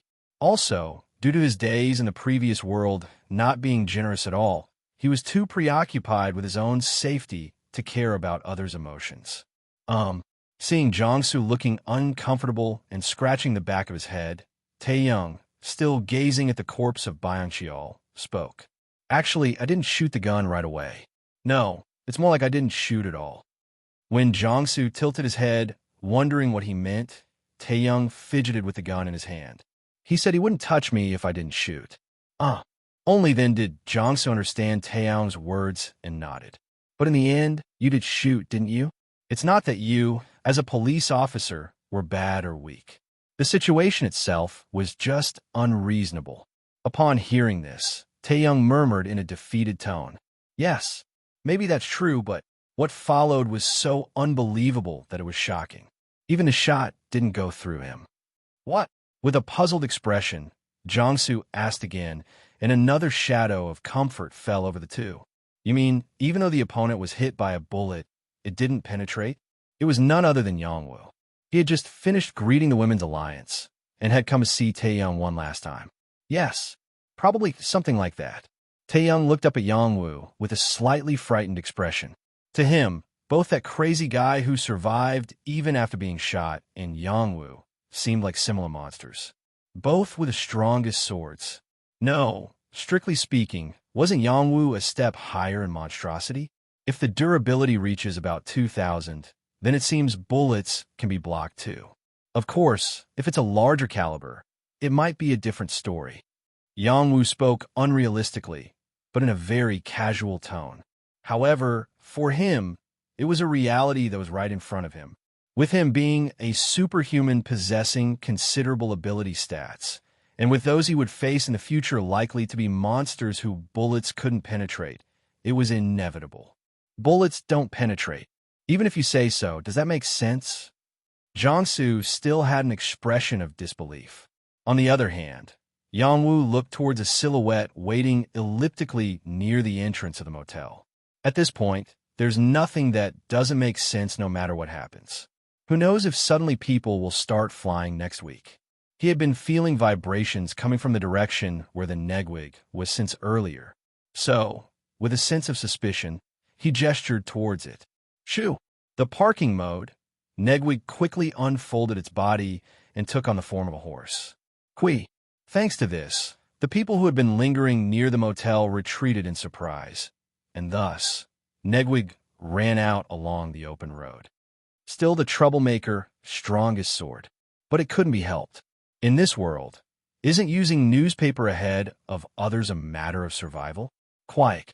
Finally, Negwig reached Yongwoo's vicinity and stopped walking. The current time was 10:42 a.m. It was time to start heading back. This above us is Songnam. And next is finally Seoul. He would probably be able to enter Seoul before the end of the day, even before the mutant drops. Do you still plan to go to Seoul, officer? As Yongwoo grabbed Negwig's reins and asked, Taeyong hesitated for a moment, then nodded firmly. Yes, I have to. Then, swoosh. He took out the gun from Byung-cheol's waist and the thin bracelet wrapped around his left wrist. The deceased had left behind one more souvenir besides the gun. Oh, now that I think about it. Yongwoo realized belatedly as he looked at the bracelet Taeyong had taken off from Byung-cheol. Byung-cheol was also a strongest sword who had killed a mutant. And when a mutant dies, it leaves behind one equipment of mutant grade. There have been no exceptions so far, so it must have been a basic rule. Can I take this if you're okay with it? Taeyong dared not to wear the bracelet immediately and asked Yongwoo. In response, before answering, Yongwoo briefly examined the tooltip of the bracelet. Cross knot, mutation bracelet, ability resistance 20%, empty slot, ability resistance. It was a concept he had first encountered on a Kikadite gemstone used for slots. What exactly is ability resistance? Translator Knight. Proofreader Gun. He didn't know for sure, but it was likely something that didn't include basic resistances like fire, cold, lightning, etc. So, Yongwoo became even more interested. There must be a reason why equipment with ability resistance was appearing frequently. For example, it might have to contend with something much more alien than monsters at some point. What naturally came to Yongwoo's mind were the shareholders of the weapon brand Dogo. Even they were not just simply described as monsters. But it wasn't the time yet. The ability resistance wasn't urgent enough for him to forsake his humanity and become greedy. Yes, of course you can take it. It's your colleague's souvenir. Yongwoo gestured meaningfully as he looked away from the bracelet. Then Taeyong nodded and gently put the bracelet on his wrist. Then, officer, how will you be traveling? Is the car still there? As Jongsu looked towards the motel parking lot and asked, Taeyong pulled out the car keys from his pocket. Yes, I checked this morning and the car was still there. This meant that the anomaly climate didn't vandalize vehicles that had already been paid for. That's good to know. Yongwoo learned yet another thing about this world as he climbed onto Negwig's back. Asterisk, asterisk, asterisk. This was the function of Gangnam's strongest sword's signature equipment, Wave. Wave, unique ring. Voice transmission to the strongest sword of the acquired area. Area, Seoul. A truly unique item that allows any strongest sword in Seoul to send their voice to anyone. It was all thanks to this item that Jong Hyunsik played a central role in the strongest sword assembly. However, because the content of this message was so absurd, the reactions of the strongest swords were vastly different. Riding a horse? Has the strongest sword gone senile? Samak Jong Hyunsik behind his back. Even Jong Hyunsik is asking for a favor? What on earth is going on? If we ask Gwanak, we might get an answer. Something happened there today. Some sense that something unusual had happened. Thinking about the sender's position. And even those who had not yet participated in the assembly. Something interesting seems to be happening. No. Is there really someone riding around deliberately? Why? What's going on at the assembly? As a result of this message, they seriously considered attending the assembly. They couldn't tolerate the idea of a stranger riding a horse. Meanwhile, Yongwoo, the protagonist of the widespread equestrian rumor that spread throughout Seoul in no time, was riding on Negwig's back, rushing towards the Dongjak Bridge. Something feels off today. A middle-aged man with a receding hairline rushed over, tilted his head politely, and muttered. This man's name is Park Sang-do 162. A former Minister of Culture, Sports, and Tourism, he currently holds the position of Prime Minister of the new Seoul government. He is the most powerful figure in the government formed after the reset. What seems strange? A young man, upon receiving Park Sang-do's report, responds with a puzzled expression. What is the identity of this man sitting on the bench, smoking a cigarette? Yongsan's strongest sword. Yongsan's strongest sword Kim, Doha 03. He is the strongest residing in Yongsan and the only combat weapon of the new Seoul government. Due to the quasi-independence and privatization of all armed agencies, including police departments nationwide, the current government is practically reduced to an administrative body. Thus, the government, which needed physical force externally, reached out to Kim Do-ha, asking him to become their patron. Given that the former president's office was located in Yongsan, there was no other option. So, it came to pass that Park Sang-do, a former high-ranking bureaucrat, found himself bowing to Kim Do-ha, who once ran a convenience store in Yongsan. In essence, the government, mere semblance though it was, had nothing else to offer to the real power in this world, the strongest sword, except for its formal recognition. Soon enough, Park Sang-do raised his head and finished his report. We received someone from Giro and Gangdong. They intend to participate in today's meeting. Giro District, Gangdong District. Both areas had not participated in the last meeting, and they had rudely treated the envoys sent by the Seoul Alliance. Especially Giro District, not only did they rudely dismiss the envoys, but they also made them disappear. The same was true for the neighboring district of Yangdongpo. So, they were planning to discuss investigations into Giro and Yangdongpo at the meeting, but it was surprising that Giro, one of the high-risk areas, expressed willingness to participate first. Oh, really? It's unexpected that they're coming from Giro. However, Kim Do-ha, upon hearing the news, wasn't particularly surprised. They knew well that their main objective wasn't the meeting, but the outsider who rides a horse, as announced by Gangnam's strongest sword through a message. In other words, they were here for some interesting spectacle. It seems they're getting bolder. They've come all this way just for a show. They must think they can get away with anything now. It's becoming a habit. Anyway, it wasn't a pleasant development for Kim Do-ha either. The more swords gathered, the higher the chances of troublemakers among them, and inevitably, there would be incidents. And the location of such incidents, unbeknownst to them, would likely be right in the middle of Yongsan District. Of course, that might be today. The unidentified outsider pursued by Gangnam's strongest sword, and the delayed attendance of Giro and Gangdong at the meeting. It's all ominous. Tisk, after dropping the cigarette, which had burned down to the filter, to the ground, Kim Do-ha crushes it with his foot and says, "We still don't know the identity of Giro's strongest sword, right? They could be a crazed Korean Chinese. It might be wise not to station anyone to the west." "Yes, understood. Any other instructions?" Park Sang-do repeatedly nods his head almost submissively. Anyway, once the meeting is over, there's no need to confront the strongest sword until 3 p.m. tomorrow. A few hours of shutting his eyes tightly would allow him to live out the rest of the day as a real prime minister. As Park Sang-do, who hadn't received the dispersal order, continued to stand in place waiting, Kim Do-ha seemed to remember something belatedly and asked, "Oh, is there something you need, sir?" "Yes. Well, I'm not aware of anything specific. Is something wrong? Should we send someone to Gangnam?" When Park Sang-do, now concerned, asked, Kim Do-ha waved his hand dismissively. "No need. They'll be here soon anyway, so we'll find out shortly." And Kim Do-ha's words turned out to be true. Before long, a policeman in uniform rushed over to where the two were. Urgent, with swift movements, it was evident that he was one of the elite police stationed on the border of Yongsan for the strongest sword meeting. Urgent, Kim Do-ha, sensing that the uneasiness he felt earlier was materializing, suddenly rose from his seat. Most policemen on patrol wouldn't leave their posts and come to Yongsan Park. "What's going on? What's urgent?" Park Sang-do, following up, asked the policeman. The policeman gasped for breath and pointed south. I think there's a mutant appearing on Dongjak Bridge. Asterisk, asterisk, asterisk. The Han River, a massive body of water dividing the capital city of Seoul into north and south. With an average width of 1.2 kilometers, even the superhumans emerging after the reset could only cross it via bridges. This meant that those committing crimes in the reset world didn't use bridges at all. There was no way to evade inspections on the bridges, and if they were surrounded, there was no escape.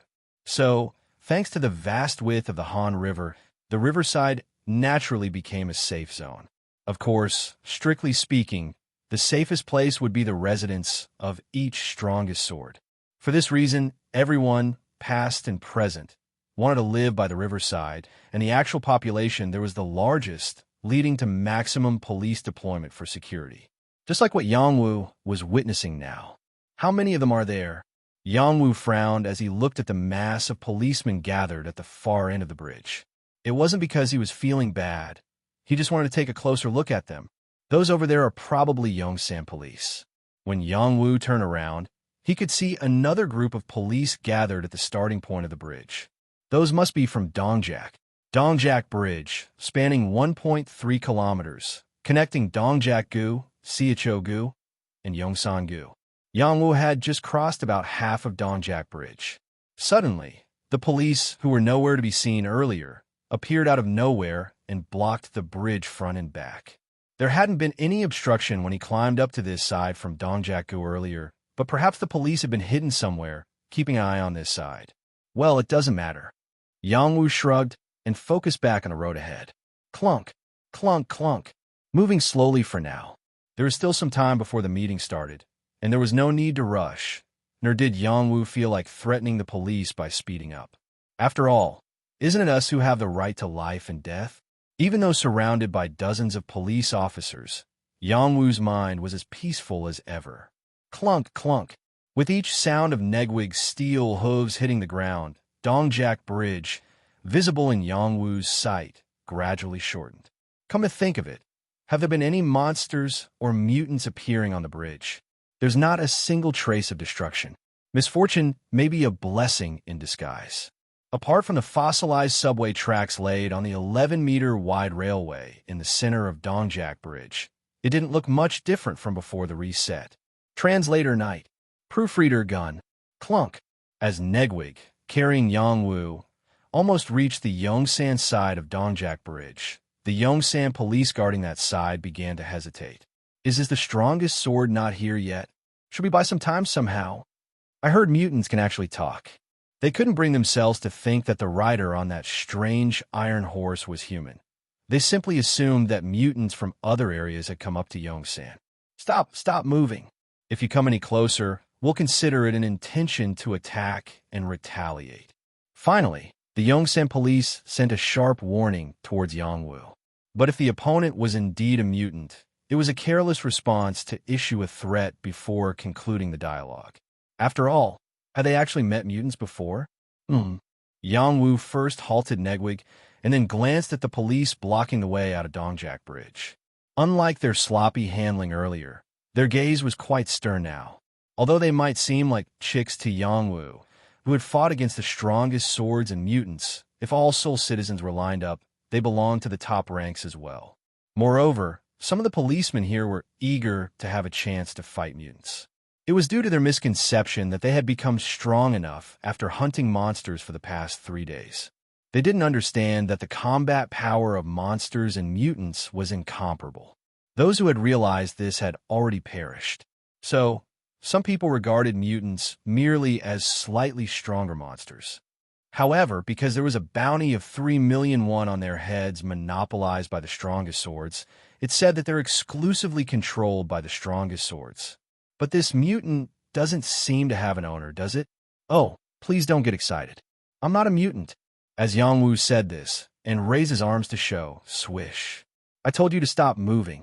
Contrary to Yangwu's advice, some of the officers who were very excited rushed to subdue the mutant. Thunk. What? Stop it. Hey. Of course, the majority didn't move an inch. It wasn't just the instinctive fear of mutants, but rather the thought that the opponent might be a person that came to them belatedly. Because despite the strange appearance of that iron horse, anyone could see that the person on top of it was clearly human, showing a bewildered expression. Oh my, aren't you all too hasty?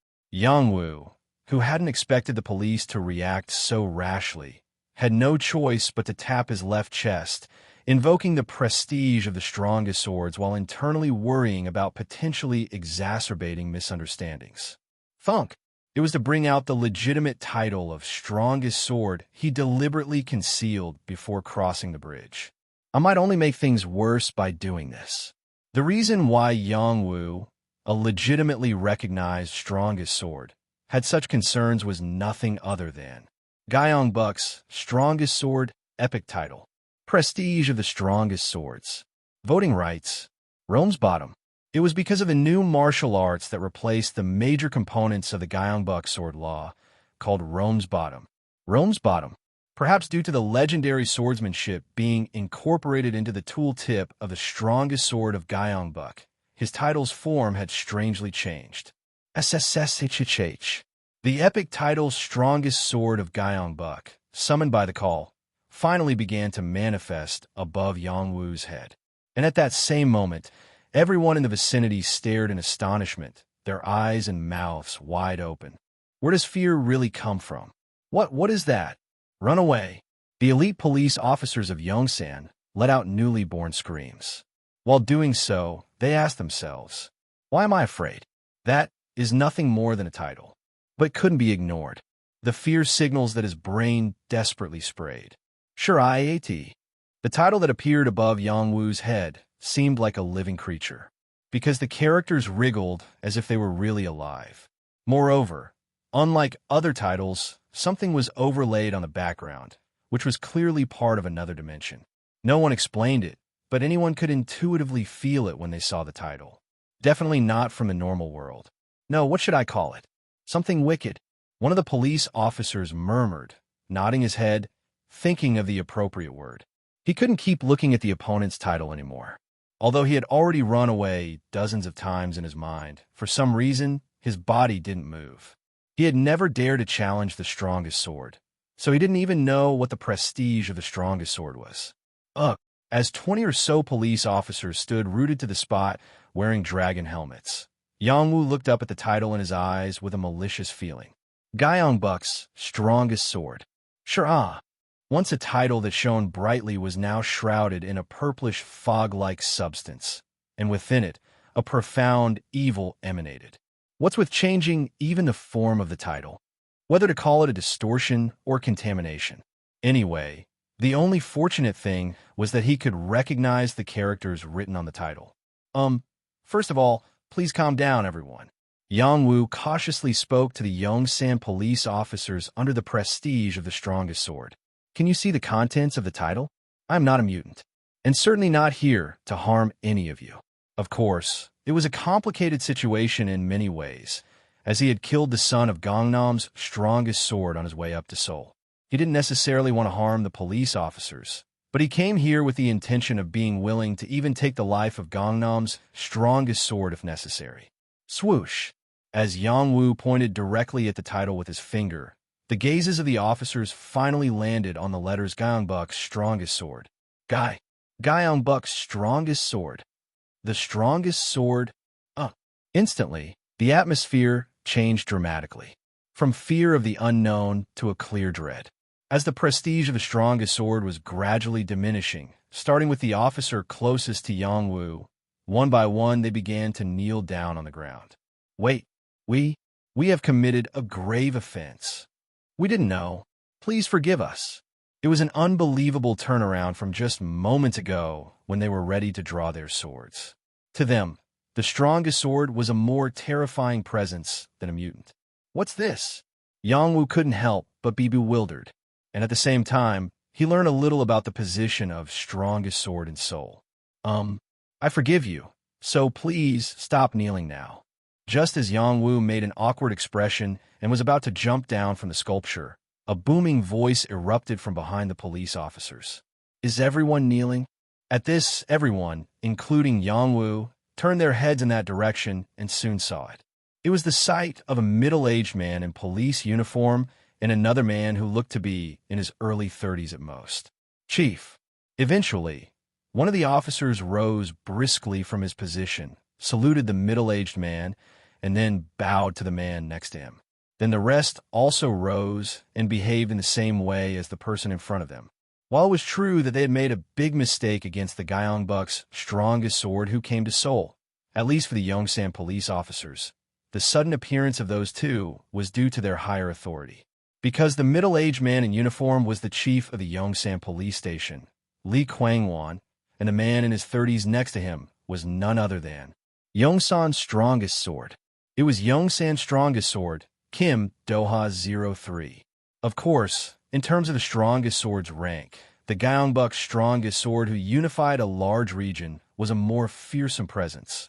But that's a story that might hold true in any province, but this is Seoul. Like the thoughts of one of the officers, this was Seoul. And not just any Seoul, it was right in front of Yongsan Park where the strongest sword assembly was held every day.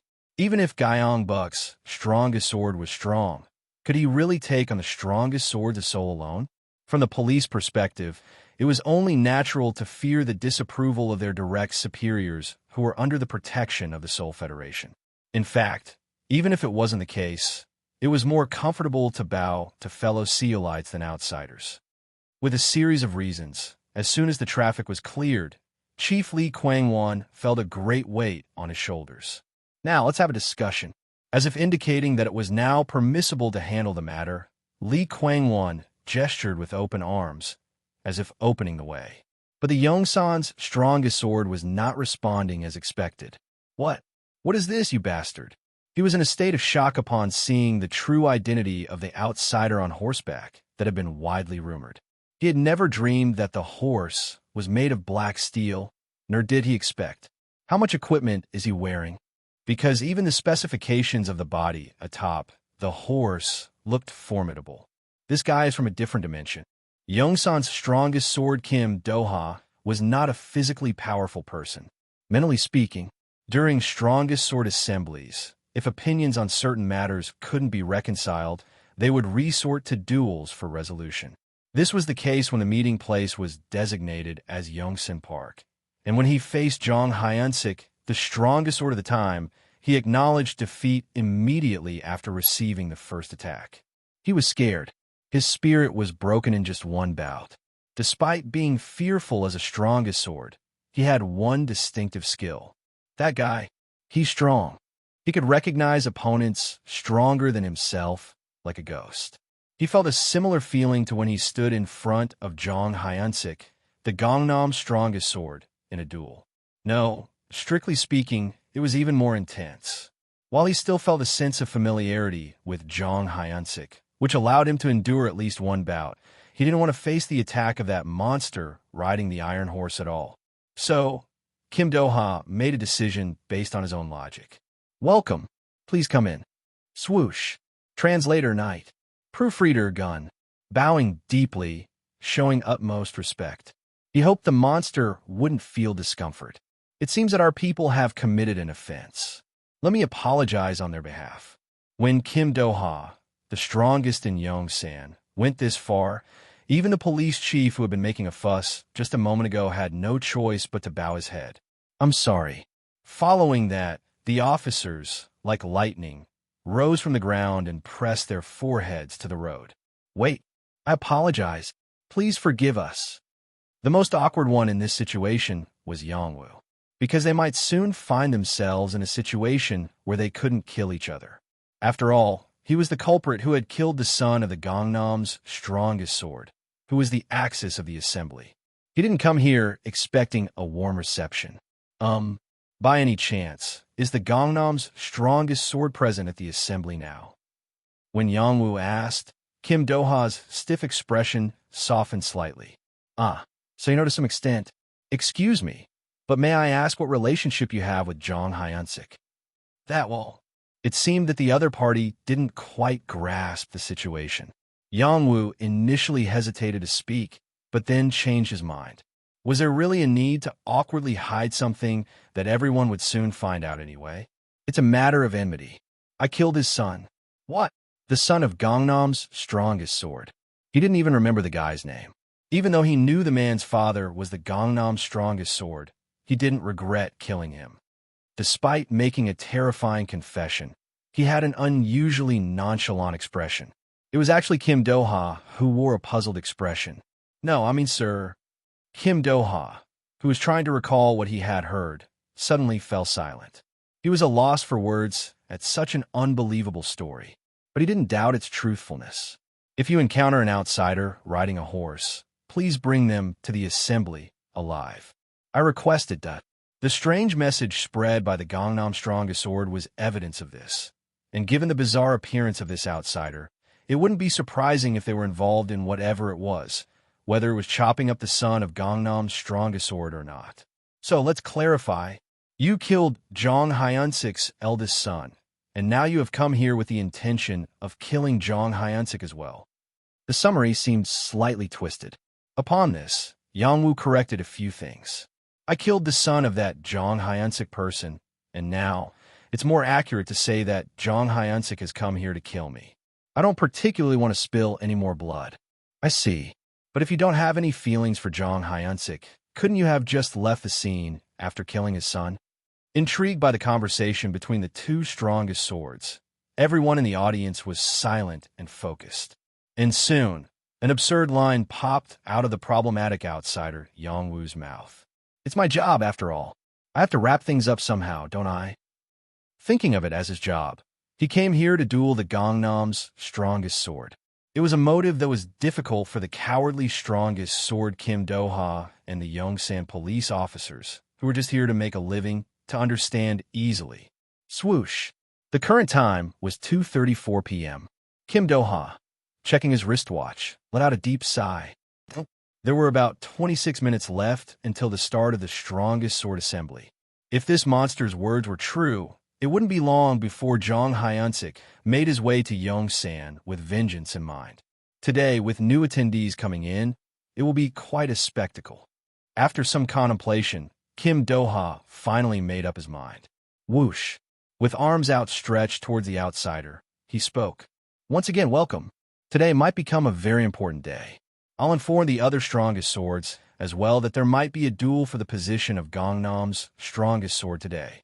When Yongsan's strongest sword officially recognized Yangwoo as a guest through enthusiastic hospitality, many things changed. First and foremost, cha-cha. Until just a moment ago, Yongsan police officers, who were ready to confront Yangwoo with swords, cleared the way by lining up on both sides. The procession had begun. Let's go, please. Then, Kim Do-ha, strongest sword of Yongsan, gestured towards a black sedan parked on the other side, indicating they should go together. Even near the sedan, mobile security agents on motorcycles were waiting. It was a direct imitation of state ceremonies from childhood. As Yangwoo stared blankly at the clearly formal procession, Yongsan Police Chief Lee Kwang-won spoke up. Not only is Yongsan home to key departments of the new Seoul government, but Yongsan Park, designated as a meeting place, is also here. It's practically the capital of Seoul. That's why, he explained, such a procession was a great morale boost for the residents of Yongsan. I see. Yangwoo didn't fully understand, but he nodded anyway. Starting with the term capital of Seoul seemed awkward. Of course, judging by the name New Seoul Government, it seemed they no longer viewed Seoul as just another city. They seemed to be too preoccupied with their own agendas to call this a government. It was almost comical to see the one who killed the son of a member of the Seoul Federation receiving a procession. Yangwoo slowly approached Negwig, looking down at Kim Do-ha and Yongsan Police Chief Lee Kwang-won. You two ride as usual. As you can see, I have a horse. Ah, I see.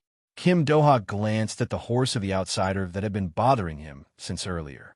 The vehicle of unknown grade that Yangwoo, his advertiser for Dogo, had given as a token of gratitude. Kim Do-ha, unaware of Negwig's background, could only wonder where he had bought such a rare item and how much he had paid for it. Asterisk, asterisk, asterisk. Yongsan Park, a large green space in the heart of Yongsan-gu, Seoul. Once a space occupied by U.S. military bases, it covers an area of 3 million square meters and is now used as the meeting place for the Yongsan Federation, supervised by the Seoul Federation. In other words, it is said to be a place where superhumans, who can even demolish buildings barehanded, might engage in combat if circumstances permit. I wonder if there have actually been fights among the strongest swords. As Yangwoo muttered to himself, a police officer following on a motorcycle blinked. He had just heard Yangwoo's words. Yangwoo glanced around. Their current location was above Dongjak-dero, heading towards Yongsan Park. In front of him, there was a black imported car carrying Yongsan's strongest sword and Yongsan's police chief, rolling along. Yangwoo was following them from behind at a suitable distance, accompanied by 4 police motorcycles, not regular security. Why? Do you happen to know something? Please tell me. As Yongwoo asked, the police officer, who had been cautiously observing the surroundings, opened his mouth. We couldn't get inside, so we don't know much, but we heard there was a duel at the first meeting. Oh, really? As Yongwoo showed interest, the officers standing right next to him started to move away. It was because they suddenly stopped the bikes.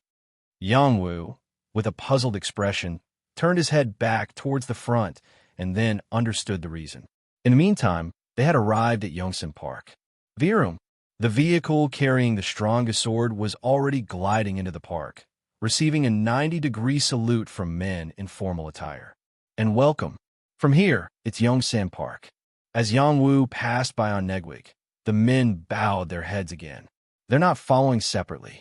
Can't even the security enter the park? There are no additional guards on the strongest sword vehicle racing from the other side either.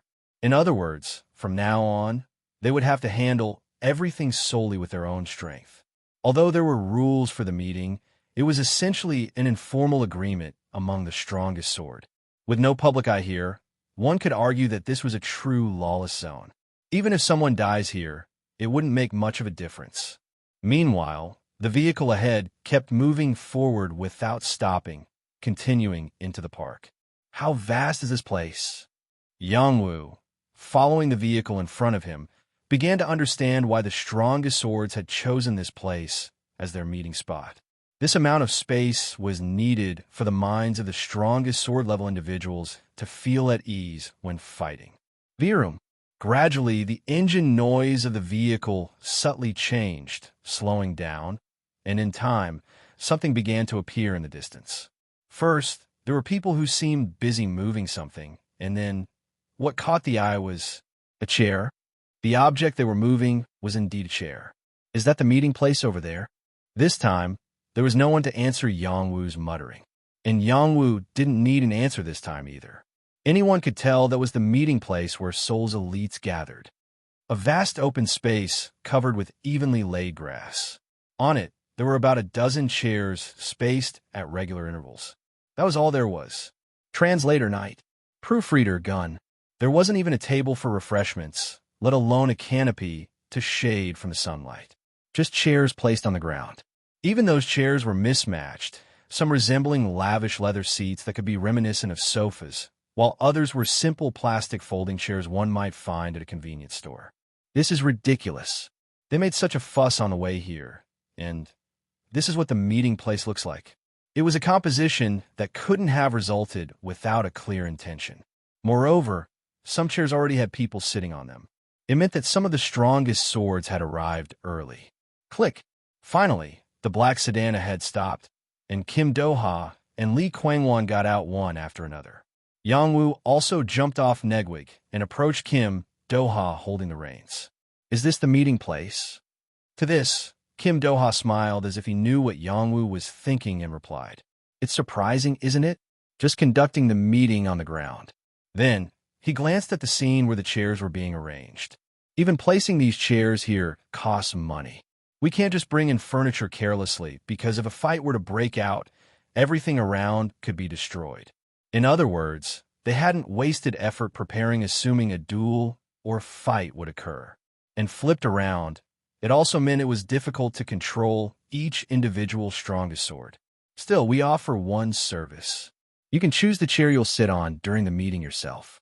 Of course, sitting on the ground is also possible. With these words, Kim Do-ha sent a look as if asking if Yongwoo wanted to choose a chair. I'm fine.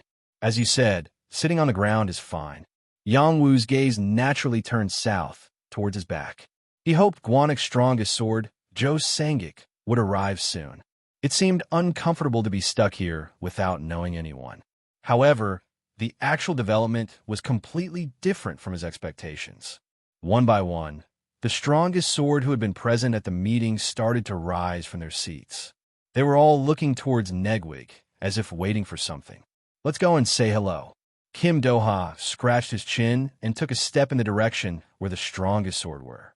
On the other hand, Yongsan Police Chief Lee Kwang-won didn't move from near the vehicle. It wasn't clear whether he had no authority to go further or simply didn't want to be near the strongest sword. Anyway, since they had come this far, there seemed to be no other choice. Ahem. Yang Wu cleared his throat once, and then moved forward holding Negwig's reins. Clack, clack. Thanks to the illusion wrapped around his feet, every step Yang Wu took produced the sound of metal. This caused a murmuring among the strongest sword who stood in their places. It was a reaction similar to when Yang Wu first met Zhou Sangik, strongest sword of Guanik. Insisting on going barefoot was a tradition among the strongest sword, known as Bazare, but the sound of metal with each step was more akin to being a monster. Furthermore, the creature Yang Wu was leading with the reins, resembling a horse, also lacked a metal outer shell. Clack, clack, creak. As the distance between Yang Wu and the meeting place narrowed to about 20 meters, the first reaction finally erupted. What's that? With one hand halfway resting on the hilt of his sword at his waist, the man who spoke was Yang Wu-Tag-07, a 42-year-old male. Above his head shone the title of Meipo's strongest sword. On the other hand, above Yang Wu's head was the title of Guyong Buk's strongest sword, writhing in a purple haze. Guyong Buk's strongest sword. Another person mumbled, feeling out Yang Wu's peculiar title. Song Buk's strongest sword, Li Yubin 16, a 22-year-old female. She had sensed unease upon seeing Yang Wu earlier. Considering the form of the title and the fact that Gyeongbuk was a major region, it indicated a different class of opponent. Excuse me, what's wrong with the title? Is that how the title of a great region is supposed to be? Of course, she wasn't so scared to hesitate to ask. After all, this was Seoul, and even at this gathering, there were far more members of the Federation. Oh, that's... Just as Yang Wu was about to answer, suddenly, clang! A person who had been sitting quietly on a chair all this time suddenly stood up with a loud motion. Oh my, we've heard a lot about you. Zhang Jiango-01, 29 years old male, Dong Demon's strongest sword. As he rose with a heavy presence, Li Yubin's expression hardened. Zhang Jiango was a troublesome figure even at the meetings. As far as the strongest swords knew, he was a completely different person from the previous world with no criminal record then, but now he was a murderous maniac. For example, the punishment method he enforced in Dongdaemun-gu was solely beheading. Meipo's strongest sword Yang Wu-Tek also sat down comfortably on his chair upon seeing Zhang Jiango rise. Thud thud. If Yang Wu was a monster, Zhang Jiango was a strange man. Even now, he confidently walked barefoot, displaying his identity. For the strongest swords, wearing shoes was a kind of courtesy and respect. This is a roundabout way of expressing that you are not here to fight and that you want to stay politely before leaving. It meant they wouldn't exert themselves to the point of breaking their shoes.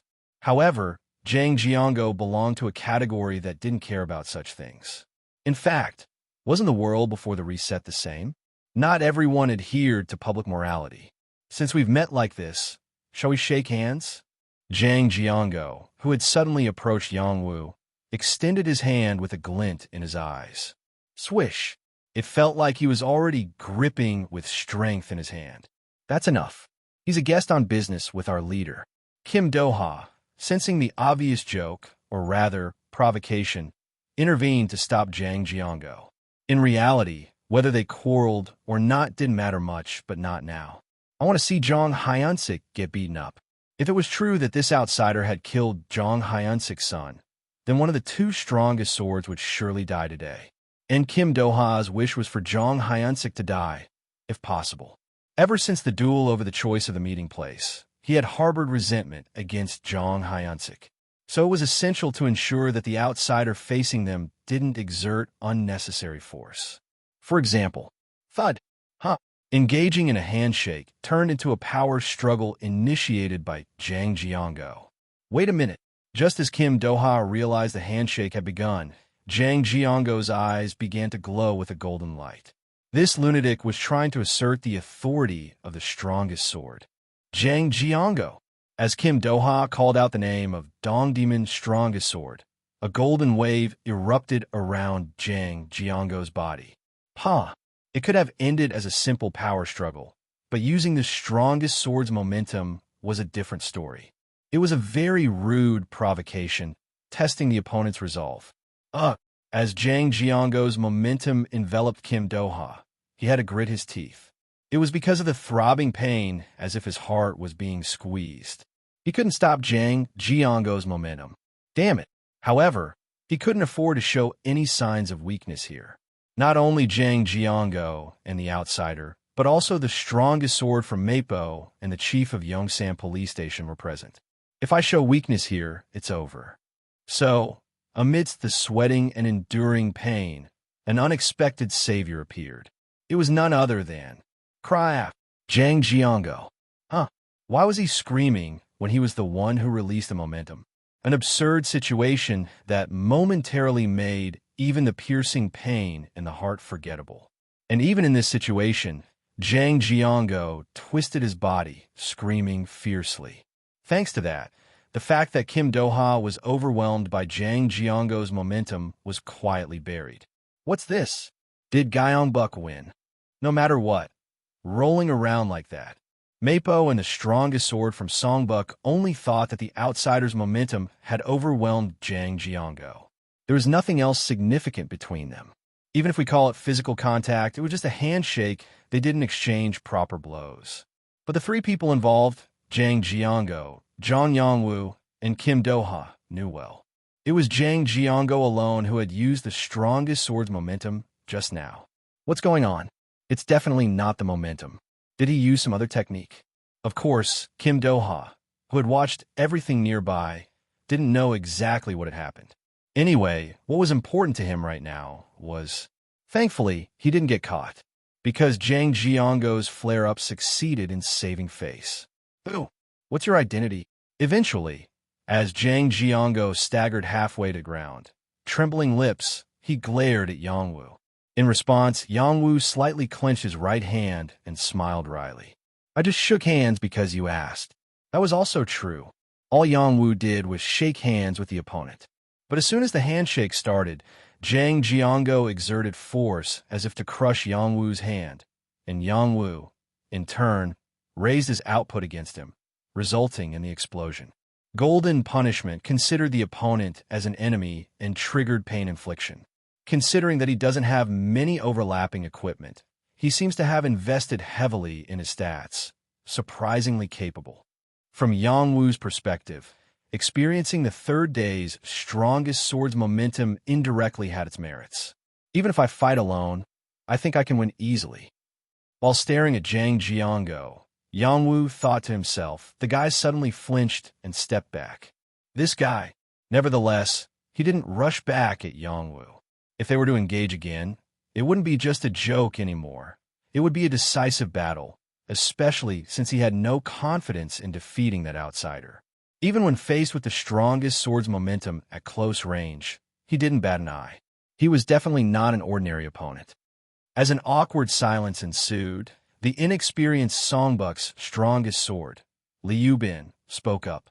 If there's nothing else to do, let's call it quits. People should be coming soon. There was a hint of laughter in her words. This bitch! Jang Jiango glared, but Liu Bin wasn't someone to be trifled with either. Well, what can I do? He's the one acting out alone. Nevertheless, she didn't add the word retard. She didn't attach it probably because one of the people she mentioned was already visible in the distance. Sister. Liu Bin waved her hand behind Yongwu. Then, Kim Do-ha, the Yongsan's strongest sword, approached Yongwu and whispered softly. Songpa's strongest sword, O Yoni. Yongwu was perplexed by the sudden guidance, but he followed Kim Do-ha's gaze for the time being. Swish! Then, a tall woman with a sturdy figure came walking from the other side. Unbelievable. Yongwu thought he knew why Kim Do-ha deliberately mentioned Songpa's strongest sword. It was because O Yonhee was someone he recognized, a kind of celebrity. O Yonhee 04. A former professional basketball player and current Songpa's strongest sword. Not only was she selected as the MVP of the domestic pro league for 4 consecutive years, but she was also well known as a medalist in the Asian Games. Of course, Yang Wu only knew her face thanks to entertainment programs.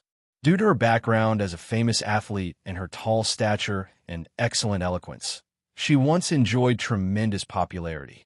But why is she, translator night, proofreader gun, while staring at Oyonhi's shadow stretching out on the grass? Yang Wu doubted his own eyes. As it was evident now, despite being a celebrity, Oyonhi hadn't been nominated for elimination. That was because she was not usually the subject of gossip and wasn't someone who could easily make enemies. But why would someone like her become a strongest sword? A strongest sword was essentially a murderer. They killed people to become a strongest sword, and if necessary, they would continue to kill. As Yang Wu blankly stared at the newly appeared strongest sword, Oyonhi also looked at the outsider with an expressionless face. Then, she glanced at the fallen Zhang Jianguo and slightly lowered her head towards Kim Do-ha before speaking. It seems there was some commotion here. Oyonhi's height was a whopping 186 centimeters. Her weapon was also a long, curved sword, which added to her imposing presence. Ah, yes, but it's been resolved well, Kim Do-ha said with a confident smile, and Oyonhi nodded silently. It was a completely different atmosphere from what she had seen on television. Perhaps many things that happened along with the reset had made her more reticent. Sister, as Li Yubin waved her hand again, Oyonhi brightened up and greeted them with her long arms, warning them like a continuation of a martial arts move. Master Nim is also coming this way. It might be better to seat the guests separately. It was a message to Kim Do-ha, the owner of the meeting room. From the nuances, it seemed Oyonhi also knew what had happened to the son of Gangnam's strongest sword. He'll be here soon. Understood. As Kim Do-ha's expression stiffened, Oyonhi approached Li Yubin. Now, there were only 3 left on the scene. What did you do? Zhang Jianguo asked, feeling that something was off in the conversation, and Yang Wu answered without hesitation. I killed Zhang Hyunsik's son. What? Why on earth? He suddenly came and started a quarrel. Zhang Jianguo, who had been like a cat that got the cream, suddenly fell silent. But the atmosphere didn't become awkward again. Since someone else had arrived during that time, all the strongest swords in the meeting room who had been watching this way stood up at once. Since the reaction wasn't even this much when Oyonhi appeared, Yang Wu could instinctively tell. He's here. As Yang Wu slowly turned around, he saw the silver-gray carriage sliding smoothly into the meeting room at just the right moment. Respect. Morning. Yang Wu's heart pounded. It finally hit him that he had killed someone's son. Behind the carriage, another black sedan followed, and Yang Wu thought that Zhang Hyunsik would be in that one, so he kept his eyes on it. However, where Zhang Hyunsik was actually riding. Buying. As the carriage stopped abruptly, the driver's door opened. Thunk. Then, the driver in a black suit stepped out onto the grass. Thud. With the title Gangnam's strongest sword affixed above his head. Gangnam's strongest sword, Zhang Hyunsik. Yang Wu recited the driver's identity in his mind. As if hearing it, Zhang Hyunsik turned his head towards Yang Wu. Shoo! For a moment, Yang Wu felt like he was standing in front of a calm wave in the winter sea. From Zhang Hyunsik's face, which was silently watching this way, he felt the cold and lonely sea. Perhaps even if there hadn't been a title above his head, Yang Wu would have known that he was the father of the deceased. Thud! Kim Do-ha and Zhang Jianguo were already moving as far away from Yang Wu as possible, and meanwhile, the passenger door of the carriage opened. Thunk! And out stepped someone Yang Wu knew well. Li Jianguo 73. He was the only man who survived at the scene where Zhang Hyunsik's son was killed. Li Jianguo glanced alternately between Yang Wu's face and his horse, then moved his lips in a mocking manner towards Zhang Hyunsik. That's the man who did it, or something similar. Then, Zhang Hyunsik said something to Li Jianguo and placed a chrysanthemum on top of the carriage, which had been pinned to his chest. And then, swish! In the blink of an eye, a dagger pierced through Li Jianguo's forehead. Gasp! The other strongest swords, who had been holding their breath, were in an uproar. Although Li Jianguo hadn't been able to protect his son, didn't this help narrow down the killer? Is he planning to kill anyone related to his son's death? Yang Wu pondered. In that case, it would be difficult for Joe Sangik, Guanac's strongest sword, to survive. Thud! As Li Django's head with a hole in it fell to the ground, the people in black suits from the previously quiet sedan rushed out. Yangwu didn't know them well, but they were Dongjak's strongest sword Li Hanwook and employees of Taewon Group. However, they didn't surround Yangwu or anything of that sort.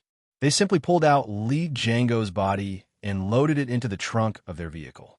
And finally, Jong Hyunsik began to move. Silently, he walked towards the outsider who had killed his son Jong Hyunsik, 52-year-old male. He is not only the sole survivor of the third largest conglomerate Taewon Group in Korea, but also the current head of Gangnam's Strongest Swords office. In the world of strongest swords who each consider themselves the protagonist, Jong Hyunsik was a special figure. This was because he had a novel-like story, even in a society of strongest swords where prestige was important, waiting for the brothers who had become dragons to return. In a world where prestige was important among strongest swords, such a background was a tremendous halo. Moreover, wasn't he part of the ruling class, even in the world before the reset? In other words, while other strongest swords from ordinary backgrounds were mere commoners, Jong Hyunsik was a true noble. With such a foothold, the reset did not feel like a disaster to him, at least until yesterday. But now, having lost his child overnight, eventually, Jong Hyunsik stood in front of a stranger. Thud! It was the first disaster that finally came to him. After carefully scanning through Yangwu's peculiar title, the Iron Horse and the Golden Goblin, Jong Hyunsik signaled to the Taewon Group employees waiting behind the meeting room. Then he said to Yangwu, "Have a seat for a moment." Yes. Unknowingly tense, Yangwu let out an awkward sound. The distance between the two was only 5 or 6 meters at most. Since it was a short distance where either one could stab the other's throat in the blink of an eye, Yangwu thought only of an ambush. Thud! Suddenly, men in black suits approached with something in their hands. It was nothing but thump! Folding chairs. Folding chairs with synthetic leather cushions attached. One chair unfolded near Jong Hyunsik and Yangwu each, and Jong Hyunsik took the seat first. "Sit down." Order again to sit by Hyunsik. Yangwu awkwardly leaned on the chair. Then, Jong Hyunsik, who was staring intently at him, chuckled and said, "You're such a kid. Did you really kill my son?" Upon this, Yangwu could only say one thing. "Well, your son wasn't exactly ordinary either. Why would I, knowing who his father is, kill him?" As soon as Yangwu finished speaking, there was a cracking sound from Jong Hyunsik's side. "This brat. Watch your mouth. Weren't you here to kill me in the first place? I don't really understand what conversation you want to have." When Yangwu said this, Jong Hyunsik waved his finger in the air as if tearing something apart. Boom! It was the carriage he had brought. "My son is in there right now, just as he was found for the first time, unable to breathe. Can you imagine what condition he might be in?" At the time of the incident, Yangwu slit Jong Yusang's throat. So, according to Jong Hyunsik, his son would now be in a state where his head and body were separated and placed in a coffin. "I regret the loss of your son, but I think it was unavoidable." "What? Your son swung the sword first." "Of course, I could have reasonably restrained him and let him live, being a high-profile case. In terms of syntax, the conclusion comes next. From Jong Hyunsik's perspective, it was the moment when the motive of the person who killed his son was revealed, so he held back. He held back the desire to tear apart the brat in front of him and kill him. And finally, Yangwu finished speaking. "That's only an acceptable explanation when there's a level of madness involved. Isn't it right to cut off someone who's about to kill you before they commit more murder? So, you kill my son for just that reason?" "Just that." Jong Hyunsik's words made Yangwu gradually angry. "You mourn for your son's death, and yet you say just that. I don't think you understand. I've saved hundreds, if not thousands, more people than I've killed. If it weren't for me, this meeting wouldn't have happened, and rotations and such would have been impossible." Of course, this was a reasonable argument.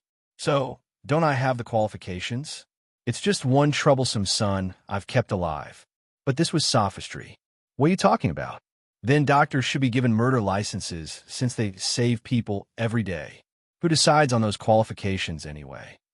As Yang Wu spoke with a furrowed brow, Zhang Hyunsik responded as if it were obvious. Who? Naturally, people like us decide. People like us. Referring to the strong ones in the strongest swords assembly. Oh, Yang Wu lost his words at this point. After all, wasn't it a place where if both sides couldn't reconcile their opinions, they settled it through a duel? And in reality, their words and thoughts were indeed the law. In my opinion, the only qualification you as a father have is to avenge your son's death. Yang Wu sighed heavily. But since I'm the perpetrator in this case, I understand that I have no right to say more. So, let's settle this according to the laws of this place. As Yang Wu finished speaking, the other side of the meeting room trembled ominously. Everyone pretended not to show it, but they were all quietly listening to the conversation between the two. We both knew that words wouldn't solve anything. Just because you apologize doesn't mean you'll be forgiven. Sai, what a pathetic guy. In the end, the conversation broke down. At the same time, Zhang Hyunsik's pupils turned golden. Huh. He was emitting the prestige of the strongest sword. Let's see if you can say the same thing after losing an arm and a leg. This was a chilling line for Yang Wu, who had a high regenerative ability. Theoretically, he was in a state where he could undergo torture indefinitely. However, unlike Zhang Hyunsik's menacing words, Yang Wu remained unaffected by his prestige. On the other hand, Yang Wu's prestige, was not golden, but purple in color. It gripped Zhang Hyunsik's heart, despite him being the strongest sword of Gangnam. What? What is this? Even Yang Wu was surprised by the palpably evil aura, but Zhang Hyunsik quickly unleashed his prestige and initiated combat. The sensory value has temporarily increased from the previous 700 to 2 for 76. A tremendous amount of sensory perception was stolen. 2,476? How much sensory perception did he steal exactly? Without time to be astonished, a violet hologram appeared before Yang Wu. It was a color and atmosphere he had never seen before. It was the interface provided by the legendary martial arts, Rome's Bottom. As the hologram rushed toward Zhang Hyunsik, Yang Wu swiftly moved his body. Translator Knight. Proofreader Gun. Thud. Zhang Hyunsik, who had just drawn his sword from his belt, widened his eyes.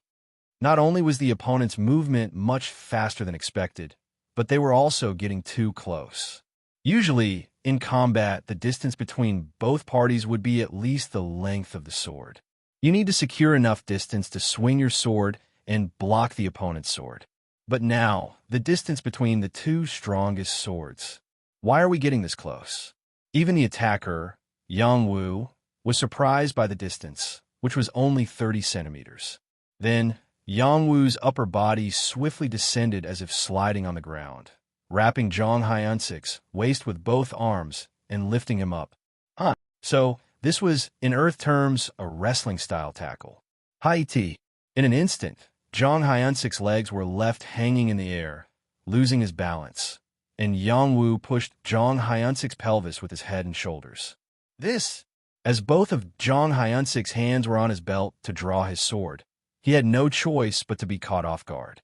And so, eventually, in the blink of an eye, he was slammed to the ground.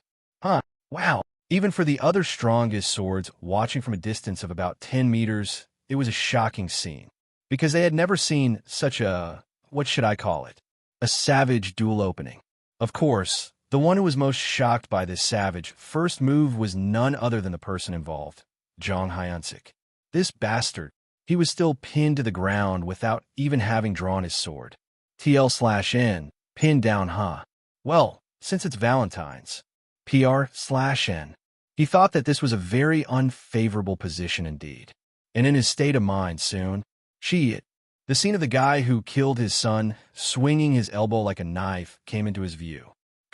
Due to the extreme tension, he let out a gasp. However, even in this situation, Hyunsik followed the hologram's guide, turning his head to the right and shrinking his left shoulder.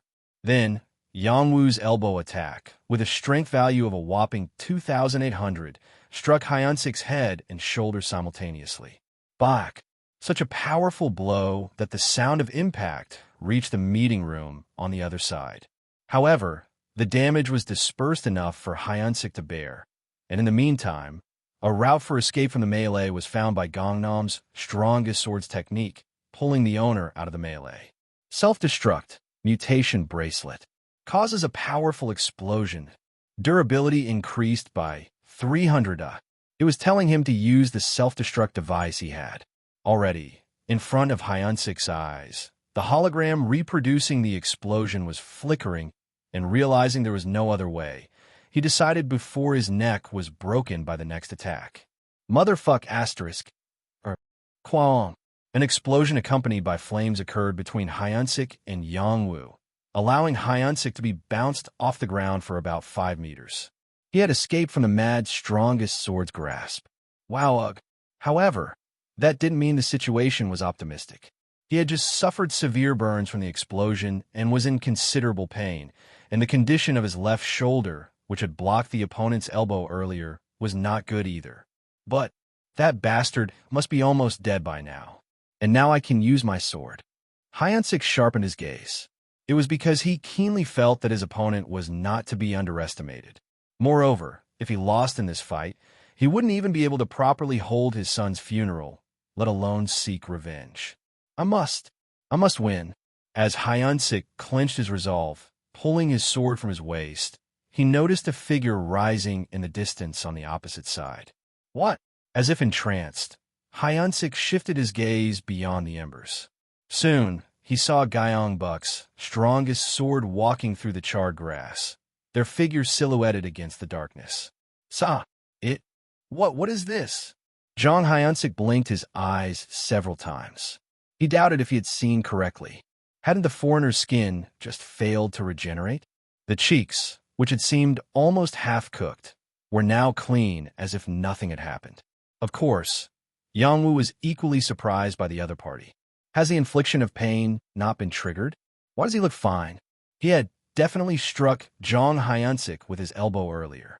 He had swung with the intention to kill, so there was no way the golden punishment didn't work. In other words, that guy, he must be enduring the pain so well that it doesn't show, or else, for some reason, pain infliction wasn't working on Jong Hyunsik. No matter how great the sadness of losing a son is, can pain infliction be ignored so easily? Yongwoo didn't think so. He had seen countless strongest swords and mutants struggling with the effects of pain infliction. While it was possible to endure pain solely with mental strength and still fight, it was hard to accept that someone wouldn't even scream, like Jong Hyunsik right now. If he's Gangnam's strongest sword, his items must be above average. There's definitely something. I have to fight thinking that pain infliction won't work.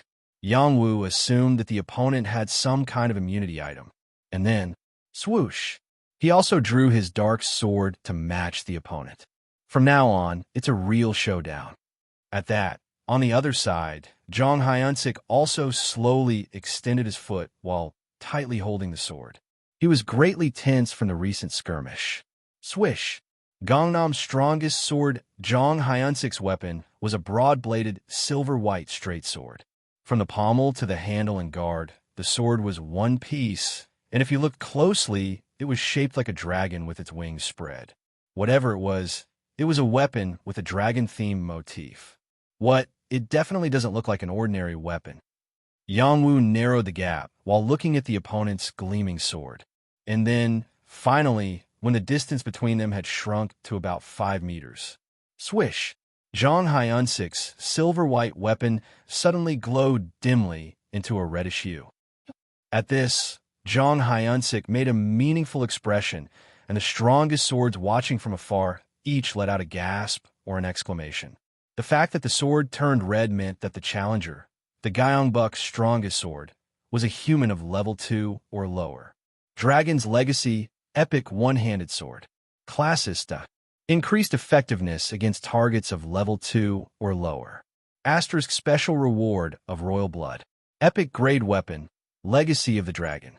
This was Jong Hyunsik's signature equipment, and if you were a strongest sword of the Seoul Federation, you knew the characteristics of this weapon. Most of the strongest sword in the left section had fought against Jong Hyunsik and his sword during the first meeting.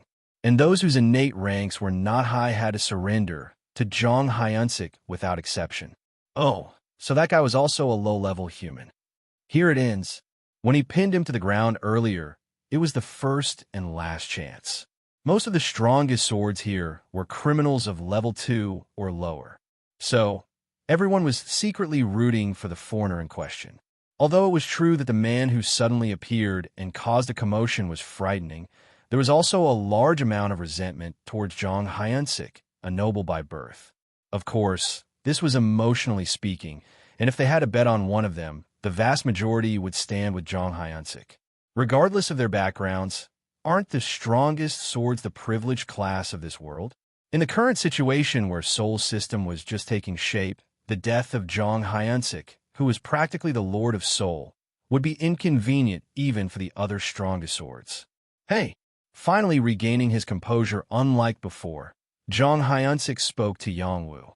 As both were in each other's range, this was also a tremendous arrogance. Instead of answering, Yongwoo just looked at his opponent. So Jong Hyunsik said with a contemptuous look, "What level are you? Level 3? No, don't tell me it's level 4. What nonsense are you talking about again?" Even as Yongwoo said this, he seemed to understand why Jong Hyunsik's momentum suddenly soared. He must have some function to detect levels. Yongwoo's gaze briefly touched on the purple hologram that glowed on the legacy of the dragon. As he had several responsive items like that, it wasn't difficult to deduce the function of that sword. But if it simply detects levels, he wouldn't be so excited. Most likely, it's equipment that becomes stronger against opponents of lower levels. Like Underdog, which increases effectiveness against larger opponents. I need to be careful. As Yongwoo tightened his grip on the sword, a purple hologram appeared again in his field of vision, and a sensation theft alarm was triggered. The sensory value has temporarily increased from the previous 700 to 2 for 76. Jong Hyunsik initiated the second round. Looks like the sky is still on my side. At that moment, Jong Hyunsik was already swinging his sword, leaving a dim trail, and Rome was instructing him to block the incoming attack. However, while holding the black sword with both hands, translator knight, proofreader gun. Without further time to think, Yongwoo immediately grasped the dark sword with both hands and assumed a defensive posture. Then, the crimson blade struck Yongwoo's sword like lightning. Boom! A shock wave spread sharply from the point of impact. Ugh! Yongwoo unintentionally groaned as he felt his hands holding the sword becoming numb. This was the strike of Gangnam's strongest sword, Jong Hyunsik, which had forced countless strongest sword to submit. Insane. He's completely a monster. Even Yongwoo, who had experienced many battles, felt fearful of the power of that attack. However, swish! Rome continued to propose the next round. There was still something more he could do. Oh my god! The next move the legendary swordsmanship desired was for Yongwoo to strike first. So, Yongwoo swung the dark sword again with trembling hands. Wow it! But as the strength in his hands had already drained, it was clear to Jong Hyunsik that this attack was coming. You're using the dragon. That's it. With a smile of satisfaction, Jong Hyunsik countered Yongwoo's attack. Tong! At this moment, an astonishing event unfolded even to the strongest sword observing the battle. The dark sword, which had been overwhelmed in the power struggle with the opponent, was knocked out of Yongwoo's hand. It was the moment when it was revealed why so many strongest swords had accepted Jong Hyunsik's first challenge and surrendered. As Yongwoo let go of the sword from his hand, Jong Hyunsik's momentum increased even more upon hearing the sigh. But Yongwoo's sigh was not born of despair. He was still fighting as if he were a prisoner. Thunk! As Yongwoo bent his upper body once again, Jong Hyunsik, feeling a terrible sense of urgency, gritted his teeth. This crazy bastard. Like discovering a huge insect, Jong Hyunsik hastily retreated. But ironically, the foreigner who should have been tackled was not in front of him. Much to his amusement. Thud! Behind Jong Hyunsik, that is in the direction of the cart he was driving, where Hyunsik's son lay. This fucking bastard. From Jong Hyunsik's perspective, he couldn't help but think that the madman was trying to target his son's corpse. And even the strongest sword of the Seoul Federation, who had been mere spectators until now. No, isn't he going too far? They considered intervening as they watched the foreigner running towards the cart. Indeed, Songpa's strongest sword, Oh Yeonhee, had already launched herself towards the cart. Easy there. Winning is important, but there's a limit. While Oh Yeonhee cast a long shadow and brandished her crescent moon sword, Yongwoo, who was running towards the cart, pulled something out of his pocket. Pop. It was none other than blue blood mutant drug. Increases strength by 30% for 10 minutes. Usage count 3. It was Yongwoo's doping agent, blue blood. What's happening now? As anyone could see, when Yongwoo put the blue blood from the glass bottle into his mouth, Oh Yeonhee, who was watching him, made a horrified expression. Hey, crack! With Oh Yeonhee's scream, Yongwoo vigorously chewed on the bottle in his mouth. Then, Yongwoo's strength, which had been 2,800, skyrocketed to 4,550 after increasing twice due to the 30% increase in strength from blue blood and the 25% increase in strength from masochism's bleeding effect. Masochism Epic Gem. Slot. Strength increases by 25% when bleeding. Hewer. Due to the torn mouth, immense pain surged in his mouth, but Yongwoo diligently carried out the order given by Rome. Damn, do I really have to go this far? Wallet. He sent another sword, Underdog, towards the direction of the cart. No. At the sight, Jong Hyunsik's eyes rolled back. Thwack. Simultaneously with this, Yongwoo twisted his body and delivered a left hook directly to the back of Jong Hyunsik. Boom. A fist that literally tore through the air. Surprised by the output of 4,550 strength, Jong Hyunsik hastily raised his sword to guard. Too late. Crash. At that moment, Yongwoo's wrist, which swung the sword, broke at a grotesque angle. Snap. His current durability couldn't withstand the maximum output of 4,550 strength. Nevertheless, Yongwoo held onto Jong Hyunsik with all his might, not letting go. He still had his right hand intact. What are you trying to do, you crazy bastard? As Jong Hyunsik, feeling dizzy, glared at Yongwoo with cold sweat streaming down his face. Swish! A black sheath that had been closing in from a distance stabbed Jong Hyunsik's lower back. It was none other than Yongwoo's dark sword, the weapon he had dropped on the ground during the second round. As Jong Hyunsik sensed that he had been pierced, he opened his eyes wide, and then Yongwoo's right elbow swung like a knife. Swish! And what followed was, oh my god, insane. Thunk thud. Decapitation. Jong Hyunsik's severed head rolled on the ground twice after detaching from his body. Gangnam's strongest sword has fallen. In an unbelievable event, everyone in Yongsan Park fell silent. But in their minds, more tumultuous thoughts were brewing than ever before. Is it really true that Jong Hyunsik is dead now? Then, does that mean the next Gangnam's strongest sword will be that outsider? No, before that, can we even consider what just happened as an official duel? It wasn't sanctioned by the league members. What if it wasn't an official duel? What happens next? If we were to attack that outsider right here? Then, what about all those treasures? As everyone fiercely calculated in their minds, Songpa's strongest sword, Oh Yeonhee, still nursed her sore wrist. With the head of Gangnam's strongest sword gone, she was now the most influential swordsman in this assembly hall and temporarily the strongest. Of course, her own thoughts were different. What was that? That attack just now. Just seconds ago, as she blocked the path in front of the carriage, she reflexively deflected a sword thrown by the outsider. However, the sword in question had almost twice the power she had anticipated, and, as a result, she suffered a wrist injury so severe that it was difficult to properly swing a sword for the time being. It wasn't even a direct hit with a blade, just blocking a roughly thrown sword from the other side. It was impossible unless the opponent possessed strength far beyond ordinary. Moreover, the strange thing was not just that. From the start, the direction of the sword wasn't aimed at the carriage. Someone with such strength would undoubtedly have staggering other abilities. So, it was unlikely that they accidentally missed the carriage, meaning the outsider used a fake to induce a specific action from the deceased Jong Hyunsik. Ugh. Meanwhile, Yongwoo felt the gradual pain of his broken wrist subsiding as he sat beside Jong Hyunsik's body.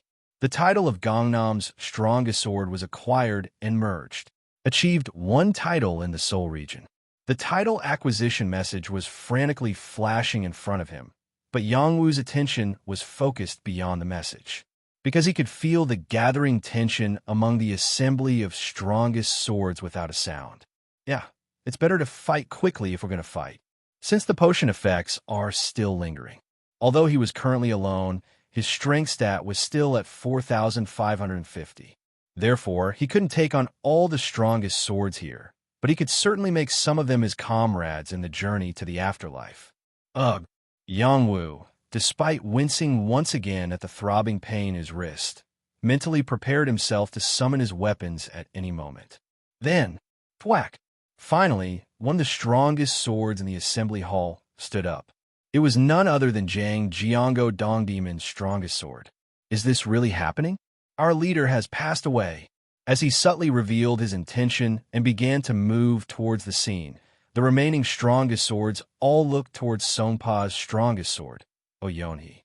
They were gauging Yonhee's intentions, as she was now closest to being the head after Jong Hyunsik, both physically and metaphorically. However, yes, as everyone saw, our leader has passed away, defeated in the duel. Resolute refusal. Yonhee, shifting her katana to her left hand, took a step back, clearly indicating her unwillingness to escalate the situation further. She didn't want to escalate things here. Damn it. Thus, Jong Jiango, now left to confront alone, glared at Yongwoo as if to kill him. How can you let that asshole debut like this? But even Jong Jiango, speaking like this, dared not attack Yongwoo. If Yonhee didn't move, other strongest swords would also remain bystanders. And then wouldn't he be the only one to face death? And along with that, isn't the duel over? Why isn't it being settled? A figure emerged from the edge of Yongsan Park, throwing a wrench into the current situation.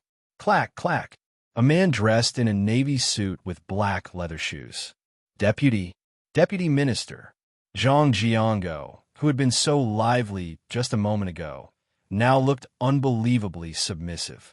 It was because Joe Sangik, former Deputy Minister of Planning and Finance and current Gwanik's strongest sword, had appeared. Of course, if Jong Hyunsik were alive, Sangik might have been immediately targeted as an accomplice of the outsider and executed upon his arrival at the assembly. However, as Sangik looked on, it was clear that Jong Hyunsik's head was no longer attached to his neck. That meant that there was no one in this place who could wield authority over Sangik. Not even Songpa's strongest sword, Yonhee, could defeat Sangik in terms of influence within the assembly. You've arrived, Deputy Minister. Yonhee looked at Sangik, and behind him, the people from Seoul National University, with a strange glint in her eyes. This was a clear violation of the rules. No strongest sword could bring soldiers into Yongsan Park, except for a few attendants for minimal security. If someone unfamiliar sees this, they might think a coup is being staged. Yonhee remarked, causing Sangik to smirk. Translator Knight. Proofreader Gun. It seems like there was quite a commotion earlier. Just in case, I brought some personnel to help settle the disturbance. Sangik continued after this point, pausing briefly and scanning his surroundings. He looked at the carriage containing the headless body of Jong Hyunsik, likely with his son, and the staff from Taewon Corporation who had gathered more than allowed. Then, with a less bitter tone than before, he chuckled softly and continued. But it seems like it was a false alarm. There was no need to employ anyone. With that said, as Sangik took a big step forward, Jang Jongho flinched and stepped back. It was an intuitive reaction. Joe Sangik had already made a deal with the outsider. Mr. Jong Yongwoo, are you all right? Sangik inquired about the outsider's well-being and openly expressed his support. It was just revealed that the outsider's name was Jong Yongwoo. This revelation prompted another strongest sword, who had been watching the situation blankly, to stand up abruptly. Bam! He was none other than Kim Do-ha from Yongsun's strongest sword. Thud! Standing somewhat awkwardly before Yongwoo and Sangik. He hesitated for a moment before bowing his head and saying, "Congratulations on becoming Gangnam's strongest sword, Mr. Jong Yongwoo." Realizing that the momentum had completely shifted towards the outsider, he quickly chose his stance. Observing this silently, Oyoni interjected with a very dry tone. "You should handle the logistics with Tae-1 Group well." In other words, she acknowledged the outsider's entry into Gangnam. With the situation unfolding this way, the other strongest swords had no choice but to accept it. "Congratulations. I didn't expect to see a new Gangnam's strongest sword. Congratulations." While the strongest swords exchanged greetings with mixed feelings, Sangik turned to Yongwoo again and asked, "How long do you think it will take for your wounds to heal completely? Huh? Do you have another opponent to fight?" Yongwoo innocently replied, eliciting a wry smile from Sangik. "It may not necessarily be the case, but you should participate in the assembly. Not all the strongest swords have arrived yet." Oh, only after hearing this did Yongwoo remember one fact he had forgotten all this time. The duel with Gangnam's strongest sword was merely an opening event for this assembly. Yongwoo glanced at his watch belatedly. The current time was 2:54 p.m. There were about 6 minutes left until the start of the assembly. With it almost being 3 o'clock, and everyone is not here yet, Yongwoo asked, prompting Sangik to chuckle awkwardly. "There are some unruly folks," Sangik replied, indicating that although Jang Jiango Dong Demon's strongest sword arrived on time, there were still more troublesome individuals. This meant that there could be another dispute later today. Of course, Oyonhi acknowledged this, and more importantly, with Sangik's support, there wouldn't be any hasty decisions like during Jong Hyunsik's time. What should I do first? As Yongwoo pondered, he snapped out of his thoughts when he saw the Negwig and Golden Goblin standing on the other side. Ah, the loot. He had forgotten the most important thing because of his lack of experience. But do I have to search Jong Hyunsik's corpse in front of all the strongest swords? But realistically, there was no other way. Dragging the corpse to some secluded place to search would seem even more suspicious. And soon, those who hadn't seen the decision battle of Gangnam's strongest sword would attend the assembly. If he waited until then to collect the loot, it would cause even more chaos. So now was the best time. "Deputy Minister." "Yes, what is it?" "We haven't collected the loot yet." Sangik, who had been tilting his head in confusion for a moment, suddenly widened his eyes. He realized what the other was talking about a moment late. Oh, then Sangik's gaze fell on Jong Hyunsik's head on the other side. "First, let's quickly take out the equipment and move the body somewhere. If other strongest swords are expected to come here." At Yongwoo's words, Sangik nodded vigorously. "Well, that's true.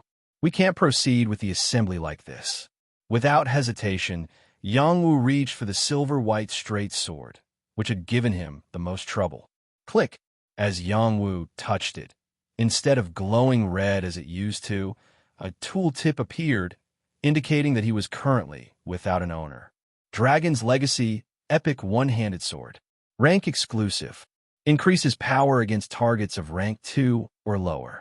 Astra's special reward for Blood of the Royal Family.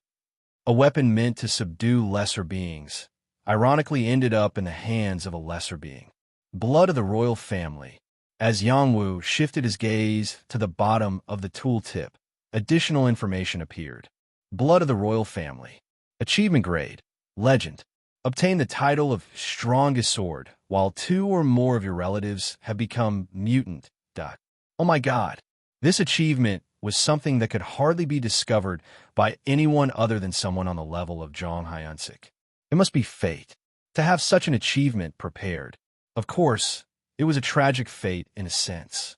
Considering this kind of fate, it seemed that even the existing fate had been erased along with the reset. Click! As Yongwoo finally wielded the Dragon's Legacy, the strongest swords at the assembly, who had just noticed it, began to buzz with excitement once again. Huh. Wait, is that? However, contrary to Yongwoo and Sangik's expectations, The interest shown by these strongest swords in handling Yangwu's loot was not due to some romantic concern for the deceased's dignity being offended. Their curiosity was purely about, is that the sword? What about that bracelet? Can I have a look at it? It was the equipment list of Zhang Hyansik, which no one had dared to uncover until now. Finally, the unboxing of Gangnam's strongest sword had begun. Yangwu was surrounded by strongest swords as he searched the body, engulfed in complex emotions. After all, wasn't Zhang Hyansik just a pivotal figure in the Soul Alliance until a moment ago?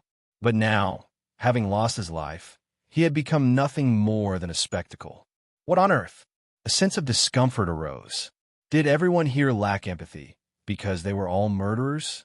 Perhaps, being born into the ruling class, they all secretly wished for Zhang Hyansik's downfall. As the reset began, everyone participated in the vote for annihilation as if they had been waiting for it. And amidst this, the strongest sword meticulously searched the headless corpse, commenting as they went, "I think that's the wave. Is there anything in the pouch? It looks bulging." Continuous admonitions. Ignoring them, Yangwu began to collect the equipment in the order they caught his eye. The first was the ring that had been on Zhang Hyansik's finger. Swoosh! As Yangwu reached for the ring, an item tool tip appeared above it. Pop! Wave, unique ring. Voice transmission to the strongest sword of the acquisition area. Soul. Oh, huh. As the tooltip for Wave appeared, the bustling interior fell silent for a moment. It was only then that everyone truly realized that all the possessions of Gangnam's strongest sword were passing into the hands of an outsider. Among them, the Wave, in particular, was equipment closely related to Zhang Hyansik's position within the assembly, making its significance even more palpable. Meanwhile, Yangwu's attention was more drawn to the equipment grade than the function of the ring. Oh, it's unique. It was 2 grades higher than heroic. Therefore, he could complete one of the achievements he had been holding onto for a long time. Jeweler's Touch, where 2 rings of heroic grade or higher on the index and ring fingers. 3/4. Finally completing it. Completing one achievement would reveal a new one in its place. So, Yangwu was more excited about the content of the newly emerging achievement than completing the current one. Due to his achievement tendency being stubborn, he could occasionally indirectly obtain very rare information, like this social worker that revealed the return function of mutants. There really is something in the pouch. Yangwu, holding the Wave, searched Zhang Hyansik's suit pocket as per one of the admonitions he had heard earlier. Click! Then, along with a few crimson coins, an oval-shaped stone came out. What's this? As Yangwu grabbed the stone, just like before, a tool tip appeared. Pop! Berserker, mutant charm. Ignore a certain level of pain. Wow! What kind of item is this again? This time, the equipment was a complete mystery to the other strongest swords. However, they immediately recognized how beneficial the effect written on the tooltip was. Weren't these the people who fought mutants and skirmished every day, even without challengers? What level does it mean by certain level? Anyway, just looking at the options, it's an amazing item. Amidst the strongest sword speculations, Yangwu looked at the Berserker with a meaningful expression. So it was thanks to this stone that Zhang Hyansik could fight so well. Of course, Yangwu couldn't precisely determine what the certain level mentioned in the tooltip meant. But at least, it seemed that the pain inflicted by the golden punishment exceeded that certain level for sure. This item matches Yangwu's compatibility very well. Joe Sangik added a comment. It referred to Yangwu's miraculous regeneration ability. Isn't it Yangwu who, even if his body is completely distorted, can recover perfectly given enough time? Given such a person, giving him equipment that can conditionally ignore pain would create tremendous synergy. Yes, the compatibility must be great, but Yangwu omitted the rest of the sentence. Surely, even the legendary martial art, Rome's Bottom, was aware of this absurd new equipment. In other words, it is no longer possible to guess what the Rome's Bottom, who previously ordered self-harm tactics, will now order. Yangwu shuddered at the dreadful thought, and shifted his gaze to the last visible piece of equipment. The red bracelet hanging on Jong Hyunsik's left arm. Tug. As he removed the bracelet from the deceased, Yangwu himself experienced a tooltip he knew well. Self-destruct mutation bracelet causes a powerful explosion. Durability increased by 300. Oh, it even raises durability. This is amazing. This item also suited Yangwu, who had a high regeneration rate. Although the equipment named self-destruct might not be easily usable by ordinary people, it was a risk-free move for Yangwu. Is it over now? It's much simpler than I thought. While thinking like this, Yangwu looked at Serpent of Greed to see if there might be any other equipment. Serpent of Greed, Epic Compass. Always seeks out rarity. SSSH. Unlike usual, the serpent opened its eyes wide and flicked its tongue, seeming to sense something from Jong Hyunsik's body. What is it? Yangwu asked the snake in a low voice, and once again, the other strongest sword who were surrounding him murmured. Carrying a live snake around one's left arm was already unusual, but now he was even talking to the snake. There had never been such behavior in their expeditions. SSSH. Eventually, the snake turned its head in one direction, and as Yangwu began to probe that direction, tension naturally spread among the assembly. If by some chance the outsider found something else, then the snake might also be some kind of equipment, meaning he found something. But if it turned out to be a bluff, he was just a crazy person keeping a pet snake. Whatever it was an interesting situation. Swish, swish. As Yangwu searched Jong Hyunsik's body here and there for a while, he suddenly made an expression that seemed to be wondering. What? What could be surprising enough for this expert to react like that? What is it? Even Sonpa's strongest sword, Oyonhi, who had been silent until now, urged Yangwu for an answer. Upon this, Yangwu untied Jong Hyunsik's shirt before responding. Another round of murmurs from the strongest sword assembly. In the meantime, Yangwu noticed that the Serpent of Greed was still pointing at the upper abdomen of the corpse, so he covered his mouth with his hand. Translator Knight. Proofreader Gun. It feels like there's something inside this person's stomach. Yangwu's statement caused a stir among the audience. Even Joe Sangik seemed to speak, as if to warn him not to joke. What are you talking about? What could be inside him? There's no way this guy is wrong. He's found similar things before. Yangwu glanced at Serpent of Greed. Thanks to this serpent, he had found a mutant cornea, a one-eyed sentinel, that he would have missed before. Therefore, since there are no tattoos on his abdomen or chest, it's highly likely that something is inside. Yangwu said as he pulled out a small dagger from his pocket, causing the strongest sword to protest and step back. What? Let's see. What are you doing exactly? However, Yangwu paid no attention to them. His wrist was almost fully recovered by now, and more importantly, he needed to do this kind of mischief before more spectators gathered. I'm sorry. It might look a bit gruesome, so please step back. Even before Yangwu mentioned it, most of them had already backed away. The only ones closely watching the situation were Oyonhi and Joe Sangik. Are you sure about this? What if nothing comes out of it? This is ridiculous. Oyonhi seemed genuinely angry. But it wasn't like they were going to cut open a living person's stomach. And after all, wasn't this part of the process of claiming the spoils after a duel? Yangwu decided to push forward. Let's think about that only after we're sure that nothing comes out. Then, he immediately raised the dagger and slashed Jong Hyunsik's abdomen. Squish. Arg, fuck it. Oh my goodness. While the audience grimaced, Yangwu began to extract the organs that started to flow out from between the yellow layers of fat one by one with the dagger. To an outsider, it would have seemed extremely cruel, but to Yangwu, it was just a laborious farming process. Ah, there it is. Finally, as he dug into the innards, Yangwu found what he had been confident about, a piece of equipment. Squelch. As Yangwu reached in and pulled something out from among the organs, Mapo's strongest sword Yang Wutek vomited on the floor. It seemed he had the weakest stomach among the audience. And in the meantime, Yangwu slowly raised the problematic equipment that was still active even though its owner was dead. Self-generation, mutant. You can live without eating. Energy is self-generated. Empty slot. This, it's certain.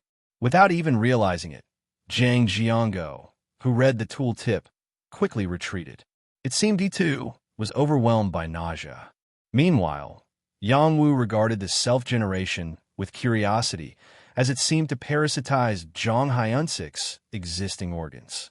The equipment, with its wet hair tangled like crazy, appeared to be breathing lightly, almost as if it were alive. Mr. Zhang Hyunsik was truly remarkable. To think he would consider putting something like this inside his body. Yang Wu himself had experience wearing mutant corneas, so he could imagine how significant of a decision it must have been for Zhang Hyunsik. The idea of transplanting something unknown into one's body was beyond terrifying. But how did he attach this to his stomach? Did he swallow it? Of course, Yang Wu wearing the mutant corneas was a thing of the past. Since then, he had been through a lot, from being sliced up by Sungbuk's strongest sword to sacrificing an Audi to the shareholders of Dogo, an alien arms company. In other words, he had become an even more daring and eccentric individual than when he had worn the mutant corneas over his eyes. Thud! As Yang Wu tore off the self-generation, covering Zhang Hyunsik's abdomen, Songbuk's strongest sword Li Yubin screamed in horror, almost as if she were shrieking. "Oh, are you insane? Why would you do that?" Then, when Yang Wu brought the self-generation near his mouth, no one could make a sound. It was beyond their realm of common sense. Would Zhang Hyunsik have been doing this on his own while he was alive? If that's true, then he deserves to be recognized not as Gangnam's strongest sword, but as Seoul's strongest sword. As someone in the audience thought this, the problematic self-generation suddenly stuck to Yang Wu's mouth, emitting a disgusting slurping sound. Then, suck! In the blink of an eye, it was sucked into Yang Wu's throat. TL/N. Well, not WTF? Ah, phew. As Yang Wu finally swallowed his self-generation, all the strongest swords watching him were not only shocked by his expression, but also twisted their bodies in amazement. What's with this guy? Isn't he afraid? How is this possible? Anything that crosses a certain line tends to instill fear in the observer. Everyone present here felt fear towards Yang Wu, who easily crossed the invisible boundary. Dong Demon, Meipo, Songbuk, Songpa, Yongsan, Dongjak, Guanik. At least 7 regions' strongest sword members had directly witnessed reasons why Yang Wu should not be considered an enemy. Of course, even Yang Wu wasn't accustomed to inserting foreign objects into his body. This is insane. It's on a whole different level than inserting contact lenses. Because the volume of self-generation was much larger than the esophagus, Yang Wu's throat to his stomach seemed to be in turmoil. Then, at some point, the tumultuous body quieted down. Perhaps it was when the mutation stomach had finished its formation.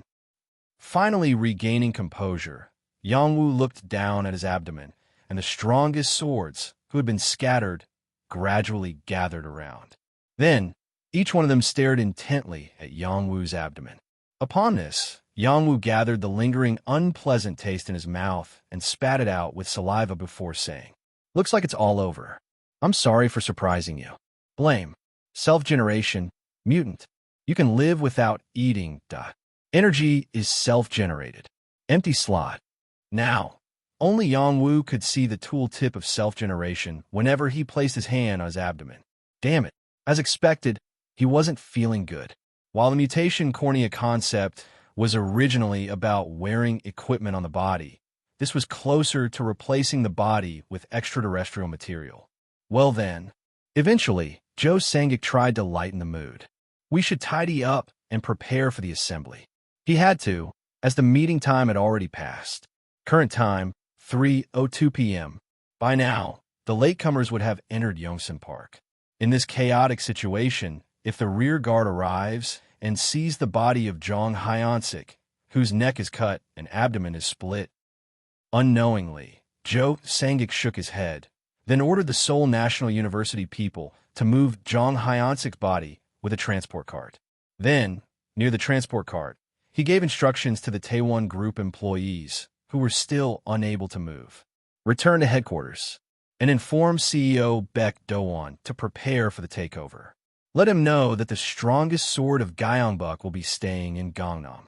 Upon Joe Sangik's words, the Taewon Group employees hesitated for a moment, then promptly drove the transport cart out of the park. This prompted Yang Woo to ask, "Who is Baek Do-won? He's the leader of the Taewon Group." "Ah, that doesn't mean he's related to Jong Hyansik. From our perspective, he's just administrative personnel. You'll understand when you meet him." Baek Do-won, 47 years old, former CEO of Taewon Life and current CEO of the conglomerate Taewon. However, the reason Joe Sangik referred to Baek Do-won as just administrative personnel was due to the abnormal structure of the current world. Just like the government, without the protection of strongest sword, no business could thrive, especially Taewon. Currently, Taewon had even absorbed Gangnam Police Station, becoming the only monster operator in Gangnam. And the key to Taewon gaining such dominance was solely Jong Hyansik. What more needed to be said when Jong Hyansik, Gangnam's strongest sword, was the sole survivor of the Taewon family? But he's no longer alive. Joe Sangik watched the Taewon Group's transport cart disappearing from his sight for a while. Other companies in Gangnam had been unable to operate due to the overwhelming dominance of Gangnam's strongest sword's direct company, Taewon. Unable to deal with the monsters appearing in Gangnam, most of them left for the Gyeonggi province to make money, and some with good skills worked as mercenaries in adjacent areas. Amidst this, if news spread suddenly that Jong Hyansik had died, what would happen? There would be a coup in the private sector. The fact that the new strongest sword killed Jong Hyansik meant that he had no relation to Taewon, and that meant that when a new strongest sword arrived in Gangnam, surviving companies would take over Gangnam's business rights. That's why Joe Sangik indirectly informed Taewon of the situation, a move to raise the hands of the privileged class to prevent major disruptions. "Now let's go." Joe Sangik guided Yang Woo to the assembly hall and sent a signal to the Seoul National University side to disband now. He feared that the remaining strongest swords, upon seeing them, would rebel. Today's meeting has undergone enough changes. It's enough. Joe Sangik's eyes shone sharply. At least he was quickly adapting to the rapidly changing situation in Seoul. Asterisk, asterisk, asterisk. I'm Park Sang-do. Park Sang-do 162. Former Minister of Culture, Sports, and Tourism, and the current Prime Minister of the new Seoul government. In the absence of the president, he was the most powerful figure in the government. He bowed 90 degrees to a person nearly 30 years younger than him. That person was none other than the newly appointed Gangnam strongest sword, Jong Yang-woo. Of course, the intimidating title of Gyeongbuk's strongest sword wriggling above his head played a significant role. "Ah yes, I'm Jong Yang-woo. I think you've bowed enough now." When Yang-woo extended his hands as a sign to stop bowing, Park Sang-do, who saw the iron gloves enveloping his hands, startled and stepped back. "It's okay. Thank you for your concern." Translator, Proofreader, Gun. Park Sang-do had seen, albeit from a distance, Yang-woo killing Jong Hyansik and splitting his abdomen. So, even though Yang-woo seemed harmless and smiled innocently, it was more chilling than any other strongest sword with murderous intent. Indeed, these strongest swords are all monsters. As Park Sang-do silently sweated coldly, the first latecomer finally appeared. Shuffle, shuffle. Current time, 3:06 p.m. Despite being 6 minutes late, the person approaching with a slow pace was none other than CHO's strongest sword, Choi Nam-hee, former detective. Joe Sangik sat next to Yang-woo and explained that Choi Nam-hee was a former detective from the CHO police station who was still leading the crackdown on crime in CHO. The only difference now was that instead of just capturing criminals, she was now directly taking their lives. "I see. I've met former police officers before."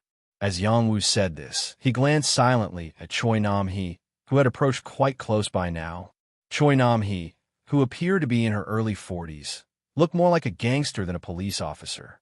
However, perhaps due to the difficulty of acting rashly in strongest sword society, she quickly suppressed the wildness in her eyes upon seeing Yang-woo, a newcomer. "Who is this?" Choi Nam-hee's gaze briefly touched the chair where Yang-woo was sitting and then moved away. It was because the leather chair where Yang-woo was sitting was the seat of Gangnam's strongest sword Jong Hyansik. However, since no one in the seat was telling the outsider to get up, there was only one conclusion. Could it be that Gangnam's strongest sword has changed? Joe Sangik quietly nodded in response to Choi Nami's question. At this, Choi Nami glanced discreetly at the scorched grass that had been bothering her eyes since earlier. Apparently, it seemed to be traces of a duel between Jong Hyansik and this young man. Seoul never had a quiet day. Anyway, if someone had taken over the seat through a duel, the opponent was a legitimate strongest sword. I am Choi Nam-hee from Seocho. Swiftly, as Choi Nam-hee extended her hand first, Dong Demon's strongest sword Jang Jiango cleared his throat for no reason. Yes, I'm John Yongwoo. Eventually, Yongwoo's right hand met the outstretched hand of Choi Nam-hee. But unlike with Jang Jiango, there was no show of strength between them. Instead, ping, an alarm rang in Yongwoo's ear. Dogo Headhunter. Mission: behead 7 strongest swords. Reward: 7 million karma. Special: you must disclose the fact of Dogo's support in this mission. The dormant Dogo quest had been reactivated. What? The reward for this quest was a whopping 7 million karma. But the condition was absurd. Behead 7 strongest swords. That means killing everyone present here. Thanks to Choi Nami's arrival, Joe Sangik, the closest ally at the moment, could be spared. In other words, the quest content was clearly intentional. Moreover, it was evident that someone was monitoring this scene in real time. These crazy bastards. As Yongwoo unknowingly glanced into the air, Choi Nam-hee, who was still shaking hands with him, cast a strange look in the same direction. But there was nothing to see there. Are you okay? Concluding that the new strongest sword's mind was quite distracted, Choi Nam-hee decided that it was best to ask. Even in a reset world, it was unimaginable that someone would receive a murder order from aliens. Anyway, everyone is so late. Yeah, except for Seocho. Everyone else was on time yesterday. Meanwhile, other strongest swords were discussing the reasons for the delayed attendance of the remaining members. It was one of the rules of the meeting to consider regions where strongest swords didn't attend the meeting by 3 p.m. as defeated in battle against mutants. And in regions where strongest swords were presumed dead, the strongest sword meeting, or in other words, the Seoul Federation, could intervene. The strongest swords gathered here could participate in hunting mutants in the absentee regions. I think it's time to start moving. Haven't they all arrived yet? Mutants meant a considerable amount of karma. Just as the strongest swords at the meeting began to stir according to their instincts, a silhouette started approaching rapidly from the other side of Yongsan Park, where there had been no activity for a while. Whoa! This was most likely the mobility of a top-notch strongest sword. Was a latecomer sprinting barefoot? Some initially thought so, but soon changed their minds. Because, no, damn it, behind the silhouette in question, a crimson pillar of light was trailing. That light pillar signified the mark of a mutant. At 3 p.m., a mutant mark? As someone muttered this, all the strongest swords in attendance drew their swords. Swish! The bounty hunt had begun. Thunk! Thunk! Thunk! As the heavy footsteps of the mutant echoed, most of the strongest swords wore expressions filled with anticipation. What on earth is this? So, how will the distribution work then? On the other hand, Yongwoo's worries took precedence. No matter what, didn't they start causing trouble from outside Yongsan District? Then the path we've taken so far. It was inevitable that numerous citizens had suffered, and the loss of the residents, a resource as rare as human lives at this point, must have been significant, since the destroyed buildings were no longer designated for temporary shelter services. In other words, the more land the mutants tread upon, the less space there is for people to live. Looking around, Yongwoo noticed that only Joe Sangik, Oyonhee, and Seocho's strongest sword Chonam-hee were wearing grim expressions. At least they realized what it meant for surviving mutants to be coming this way across the city at this hour. First, let's deal with the mutants. Joe Sangik spoke, his tone firm. Regardless of who brought those mutants here, it must be to seek help from the meeting. Thwack! Soon, the person causing the problem by bringing the mutants was within the meeting's visible range. Gang Dong. And some members of Strongest Sword were taken aback. The identity of the other party was none other than Gongdong's strongest sword. It was Gongdong's strongest sword, who had never attended a strongest sword meeting. Then Yongsan's strongest sword, Kim Do-ha, added a brief explanation. We did send someone to ask them to attend the meeting today. Of course, they didn't expect a visit like this. Perhaps they had sent the envoy before the appearance of the mutants. Or maybe, after fighting with the mutants, they realized it wouldn't work out and hurriedly sent someone. Whatever the case, the deed had already been done. Let's discuss distribution after resolving the matter. Everyone nodded at Kim Do-ha's words, and the mutants chasing Gangdong's strongest sword were revealed on time. Kreh. On the third day, the mutant that appeared in Gangdong was a giant wild boar. The length of its tusks alone seemed to be about 2 meters, and its body length was at least 5 meters. And the shadow extending widely from this physique was already encroaching upon Gangdong's strongest sword's feet. Ugh, ugh. The face of Gangdong's strongest sword, who had been running at full speed for dozens of minutes, was a mess drenched in sweat. Especially, his gaze was so weak that it was hard to consider him a strongest sword. It was understandable. Even being defeated by mutants alone was a great disgrace as a strongest sword. In addition, during the time it took to bring that monster here, Gangdong's strongest sword must have caused all sorts of trouble, so his pride must have been shattered to pieces by now. Please help me. Finally, Gangdong's strongest sword pleaded for help from the strongest swords at the meeting with a helpless voice. At that moment, even the mutant in the form of a wild boar chasing him hesitated for a moment and stopped moving. What's going on? From Dong Demon to Siocho. It was discovered that there were as many as 9 strongest swords standing in the middle of the park. He even recognized one of the members of the meeting. Oyonhi? The opponent was none other than Songpa's strongest sword, Oyonhi. It was someone who had been so exposed in the media that even the mutants recognized her. Upon this, Oyonhi laid down her sword and took a step forward. Seol, nice to see you again like this. As she smiled broadly, the heavy shadow of the mutant shook violently. Actor, Park Seol. The third mutant in Gangdong, actor Park Seol. He was a former male idol who gained popularity and successfully transitioned to a career as a drama actor, but later he plummeted after being accused of sexually assaulting a waiter at an entertainment bar.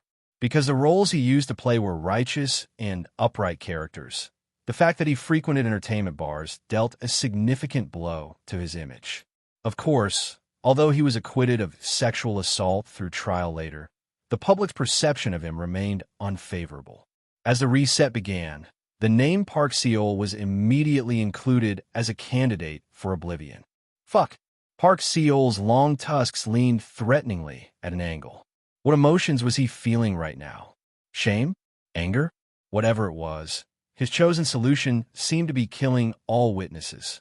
Thud, thud, thud. He immediately started rushing towards the strongest sword meeting hall, or more precisely, towards Oyonhi at high speed. Ah, sir. Let's fight a little closer to the front.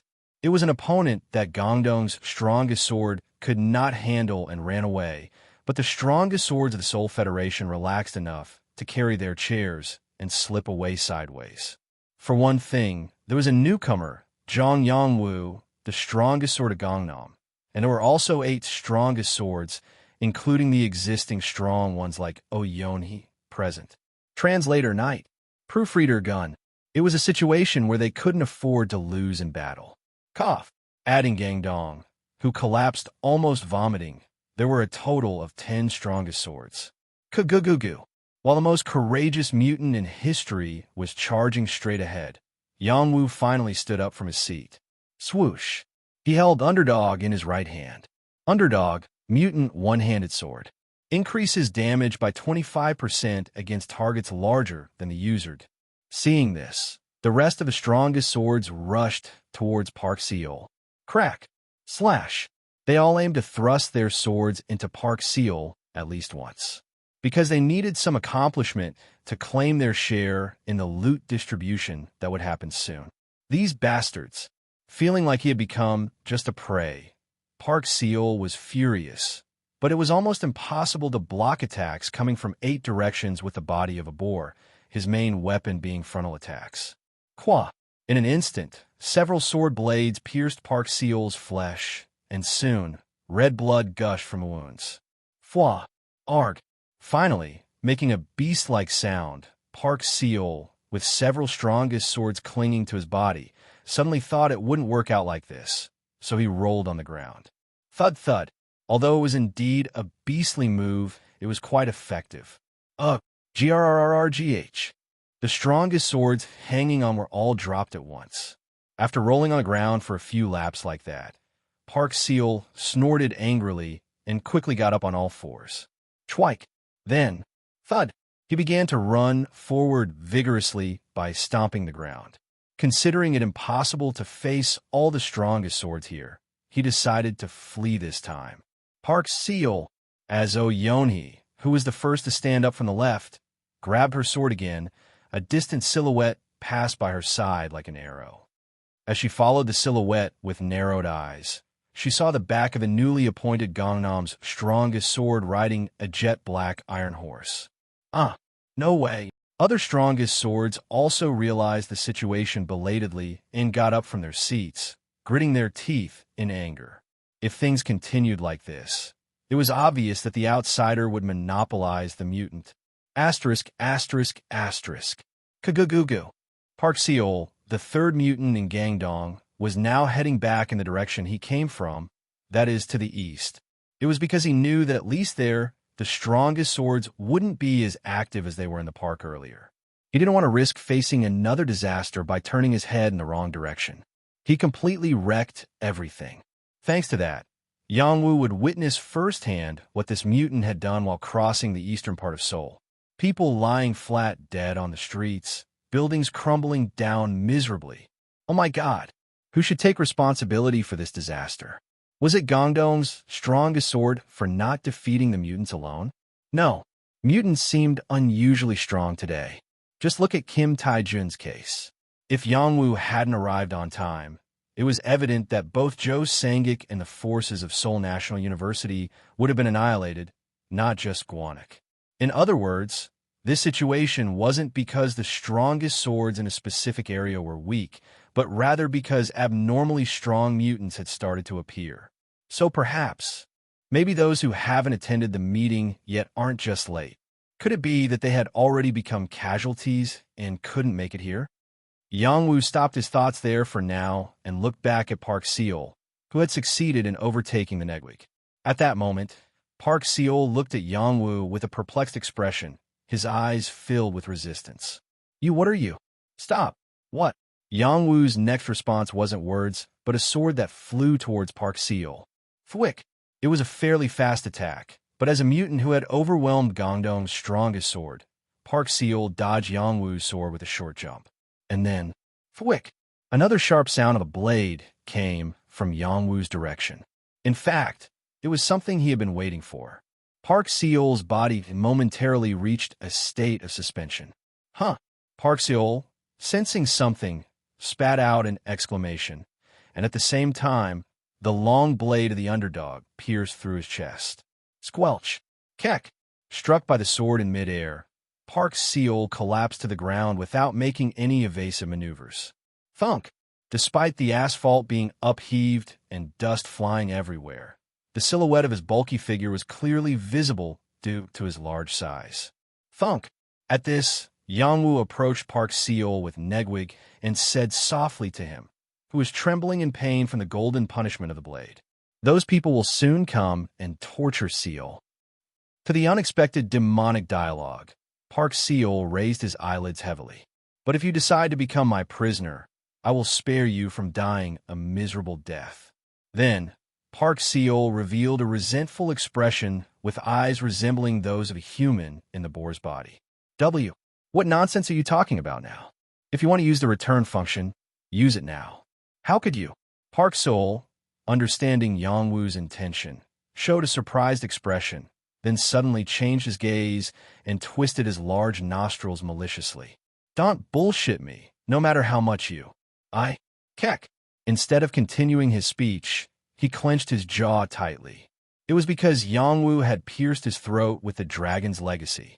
Dragon's Legacy, epic one-handed sword. Classista. increases damage against targets of rank 2 or lower. He was indeed a rank 1 human. The sword doesn't change. After glancing at the completely unburned dragon's legacy, Yang Wu finally shifted his gaze to the strongest swords rushing from the other side. As expected, Oyonhi was at the forefront, but she soon realized that the situation had ended and wore a disappointed expression. It was probably because she saw Park Seal's body melting into the air already. However, since everything hadn't ended yet, other strongest sword arrived in haste after Oyonhi. Because, Shuring, a golden sphere appeared in the place where the mutant's body had disappeared, just like usual. The mutant has been defeated. Select a reward to complete the process. It was a binary choice quest that established mutants as the main stakes for strongest swords. Soon, Kim Do-ha, the representative of the majority of the members present here, stepped forward. Thank you for your hard work. But since we fought together, you'll divide the karma fairly, right? Here, he meant to smoothly yield the fixed reward, mutant equipment, as Yang Wu was the strongest here. Instead, he suggested dividing about 3 million karma per head. Upon this, Yang Wu readily accepted Kim Do-ha's proposal. Yes, we will divide it fairly. PR/N. Elmio they gone get scammed. An exhalation burst out from Joe Sangik at once. At least he understood what Yang Wu's response meant, that the distribution of the binary choice compensation would be divided fairly. Mr. Yang Wu, considering all the unfortunate events today, let's just let it go. As Joe Sangik cautiously approached the golden sphere and spoke, other strongest swords also noticed that something was going strangely awry. Sir, what does that mean? What's good and what's not? What could possibly be bad here? While everyone harbored suspicions, none of them dared to imagine. None of them had anticipated that the newly appointed strongest sword would consistently grant 30,000 karma, much less than choice reward much greater than 3 million karma, or grant 30,000 karma to all residents in the area. Except for Yang Wu and Joe Sangik, the rest naturally assumed that 3 million karma would be selected as the reward for dealing with mutants. Everyone present had always done so, and therefore it was common sense. However, when I first faced the binary choice, a friend who was with me said this. When Yang Wu diverged into an irrelevant story, the strongest swords who had been focusing on him initially wore somewhat vacant expressions. What did he say? The only one who somewhat entertained his words was Songpa's strongest sword, Oyonhi. Upon this, Yang Wu quietly raised his hand toward the golden sphere and touched the ground with Dragon's legacy. It was an implicit warning not to interfere with his impending actions. He said to choose 3 million no matter what. He doesn't want to give money to villains, and he wants to become stronger first to personally eliminate injustice. Upon hearing this, the strongest swords nodded with solemn expressions. That makes sense. Even though we don't know who he is, he spoke rightly. They too had once faced the first binary choice, and had all chosen to monopolize the 3 million. So what did you strongest sword do? Finally, Joe Sangik, who had begun to be drawn into this conversation, spoke for the first time. This naturally redirected the attention back to Yang Wu, and the strongest sword in question scratched his forehead in response. I chose 30,000. Excuse me? Why did you do that? The strongest swords not only expressed surprise, but also revealed feelings bordering on discomfort, because Yang Wu's statement just now was tantamount to negating them. Fighting mutants meant staking their lives. As such, a strongest sword who successfully dealt with mutants would inevitably have a survival instinct as strong as their reward psychology, which ultimately led to the choice of monopolizing 3 million in the binary choice. In other words, whether it was a scoundrel like Jang Jongho or a celebrity like Oh Yeonhee, they all had their own justifications for monopolizing 3 million.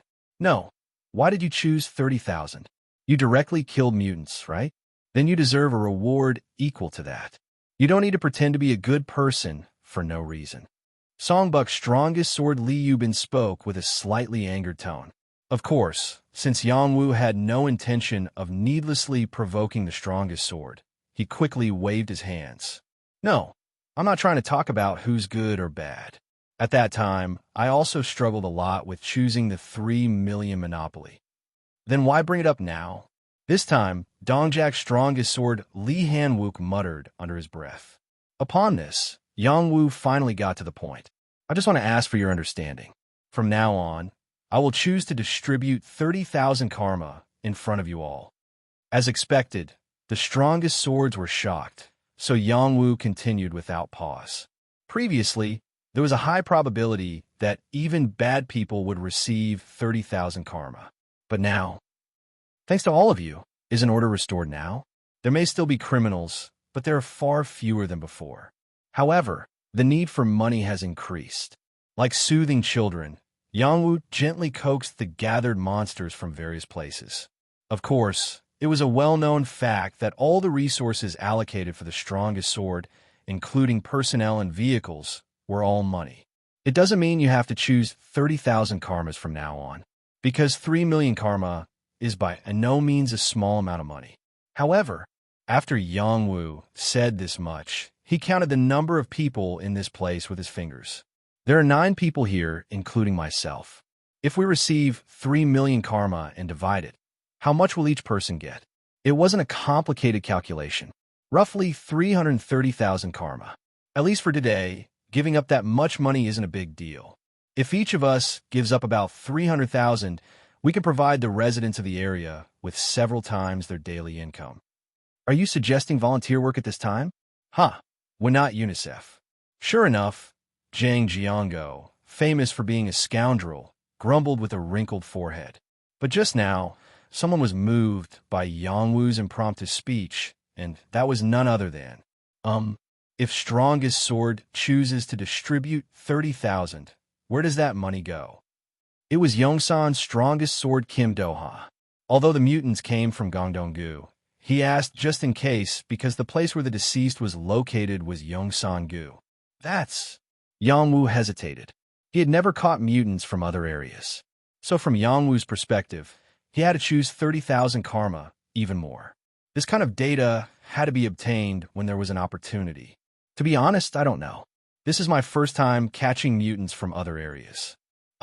Because Yongwu gave such an honest answer, Yongsan's strongest sword couldn't continue to indulge him.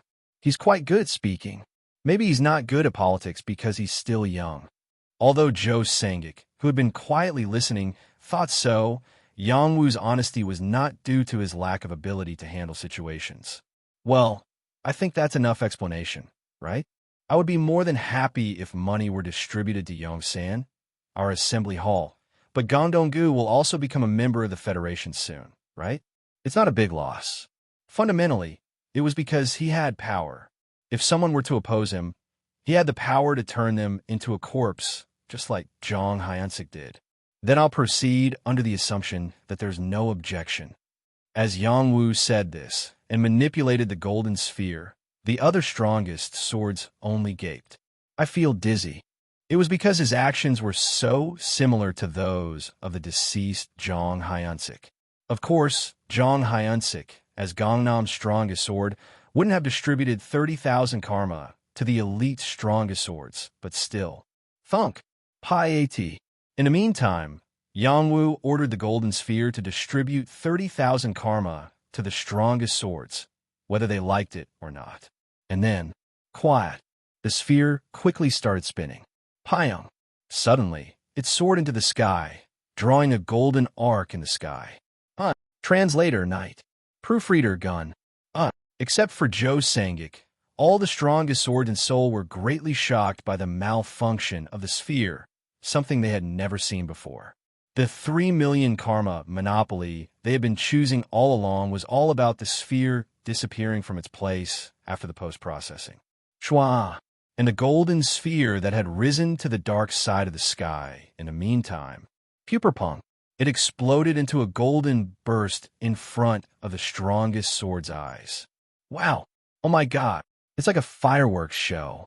Dongdiman, Meipo, Songbuk, Songpa, Yongsan, Dongjak, Guanak Siocho. The 8 monsters of soul momentarily forgot their worries and watched as the sky was filled with golden light. Then, huh, as the golden threads in the sky. Swaya. As if rain, they fell to the ground. Shelguriak. Some of the strongest swords felt something more than just surprise, dropping their weapons. It was a sight too miraculous for an ordinary human to comprehend. This is called a golden rain, Zhou Sangik said, extending his palm through the golden raindrops. And this was a subtle hint that he had seen a golden rain once before with the newly appointed strongest sword, implying a political statement as well. Oh, golden rain. Golden rain. Ha! Regardless of Zhou Sangik's intentions, the bewildered strongest sword repeated the word golden rain like babies learning a new word. And finally, Zhang Yangwu 07, the Gyeongbok's strongest sword, has given up the 3 million karma monopoly and gifted 30,000 karma to all residents of Yongsa. 30,000 karma will soon be issued in the form of commemorative coins. Get ready. The commemorative coins, the final event of the Golden Rain Show, were issued. Commemorative coins? The response came without exception. As someone muttered this, Zhou Sangik pretended to know once again. Pay attention and catch them as they appear in the blink of an eye. And indeed, with a clicking sound above everyone's heads, 3 golden coins appeared. Oh, wow! What's this again? The strongest swords, who have been standing with bright expressions so far, showed ghost-like quick movements when the coins suddenly appeared. Pop, pop, pop! Then, after carefully examining the shape of the coins in their hands, as if they had made a promise, everyone looked at Yangwu. This was because the face of Gyeongbok's strongest sword Zhang Yangwu was engraved on the coins. Then Yangwu, looking at the commemorative coins in his own hands, calmly said, "If you distribute 30,000 karma, you can also have your face engraved on the coins." This symbolic currency was also easy to use as a political propaganda tool. But everyone knew that no one in this gathering would easily attempt it. Before the fact that it would be difficult to get back some of the coins distributed to residents, it was a matter of direction. Choosing to distribute 30,000 and starting to receive some of the coins back would give the public significant power from that point on. It was like politicians pretending to bow down to the people only during election season. Even the coins need to be collected every day. The strongest swords of Seoul felt a strong opposition to this. On the other hand, if they chose the 3 million monopoly, at least I'll be comfortable, and I'll be the only one getting stronger. In a way, this was the fundamental reason why the strongest swords have been choosing the 300,000 monopoly without any other concerns. They wanted to get stronger themselves. Although becoming the strongest might be difficult, they still desired to reign as the absolute authority within their own districts, which led them to choose the karma monopoly. So, from their perspective, Yangwu, who had been choosing to distribute 30,000 from the first selection, seemed really odd. And Yangwu himself, if this continues, we won't last more than a few days. The mutants are becoming too powerful too quickly. Just now, Gangdong couldn't handle the mutants alone. And the same was true for Guanik. Why couldn't those who have been monopolizing 3 million karma every day perform their roles properly? It was simple. The difficulty of the survival game, called the arrival of mutants, exceeded the growth rate of each strongest sword. So what should they do? Just as Yangwu was pondering the dark future, a messenger rushed over to where the strongest swords were. Tap tat. It's urgent news. TL/N. Again? Seriously? What's this now? Standing still where the golden rain had ceased, the strongest swords wondered what news the messenger had brought. Emergency? What's going on? As Yongsan's strongest sword recognized the face of the other person and inquired, the sweating inspector spat out his words along with rough breaths. People came from Guangjin and Zhongyou. They couldn't stop the mutants. What? Guangjin, Zhongyou. Although they belonged to the existing Seoul Federation, the areas that couldn't attend today's meeting. Also, due to the current system where communication is impossible and povels are used, there was always a time lag in all news. In other words, the decision that Guangjin and Zhongyou districts were no longer safe was made tens of minutes ago. Guangjin is right above our area.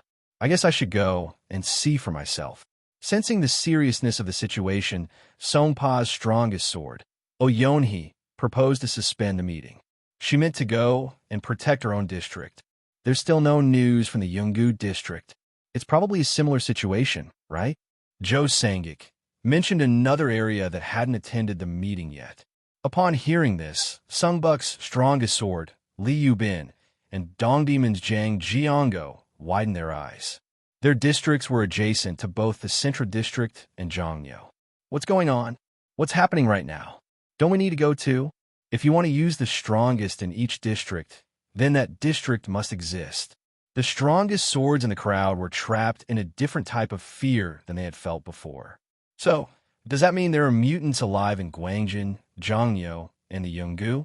It's already well past 3 p.m., isn't it? Finally, someone voiced the fear that had been kept inside, and from that point on, the atmosphere began to grow restless. Then it's been abandoned for almost 2 hours, right? Mutants. And they would likely be very fierce mutants.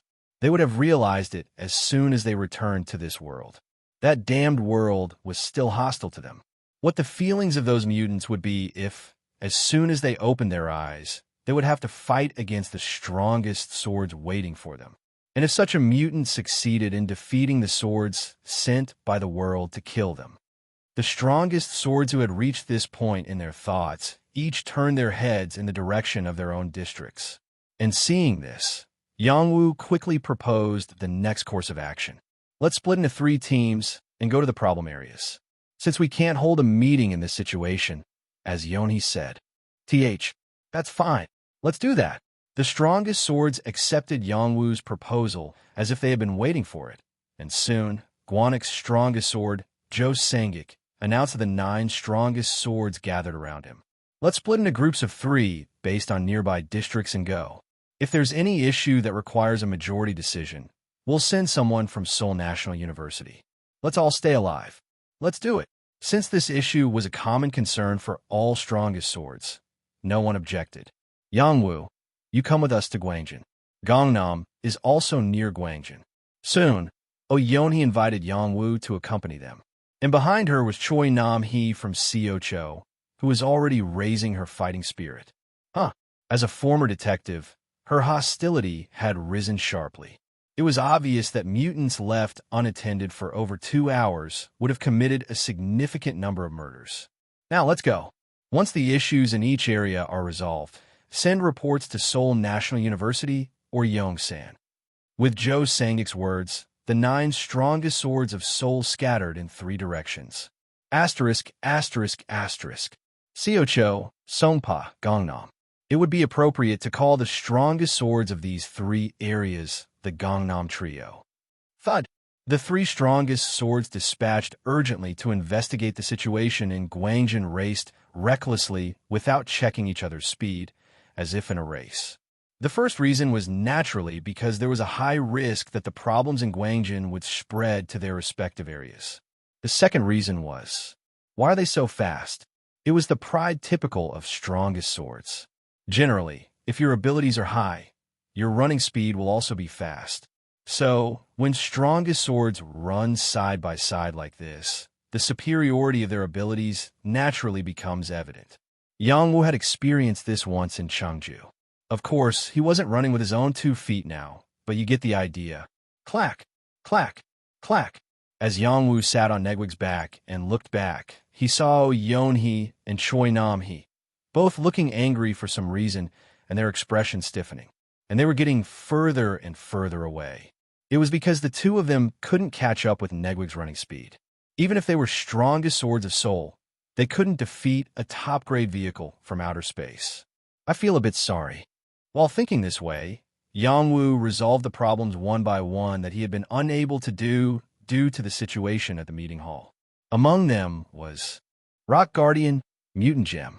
Slot reduces all physical damage. It was the task of equipping the gem obtained by defeating Kim Tai-jun as the mutant. I wonder, should I attach this to my armor? It was an absurd line, but it made sense to Yangwu. Self-generation, mutant grade. You can live without eating the energy is self-generated. Empty slot. There was actually a gem slot in his armor. Do I have to eat this too? Or, as Yang Wu held the gem in his hand and brought it near his abdomen, Choi Nam-hee, the strongest sword from Siocho, who was watching from behind, furrowed her brow. What's that Bastarf up to now? The Yeon-hee, who had overheard her, let out a strange laugh. Watch your words. If the ears are good, what will you do? Meanwhile, despite bringing the gem near his abdomen, nothing happened, and Yang Wu was making another decision. Let's try eating this too. Then he immediately threw the rock guardian into his mouth. Ugh, because the gem was larger and sharper than he expected, it caused cuts in his throat, but it wasn't a big problem, as it would heal soon. The important thing was solely, will it work? Pying. Self-generation, mutant camouflage. You can live without eating. Energy is self-generated. Reduce all physical damage. Oh, it worked. After confirming that the tool tip of his armor had changed, Yang Wu let out a relieved sigh. Translator, night. Proofreader, gun. If this method hadn't worked as expected, he would have had to cut open his own abdomen this time. Now all that's left is jeweler's touch. Wear 2 rings of hero grade or higher on your index and ring fingers each. 3/4? It was the achievement he had been holding on to for a long time. Yang Wu took out a memento from Zhang Hyunsik that he had carefully stored in his pocket. Wave, unique ring. Voice transmission to the strongest sword of the acquisition area. Soul. Then he carefully slid the ring onto his ring finger. Swish. Suddenly, both of Yang Wu's hands grasped the air. Pying. What? He was so startled that he almost fell, but there was a worthwhile gain. Achievement unlocked. Jeweler's touch. Achievement grade, epic. Rank achieved, number 2. At last, a line of achievement cleared after a long time. However, it was unexpected that the rank achieved was second. This meant that someone had gathered 4 hero grade or higher rings before him. Who could it be? I don't recall seeing anyone at the meeting wearing 4 rings each. Of course, it wasn't immediately important. Plop. Soon, achievement rewards appeared in the air. What's this? Because the objects generated were smaller than expected, Yang Wu hastily reached out to grab them. Thud. In his hand appeared circular objects even smaller than a crimson coin. These items, about the size of a 10-won coin, were none other than Void Stone, Epic Tool, Add Slot to Equipment. And there were even 2 of them. Oh, can they be added to any equipment? Can I punch 2 slots into 1 piece of equipment? Whatever the case, it was clear that it was a tool that allowed something previously impossible. I should keep it for the equipment I'll use for a lifetime. Yang Wu naturally thought of the word lifetime, but then stopped abruptly. Lifetime. It was a thought that arose from wondering how long he could live in this world. Created April 8th, 1992, 11:41 p.m., with involuntary intentional modifications. Extinction November 7th, 2028, 8:36 p.m., beaten to death by a drunken attacker while returning home. According to the original fate record before the reset, Yang Wu could only live for 3 more years. It was a story about living those 3 years in anticipation of the moment he would be beaten to death by an attacker on his way home. But now, creak. As Yang Wu unknowingly tightened the reins, Negwig, sensing it, turned his head slightly. Although they hadn't spent a long time together, at least the density of that time was high enough for Yang Wu to notice that something was different from usual. Squelch. When Yang Wu didn't give any further instructions, Negwig turned his head back to the front. And around this time, there was a change in the corner of the vision of the 3 strongest swords. Currently staying in the area, Guangjin. The strongest sword in this area is Kim Sang-young, 66. 294th, 0 defenses. They had finally arrived in the problematic district, Guangjin. What the fuck? And soon, a string of coarse curses poured out of Choi Nami's mouth. 294th? This bastard. Is this some kind of error? Although she seemed extremely angry, in reality, she was scared. Choi Nam-hee knew well that there could be no errors in the system that constructed this world. The strongest sword in this area is Kim Sang-young, 66. 294th, 0 defenses. Are you telling me the strongest sword has changed 293 times? Is that possible? Oyeonhee, too, seemed incredulous at the state of affairs in Gwangjin, her mouth hanging open as she stared into space. Still, she continued to follow Yongwoo on the other side, and Yongwoo, leading the group, remained silent. He had a more miserable expression than anyone else in this place. From Gumi, Gyeongsangbuk-do, to Seoul, having passed through countless regions, he had witnessed such phenomena for the first time. Kwung. Suddenly, a rumble was heard from a considerable distance, and the region's status they were observing changed. Pat. The strongest sword in this area is Kim Sung-woo 102. 295th, 0 defenses. At this, one word escaped Yongwoo's tightly closed lips. Ah! The horrific incident in Gimcheon was being replicated in Seoul. The thunderous voice peculiar to mutants echoed through the air. Upon this, the people forming a line about 10 meters long panicked and stood up straight. This place is now in the middle of Children's Grand Park in Gwangjin-gu, Seoul, and those standing in rows, according to the mutants' orders, were none other than the personnel from Gwangjin-gu Police Station and monster contractors. Simply put, they were the second strongest individuals in Gwangjin-gu after the strongest sword. They were the security personnel of Gwangjin-gu and the next vested interests. But now, they were merely pawns in the mutants' plan. All right, next. Cha Du-seong, a mutant on the third day in Gwangjin-gu, pointed his finger towards the human formation. More precisely, he called forth someone bearing the title Gwangjin's strongest sword over their head. Don't annoy me and come out quickly, before everyone else is killed. As the impatient mutant issued a threat, finally, a man tremblingly stepped out of the formation. This man's name was Kim Song-woo 102. He was also the 295th strongest sword of Gwangjin-gu. His face was already soaked with tears, and his body was stiffened to the point where he couldn't walk properly. Understandably so. In the place he was called to, the 294th strongest sword lay fallen, having died in battle earlier. And from that corpse, about 4 meters away, lay the beginning of all this calamity. Strongest sword Jang, Taemin 04, dead. Fuck. Kim Sung-woo looked at the corpse of the first strongest sword with eyes full of sorrow. If he hadn't lost to Cha Du-seong, he wouldn't have had to stand in this position as the 295th strongest sword.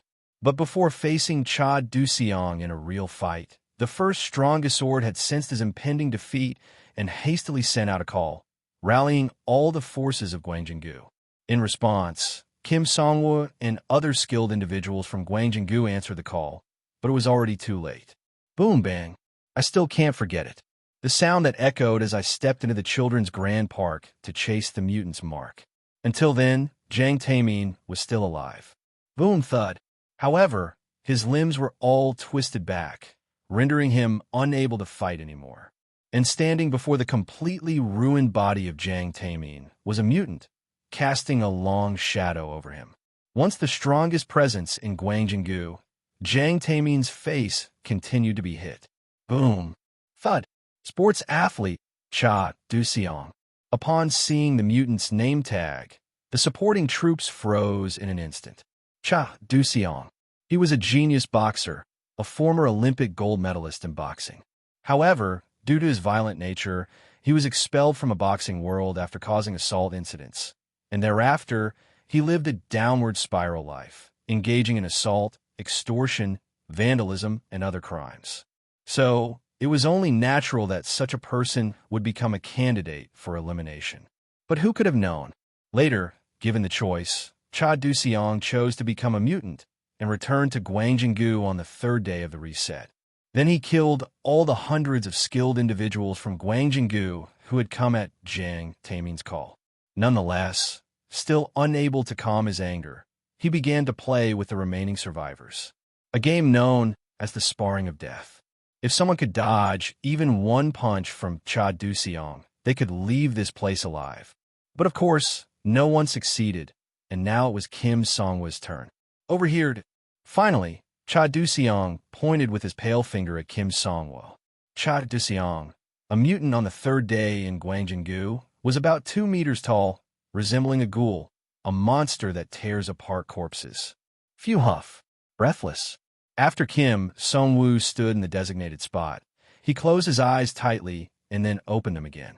Given that he had been called up to this point, he must already consider himself dead. As he glanced briefly at the back, he saw dozens of survivors watching him anxiously with equally restless expressions. Soon after he dies, the 296th Gwangjin strongest sword will be born among them. His legs trembled. Finally, he saw Cha Duxiang's horrifying shadow cast by his own feet. And then, clank!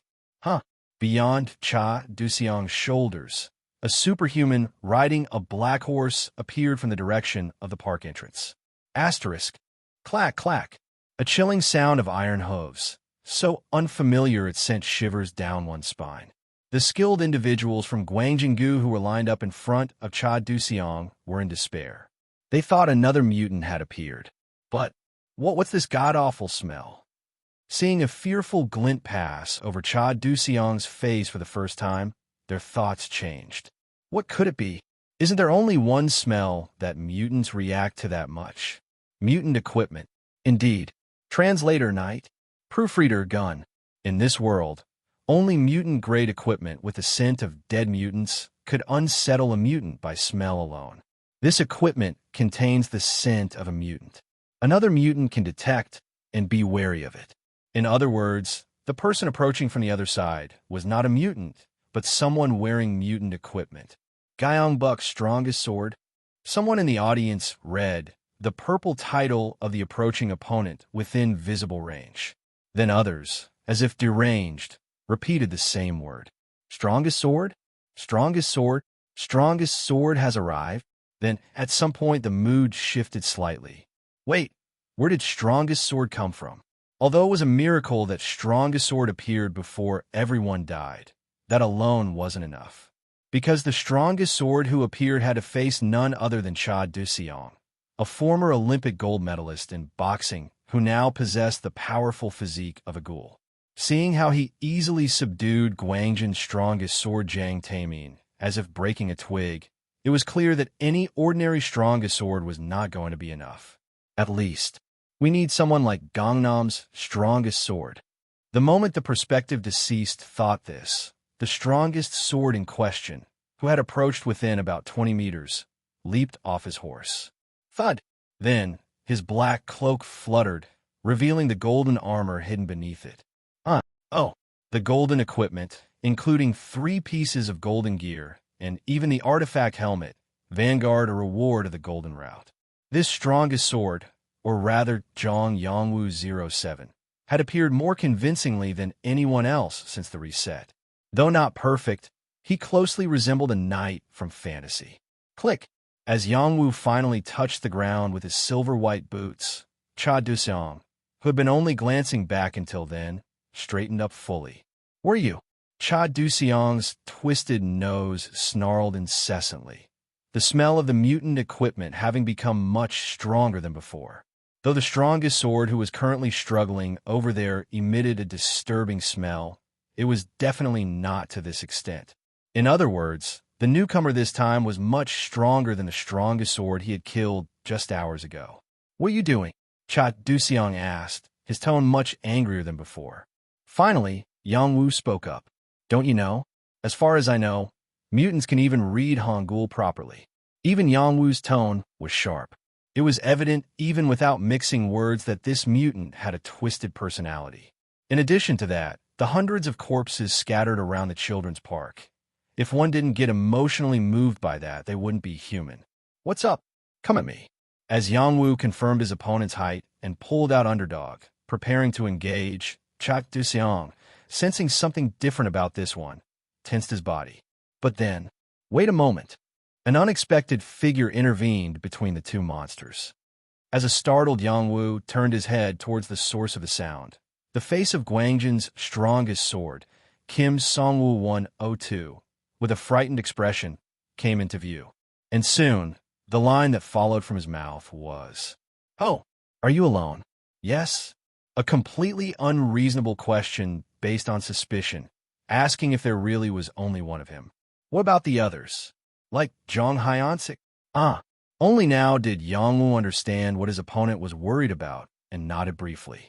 After all, he had seen the Guangjin's strongest sword suffer a crushing defeat earlier, and for nearly 2 hours, he had been humiliated by the mutant, so it could be considered a very natural reaction. Don't worry. 2 more. Just as Yang Wu was trying to reassure his opponent. Swoosh! With a tremendous noise, a sensory decay notification appeared. The sensory value has temporarily increased from the original 800 to 410. Through this, it could be inferred that the opponent's sensory value was a whopping 3,220. What, this guy? His stats are even higher than Kim Taijun's. Of course, Yang Wu had not been idle during this time.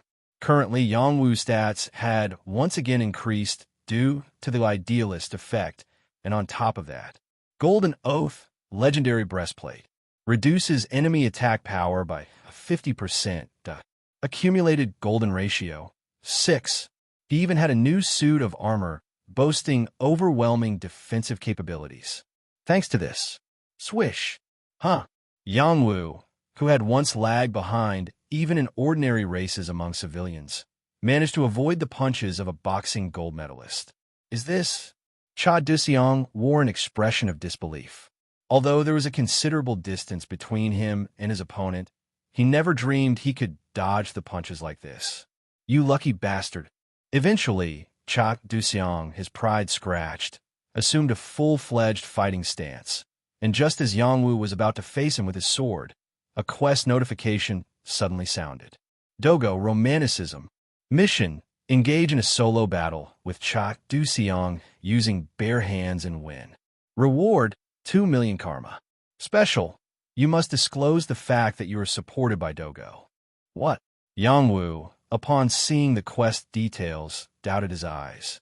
Even during the Headhunter quest, where he had to sever the 7 heads of strongest sword, it was somewhat blatant, but this time it was an outright real-time quest. Dogo Romanticism. Mission: engage in a solo battle with Cha Duxiang using bare hands and win. Reward: 2 million karma. Special: you must disclose the fact that you are supported by Dogo. They did not specify the opponent as Cha Duxiang outright. This was evidence that the entity giving out the quest was observing their situation. Why did they give me another quest when I haven't even completed the first one yet? Could it be that they didn't like my choice? The first Dogo quest in Seoul, Headhunter, occurred when all the strongest swords of the Seoul Federation gathered in one place. In other words, what Dogo wanted to stage at that time was a showdown between the outsider, Zhang Yang Wu, and the assembly of strongest sword.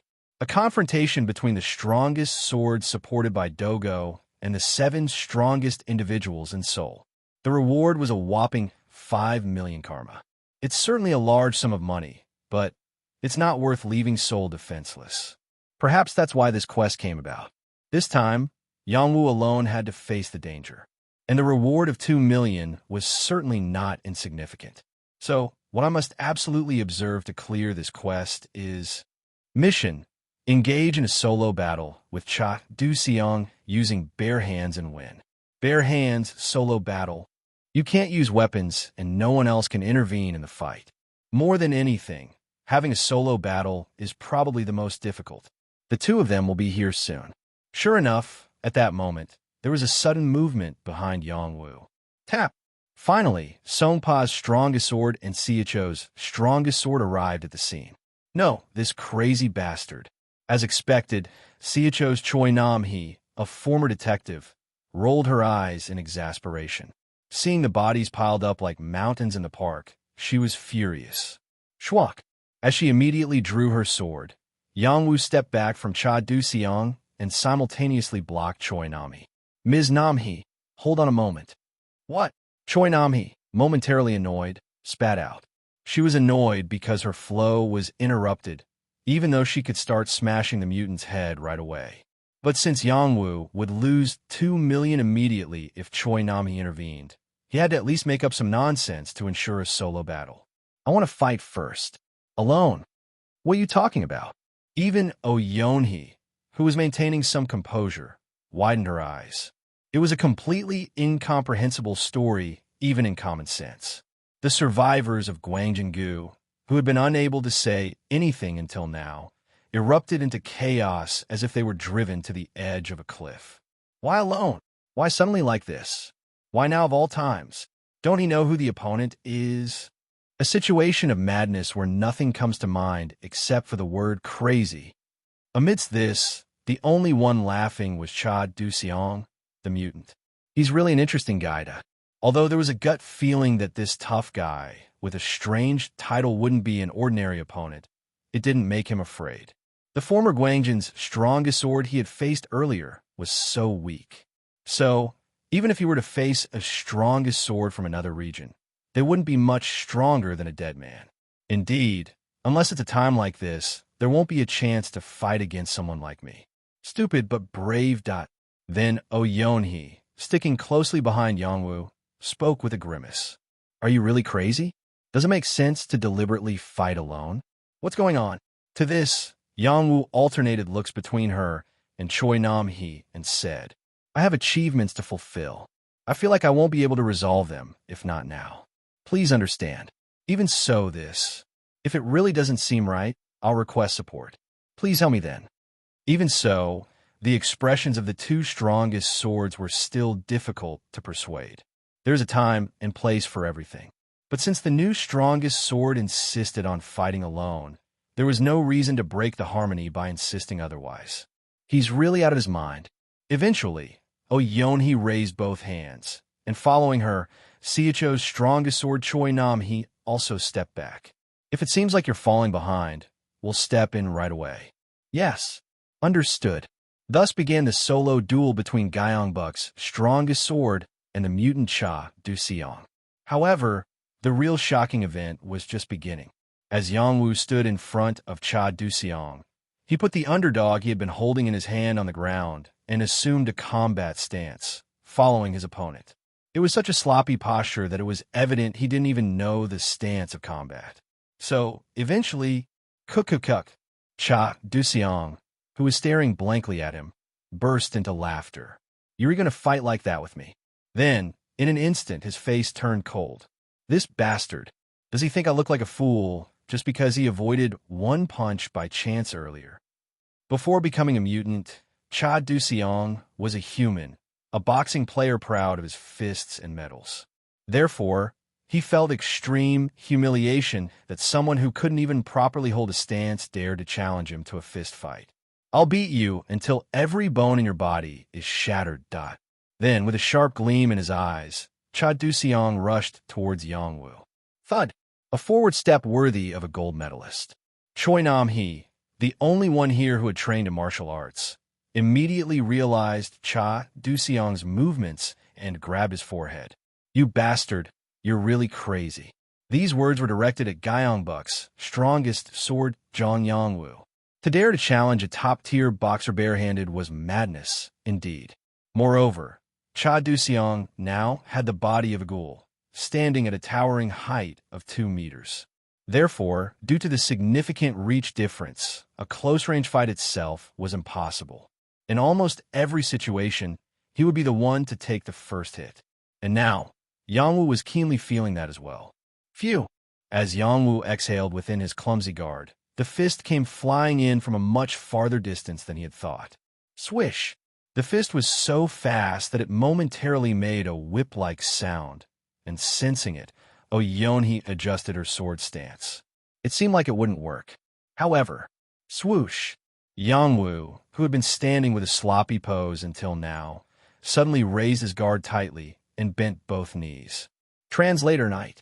Proofreader Gun. Then his upper body naturally descended in a diagonal line. Whoosh! Simultaneously, Cha Du-seong's fist swept through the space where Yongwoo's head had been, missing its target. Yongwoo had evaded the opponent's fist once again. So what just happened was ducking. Choi Nam-hee murmured involuntarily. It was one of the basic evasion techniques in boxing, typically used to avoid straight attacks like jabs while aiming for a counterattack. In other words, if he has used it correctly by now, with an inexplicable sense of anticipation, Choi Nam-hee widened her pupils as Yongwoo's upper body, lowered in ducking position, rotated like a slanted ring. What? Though it was amateurish, it was clearly a predictive weaving for the opponent's follow-up.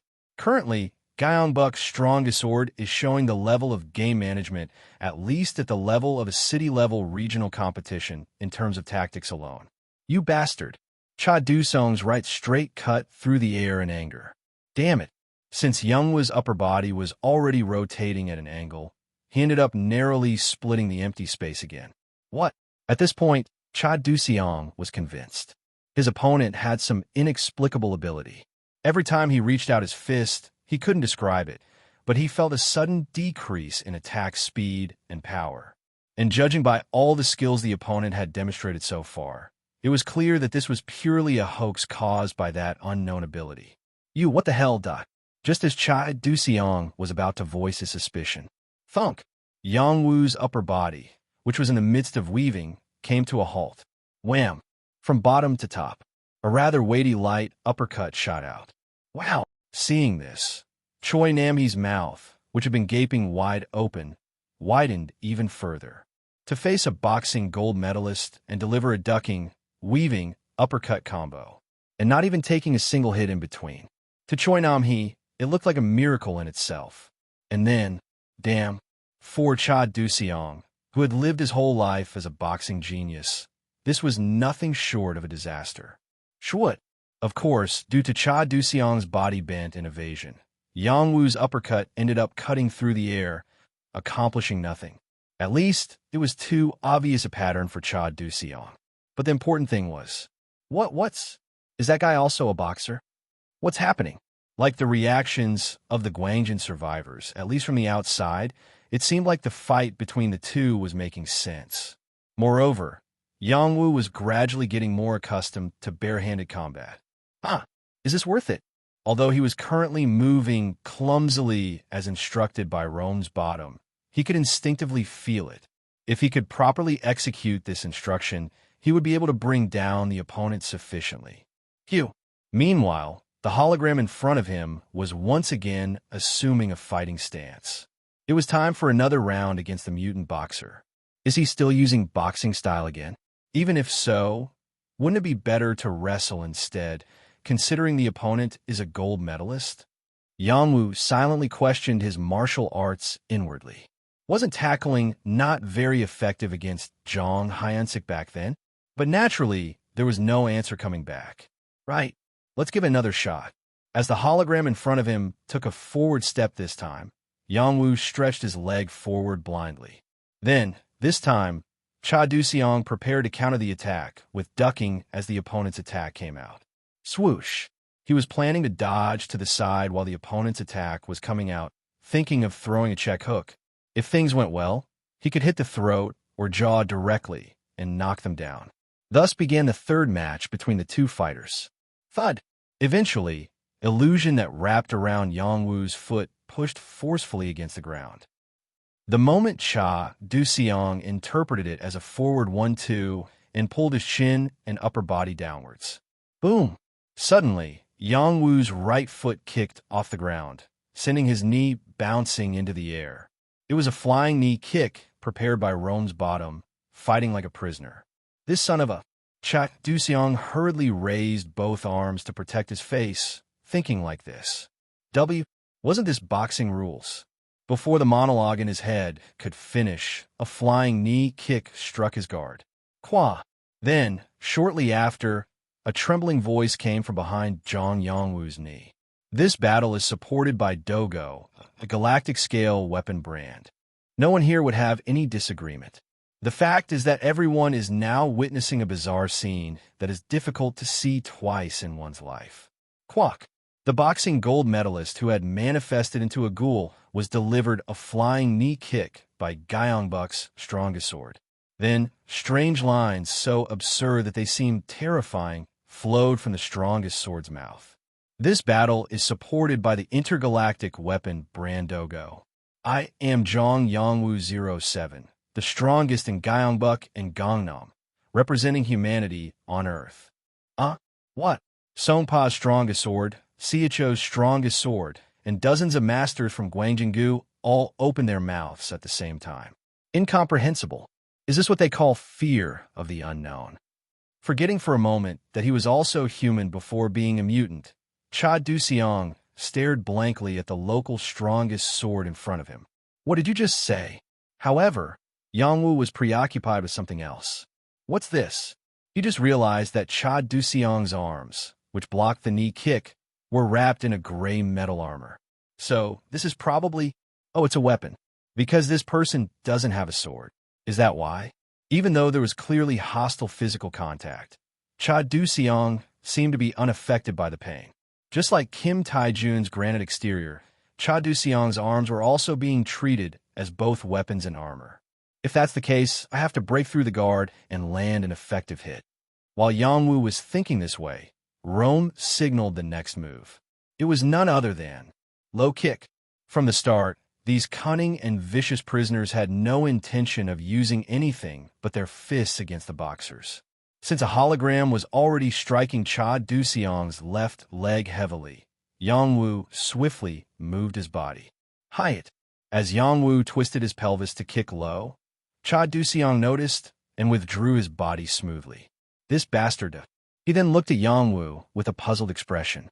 It was because he felt that this martial charlatan surprisingly knew well about boxing evasion techniques. Boxers generally maintain a wide gap between their legs, about 1.5 times wider compared to the basic stance of a kickboxer. This is necessary to control the weight distribution, which moves rapidly due to punches, ducking, weaving, and so on in a stable manner. As a result, they were naturally vulnerable to attacks targeting the legs like low kicks. Hike. Even to Yangwu's clumsy low kick, Cha Du-seong reacted excessively. But who was Cha Du-seong? He was once at the pinnacle as a boxer. Moreover, because he had been involved in all sorts of disputes and fights even after being expelled from the boxing world, he was not only skilled in combat as a sport. Eventually, Cha Du-seong slipped away sideways, disappearing from Yangwu's sight. Yangwu quickly twisted his body to chase after Cha Du-seong.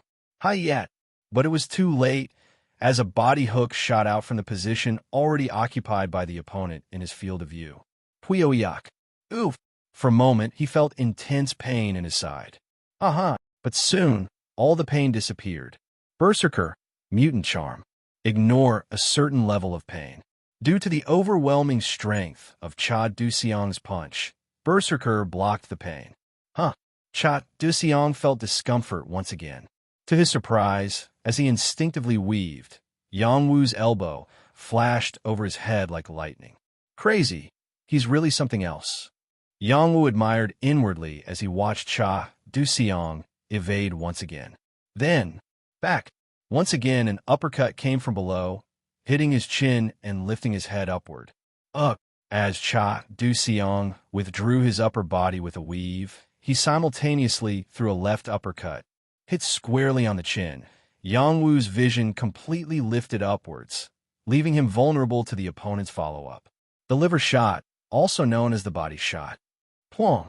With an unbelievable sound of impact, Cha Du-seong's punch completely scrambled Yangwu's organs. Cough! Blood gushed from his mouth, as if it were flowing back through his esophagus. Since Yangwu's blood was practically toxic, contact had to be avoided, but Cha Du-seong didn't know that. You bastard, Daikta. Thinking he had finally broken through the opponent's luck, Cha Du-seong smoothly swung a left hook as Yangwu's head, drenched in blood, descended back due to gravity. Hike! You son of a bitch. Tai-ying. A strange sound rang out from Yangwu's head as it was struck by the hook. Vanguard Relic Helmet. This helmet does not get damaged. This is because the helmet covering Yangwu's head was equipment that could not be damaged. Of course, that didn't stop his kinetic energy, so Yangwu's head turned violently and blood spurted out. Phew. What? A strange sensation he had never felt before in his life. Then, suddenly, excruciating pain engulfed his entire body. Nevertheless, even in this situation, Cha Du-seong didn't forget that he was in a match. No, in a duel. He quickly stepped back to increase the distance between him and his opponent. Truly, the epitome of mental strength. Oh my God! Yang Wu was astonished at two things. First, Cha Duxiang's incredible mental fortitude, as seen before, and second, Tatat. Amidst this, Rome's bottom was casting a spell to kick Cha Duxiang's left leg, a martial art that's essentially based on the floor. Yang Wu thought this while already launching a retaliatory low kick following the hologram.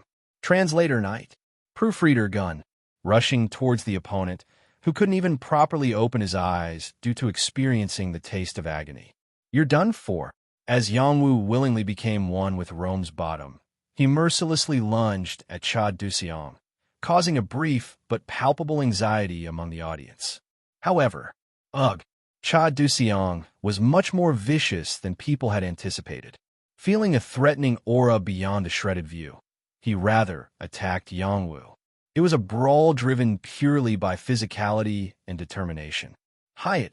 As Cha Duxiang closed the distance, Yang Wu's low kick only grazed his thigh. Meanwhile, thunk, planting his foot firmly on the ground with a forward step, Cha Duxiang immediately swung his upper body and unleashed a short hook.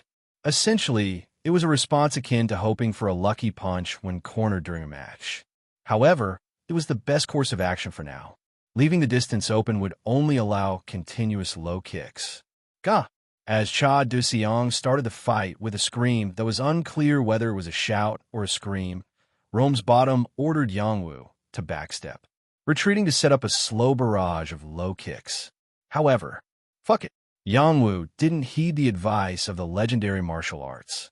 Firstly, because he knew he could win without going that far, and secondly, he wanted to quickly put a stop to that bastard's antics. The notorious stubborn tendencies recognized by the system emerge again. Fuck it, that's enough. Boom. Eventually, as Yang Wu began to mix it up with Cha Duxiang, something unexpected happened. Ding. The distinctive notification sound of the Dogo quest rang out, and a system message appeared. Quest rewards have been increased. Indeed, the Romanticism reward had risen from 2 million karma to 3 million. Dogo Romanticism. Mission. Engage in a solo battle with Cha Duxiang using bare hands and win. Reward. 3 million karma. Special. You must disclose the fact that you are supported by Dogo. It was such a surprising event in the midst of the brawl that Yang Wu was momentarily stunned, and as a result, Cha Duxiang's heavy hook grazed his head, eliciting yet another fountain of blood. Arg! Thunk thunk! Blood soared into the sky, then quickly rained down on Yang Wu and Cha Duxiang. The audience murmured in disbelief at the sight. What the? The scene before them had become so bizarre that it was no longer recognizable as a fight. And at this point, Rome's bottom also relented to Yang Wu's stubbornness and presented an alternative. Thunk! As the hologram, which was stepping back, realigned itself, it began to throw a hook while stepping on Cha Duxiang's left foot. Sensing that the brutal fight was coming to an end, Yang Wu immediately followed the guide. Quack! As Yang Wu stepped on Cha Duxiang's outstretched left foot, the dynamics of the brawl changed drastically. With Cha Duxiang's left foot pinned down, the movement of his left ankle was naturally restricted, reducing the effectiveness of all attacks involving the lower body. On the other hand, Yang Wu could still unleash most of his attacks with full force. Thud thwack! From then on, it was essentially like hitting a frozen piece of meat tethered to a ring. Despite being a gold medalist, Cha Duxiang showed a decent guard rate even in such situations. However, due to the accumulation of too much damage from the previous brawl and pain infliction, even his sturdy guard gradually weakened. Thud! When Yang Wu suddenly started focusing on attacking his abdomen, the pain from that area became too much to ignore, and Cha Duxiang occasionally lowered his guard completely to defend his abdomen. It's over. This was a fact even Yang Wu, who wasn't familiar with boxing, could understand. The opponent's face was completely messed up. Thud whack. As the essentially one-sided beating continued, survivors from Guangjin district began to open their mouths one by one. It was because they sensed the impending doom. It was reminiscent of the scene they witnessed when they first arrived at this park in response to the call of Guangjin's strongest sword. That vicious violence was now being fully reciprocated upon Cha Du-seong. Thwack smack. Yet, no one in this place felt joy or amusement at this. Thwack. Eventually, when Cha Du-seong's legs lost their strength, he knelt on the ground, and Yongwoo grabbed his head with both hands. Crack. Then, swoosh. This time, Yongwoo precisely delivered a flying knee to Cha Du-seong's forehead. Thunk. An ominous sound of impact. Then, a rough sensation was transmitted to Yongwoo's palm, which was wrapped around Cha Du-seong's head. It was because Cha Du-seong's skull was shattered, causing his scalp to twist. He was probably dead from that blow. Ugh. As Yongwoo shuddered and withdrew his hand from his opponent, Cha Du-seong's hefty body slumped to the ground. Boom! Then, a beam of white light shot up from his head. Pod. It was evidence that the mutant had died. Perhaps that was the mutant's soul. Yongwoo watched until the light from Cha Du-seong's body completely disappeared into the sky. Then, shortly after, ping! With a brief notification sound, the quest completion message appeared. Quest completed. Romanticism. Reward issued. 3,000,000 karma. As promised, the reward had been increased to 3 million karma, and once again, it was provided in the form of swish, a credit card. Ugh. As a piece of iron rapidly descended from the sky, everyone except Yongwoo panicked. To them, it seemed like a small blade was falling. But Yongwoo, who was already receiving his second reward, anticipated the location where the card would arrive and waited. Thud. He lightly picked up the card, which stopped precisely 1.5 meters above the ground. Then, the number 3 million floated above the card. 3 million? Sure enough, Cho's strongest sword, Choi Nam-hee, who sensed that it was some kind of payment, muttered with widened eyes. Receiving 3 million in one lump sum was something that could only be encountered through the binary choice quest. But this time, even before touching the golden orb, this distant strongest sword had somehow pulled money from somewhere. What is this? What in the world? As if urging Yongwoo to listen, Choi Nami muttered aloud. However, Yongwoo didn't have the confidence to explain to them about universal brands or anything like that. He omitted an explanation about the card and placed his hand on the orb. I'll invoke the golden ratio once again. Any objections? It was practically a notification from Yongwoo. Despite overlooking the fact that Yongwoo had fought this battle entirely on his own, no one dared to raise objections to him, who was covered in blood. And above all, even to the strongest swords, Yongwoo seemed different. Who is this person, and what is he doing? Songpa's strongest sword, Oh Yonhee's gaze, turned toward the sky where the card had been shot down from earlier. Once you become a strongest sword who has killed a mutant 3 days in a row, it's natural to develop curiosity about the structure of this world. It was only natural that interest in karma, the common currency of the reset world, would grow. But to think that there was someone who received karma falling from the sky, something beyond curiosity was bound to arise. I guess Gwangjin-gu needs a lot of money to recover from the damage. In the end, Oh Yonhee nodded on behalf of everyone in the audience, and Yongwoo manipulated the golden orb upon seeing it. Distribute 30,000 karma to all residents in the area. The orb that received Yongwoo's command quickly trembled and then, as always, burst into the sky. Boom! Already, it was the third time the golden rain had fallen over Seoul. As the golden light that dyed the sky began to fall to the ground, the survivors of Gwangjin-gu opened their mouths in awe, and the 2 strongest swords who had followed Yongwoo also marveled once again. As humans, it was inevitable. It's still amazing to see. Judging from the fact that this rain only falls when distributing 30,000, it seems. Oh Yonhee was about to add more words, but she closed her mouth. She almost let her thoughts slip out unintentionally. Perhaps this was the answer. Gyeong Buk's strongest sword, Jong Yongwoo 07, gave up his monopoly on 3 million karma and gifted 30,000 karma to all Gwangjin residents. Soon, 30,000 karma will be paid in the form of commemorative coins. Get ready. Then, the commemorative coins, the final event of the Golden Rain, were created. Pop pop for the survivors of Gwangjingu, who had their lives saved thanks to Yongwu, and likewise for the two strongest swords who had lost at least 1 million in bonuses because of Yongwu. Coins with this troublemaker's face engraved on them were given in threes. As Siocho and Songpa's strongest swords looked fixedly at the now familiar Zhang Yongwu coin, the originator of the portraits approached and spoke. "Thank you for your understanding." Of course, as he was still covered in blood, the two strongest swords facing Yongwu could only give awkward smiles. "Well, is it all over now? Have you received all the rewards? What about equipment?"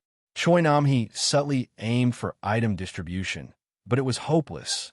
"Yes, since we agreed to return to our respective areas after finishing the job, I guess I'll go to Gangnam." After saying this, Yongwu looked at the Gwangjingu inspectors standing awkwardly on the other side. "What about Gwangjingu now? It's practically without a strongest sword." As Yongwu said, Gwangjingu was now literally desolate. Although the survival infrastructure represented by residents was preserved thanks to the mutants not venturing outside the children's park, there were no strongest sword to stop tomorrow's mutant. That's right. Yes, this is the first time we've encountered such a situation. Siocho and Songpa's strongest swords showed simultaneous expressions of embarrassment. They had never thought that the strongest swords would be unable to defeat the mutants. But starting today, the third day of the reset, things began to happen. Then what would happen on the fourth day tomorrow? The strongest swords realized once again that the reset was a disaster, and those who were not strongest swords had been living in disaster from the beginning. "We should start retrieving the bodies. Thanks to those who were here, the residents of the area were not harmed," Choi Nam-hee said, thinking like a former police officer. Upon this, Songpa's Yeonhee told Yongwu, "Gangnam might not be in a state of chaos right now. We'll handle it here and ask for manpower from the Yongsan area. So go see for yourself. Is it okay, though? Then I'll be in your debt for now." After bowing to the two strongest swords and the inspectors of Gwangjingu, Yongwu immediately summoned Negwig. Translator Knight. Proofreader Gun.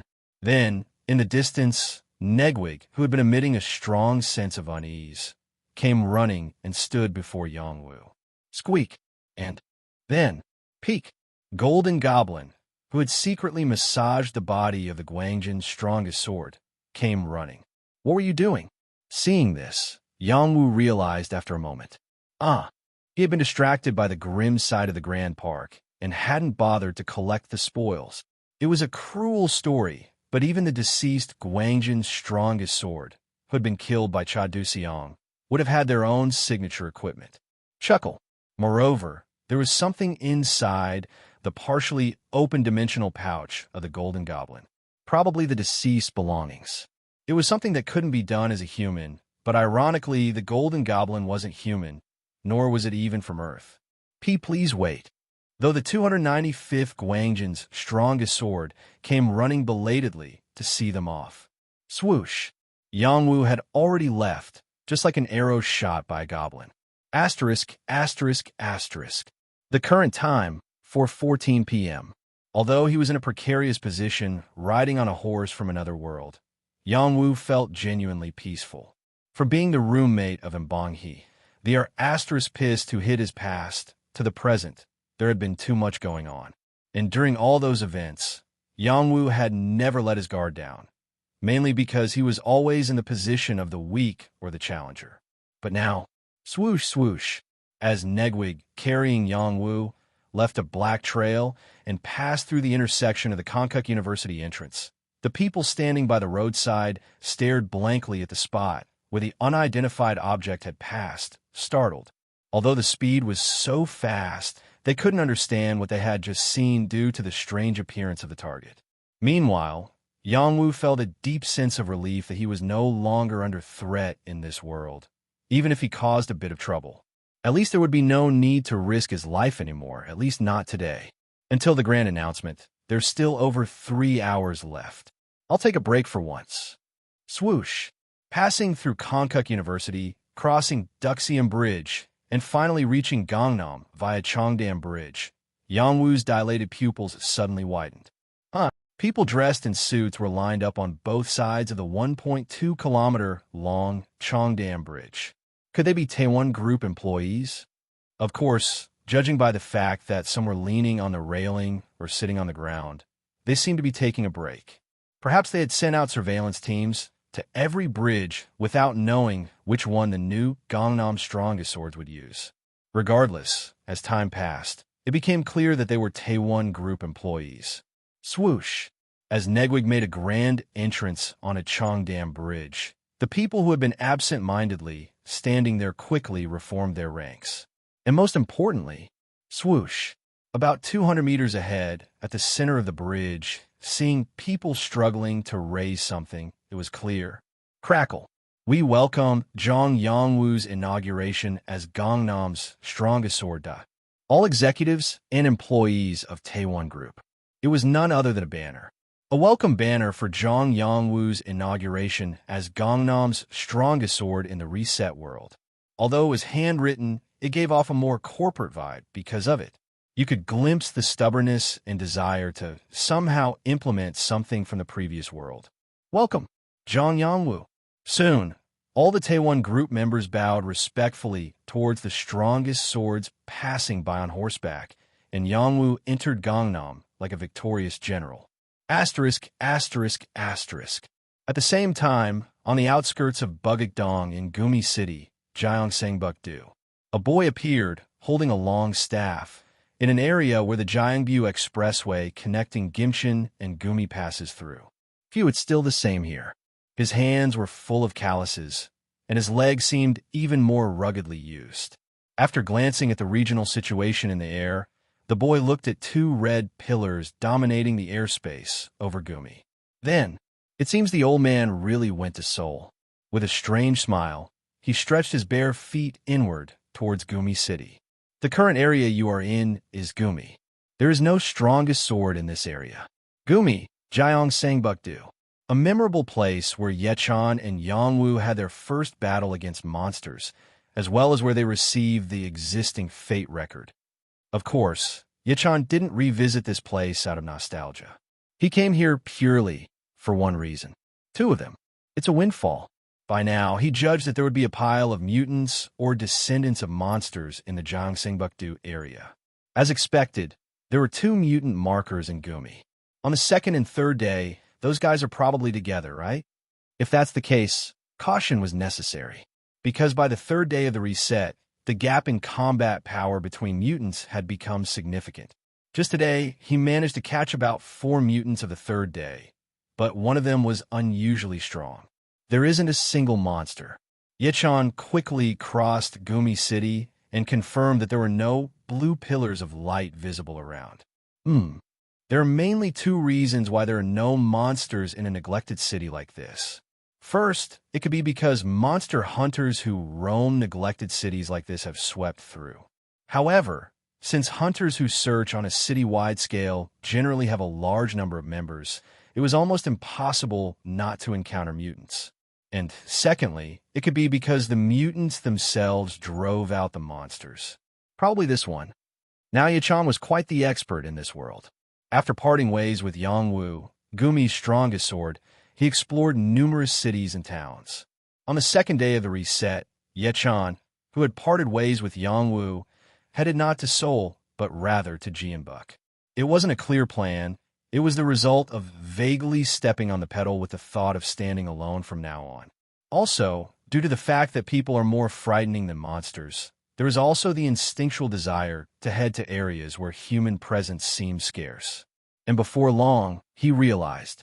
Jeonbuk, Cheongnam, Gyeongbuk, the regions corresponding to the central layer of this country's terrain became ruins one by one starting from the second day of the reset. There could be various reasons, but it was mostly because the strongest swords of those regions moved elsewhere or died.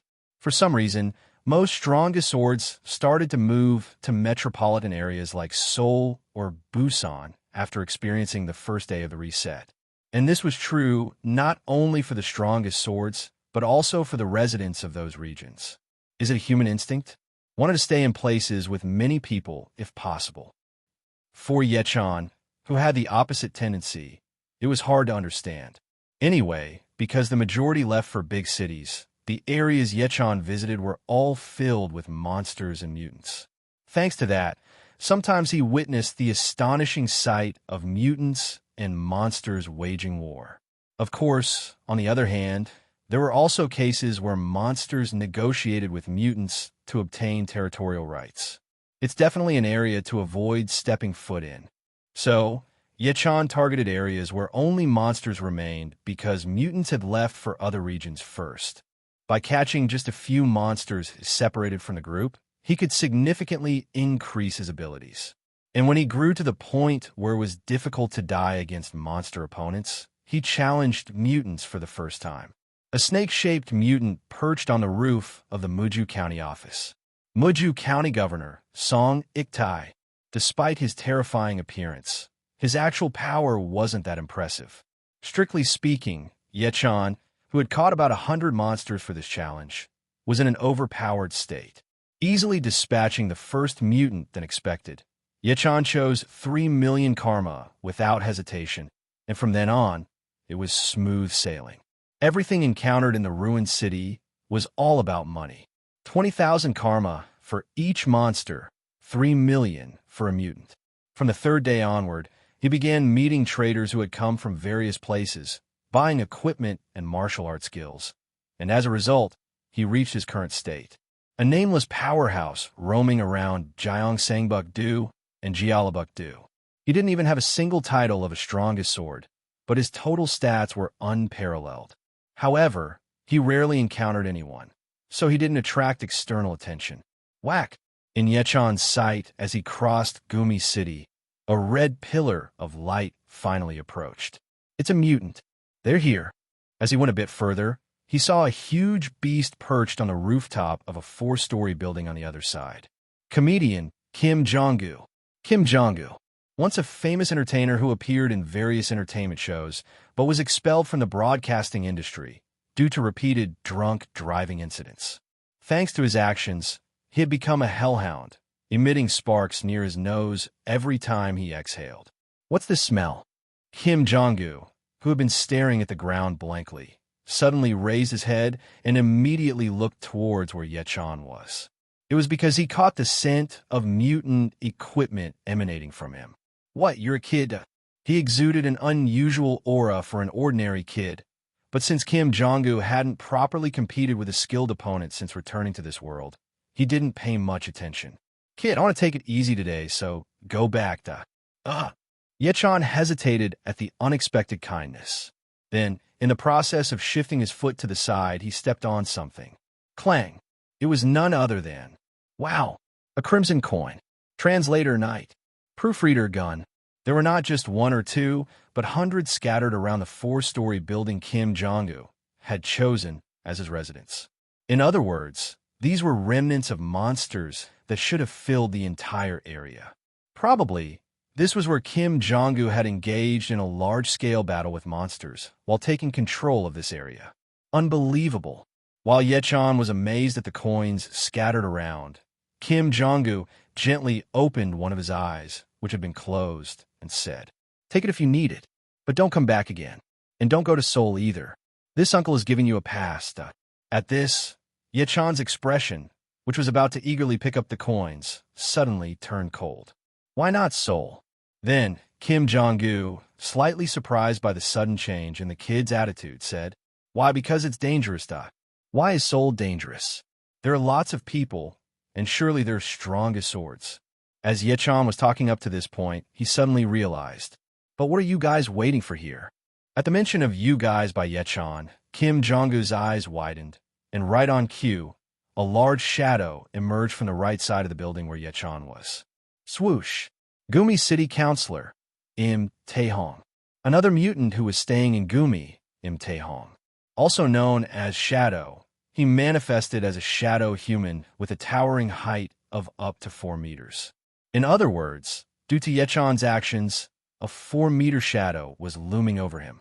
The stench is too much, and there's too much talk. Let's just kill him, Soon, a sharp voice flowed from the shadow on the ground. Kim Jong-gu wrinkled his nose in disgust, but rather, Yechan was the first to prepare for battle. Swish! As he swung the long red spear, he held his right hand onto the ground. The twisted blade of the spear glowed crimson in a strange shape. If you're planning to attack Seoul, think again. You guys won't even be able to handle me. Yechan thought they were waiting for the fourth day mutant to arrive to attack Seoul. Given the circumstances, there was no reason for two mutants to remain in this wasteland. And indeed, that seemed to be the case. Who do you think you are, trying to stop us? Taehong's voice was much more ruthless than before.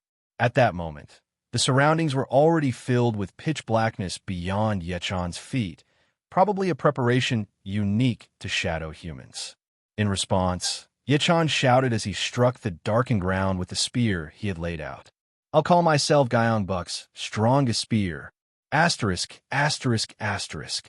Gangnam-gu, a large autonomous district encompassing affluent neighborhoods such as Yeoksum, Cheongdam, and Nanhaean, collectively known as Gangnam.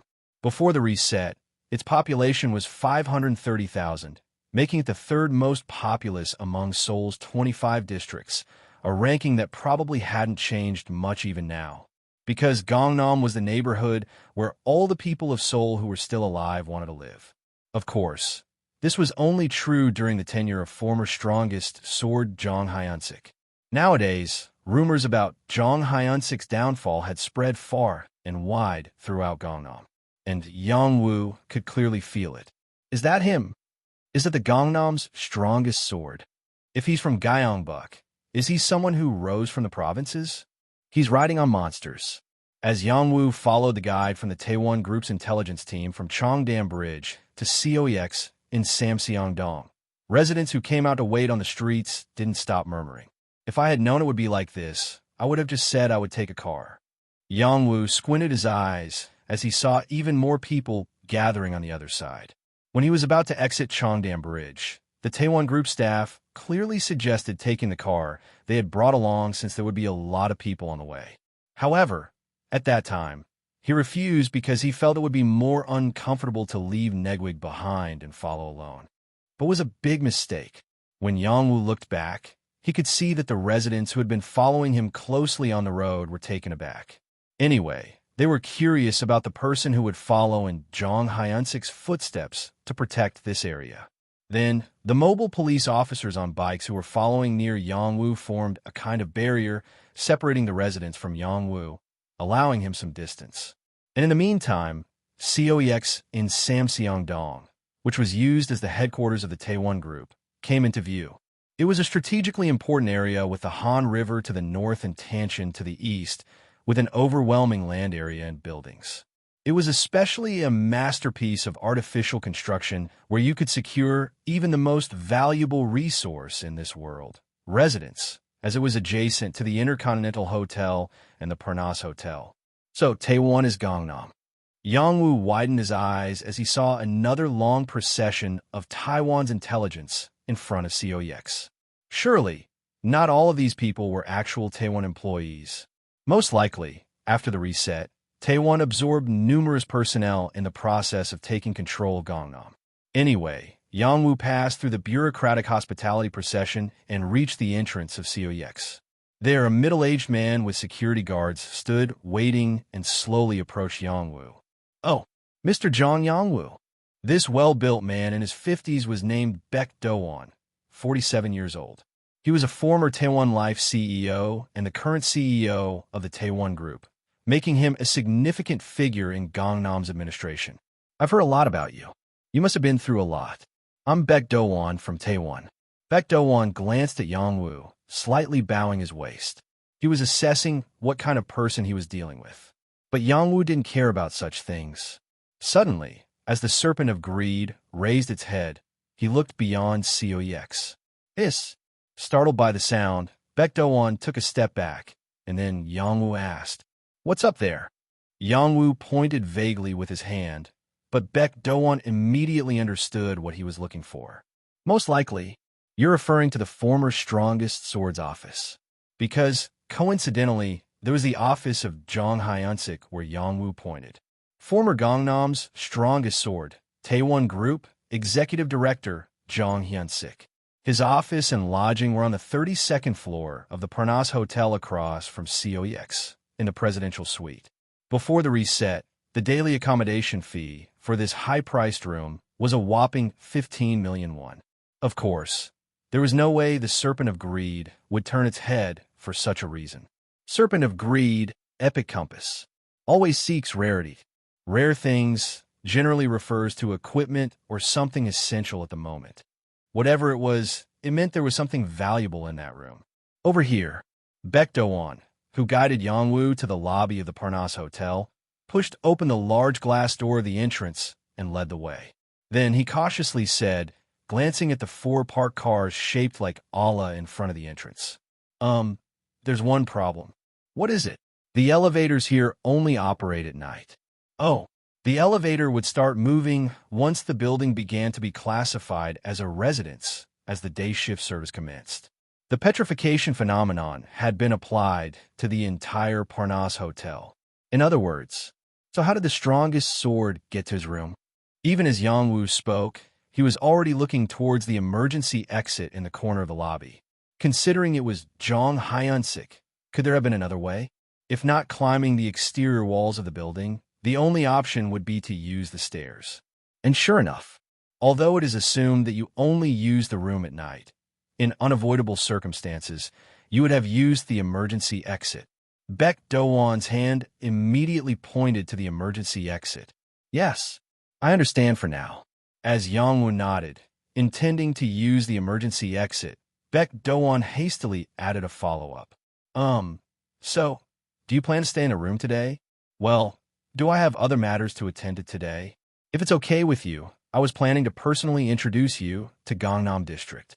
Since you probably aren't familiar with this area, this was probably one of Baek Do-won's political activities.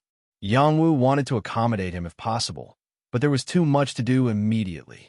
There were the spoils held by the Golden Goblin, the karma distributed in the form of cards, and the equipment obtained from the past 2 battles that needed to be properly examined. I see, but I'd like to take it easy today. Oh, I see. Still, you need to keep communicating with us, so I'll assign a resident employee. Is that okay with you? Yes, please do. After nodding, Yongwoo immediately began to ascend the emergency exit. Thud thud, climbing the stairs from the 1st to the 32nd floor. Yongwoo couldn't help but laugh as the Golden Goblin, adorned with spatial pockets, followed closely behind him. Although he didn't particularly want to receive any extravagant protocol, it was amusing to see someone who was touted as the strongest in the region climbing so many stairs himself. Goodness, what is this? It's truly a disaster. The impending ruin finally hit him. Yet, if it had been the previous Yongwoo, he probably wouldn't have been able to climb these stairs in a month. Yongwoo arrived at the entrance to the 32nd floor in an instant, took a deep breath, and pushed open the door leading to the corridor. Squeak. There, he could see a hotel corridor with a peculiar patterned rug. Is it over there? The room number given by Baek Do-won was 3233. At the end of the corridor stretching to the left, there was a large door, which seemed to be the room where Jong Hyunsik had stayed alone. Creak, creak. It had been a long time since he'd been in a space where even a pin dropping could be heard. Click. Even the Golden Goblin seemed to feel unfamiliar in this environment, so different from the fields it had been running around in. Do I need a key card or something? Finally arriving at room 3233 with some hesitation, Yongwoo pulled down the door handle. Clunk. The sound of the lock being released echoed. Then, as Yongwoo pulled, the door opened. Oh! The space revealed beyond the door was a room so spacious and luxurious that it made one forget why they had come in search of precious things.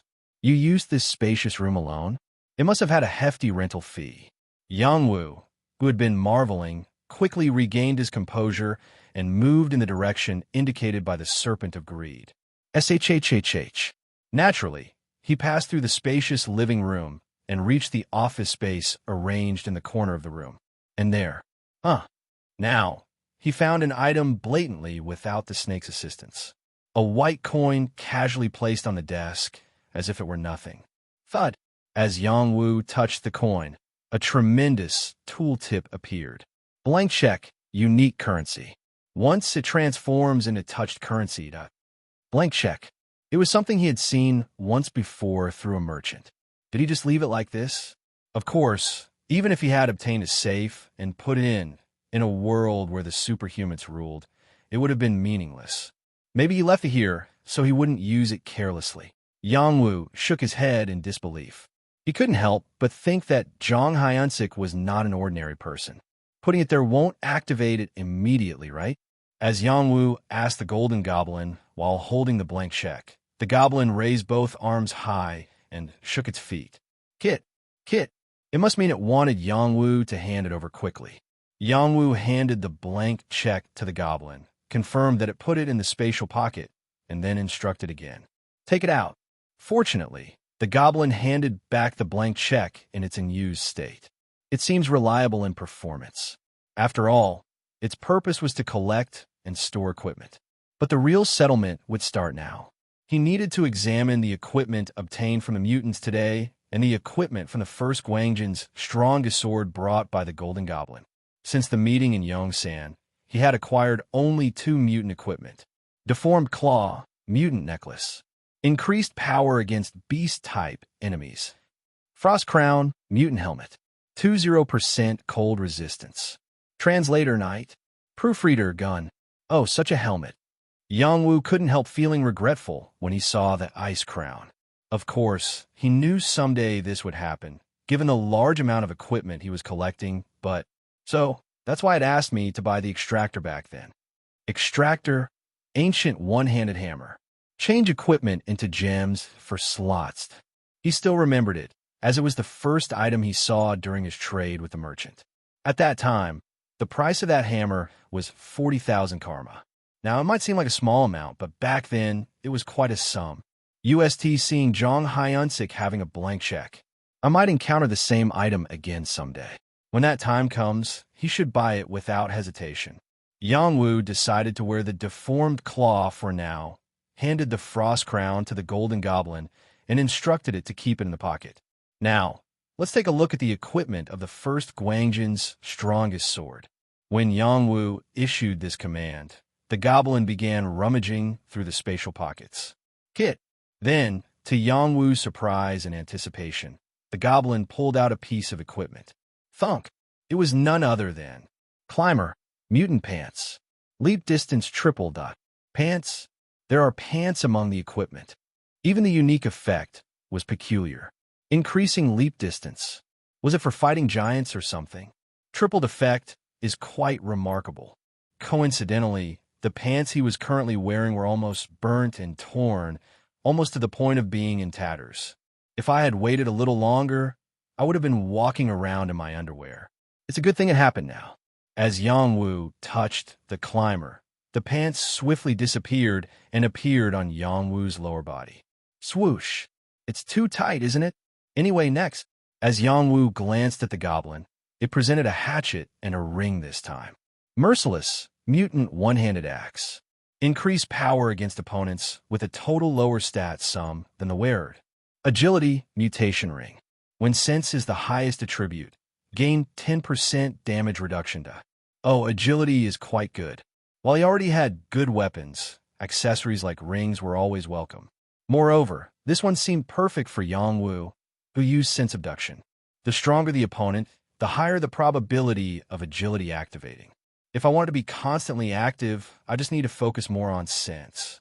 Through a series of settlements, Yang Wu ultimately gained increased power against beast-type enemies, conditional damage reduction, and tripled leap distance. Yang Wu briefly looked at the climber, which looked like leather pants, and finally began the long-delayed project, putting the money where his mouth was. Snatch. Change character settings. Appearance. Attributes. Let's give it a try. This time, what Yang Wu was going to do was change his appearance. He had already designated an appearance preset optimized for combat, and the exact amount of money needed for this was 2,116,000 karma. Asterisk available karma. 3,112,500. With the whopping cash he had, nearly 3.11 million, there was no better time to make a decision than now. Who? He had experimented with mutant corneas in his eyeballs and changed his appearance before, but altering the structure and size of his body was a different challenge altogether. It meant becoming a completely different entity outwardly. External appearance. When Yongwu selected exterior change, another interface appeared. For user convenience, we provide 3 types of preset collections. Combat, Charm, Special. It was a menu he hadn't seen in a while. When Yongwu chose Combat, among the 3 presets, a semi-transparent window opened on the left side of his field of view, displaying dozens of body samples. Oh my god! Even though it was his second time seeing it, he still hadn't quite adapted. These samples, in stark nakedness, showed human body types deemed advantageous by the system for combat. Around 2 meters tall, perfectly balanced upper and lower bodies both aesthetically and functionally. Yongwu, who knew well that his own arms and legs were somewhat short and his upper body skeleton was unimpressive, felt a strange sensation as he looked at the nearly perfect bodies. It felt like the phrase innate 4th grade was floating around in his mind. Perhaps this was also a form of inferiority complex. But even this inferiority complex might be a 4th grade trait. Yongwu cleared away messy thoughts and called up the body preset he had chosen in advance. Then, a body sample appeared, very similar to what he had seen before, but strangely familiar to Yongwu's eyes. And underneath it, 2,116,000. The total karma required for that body was written there. 2,116,000 karma. It was still a considerable amount of money, but now that his total stats had increased, it was definitely worth investing in. Increased reach due to elongated arms, and increased stride due to extended legs. These are not things that could be obtained simply by increasing stats. In fact, it's practically plastic surgery. Yongwu chuckled and approved the preset payment. Then, a final confirmation message, almost like a warning, appeared. Hello, everyone. As we wrap up this video, I want to share a quick note. I have a Patreon account. If you'd like to support me and enjoy on-demand audiobooks, you can become a Patreon member. Alternatively, you can check out my Google Drive link, which has 500+ novel audiobooks available through my Ko-fi or Patreon shop. I appreciate your support.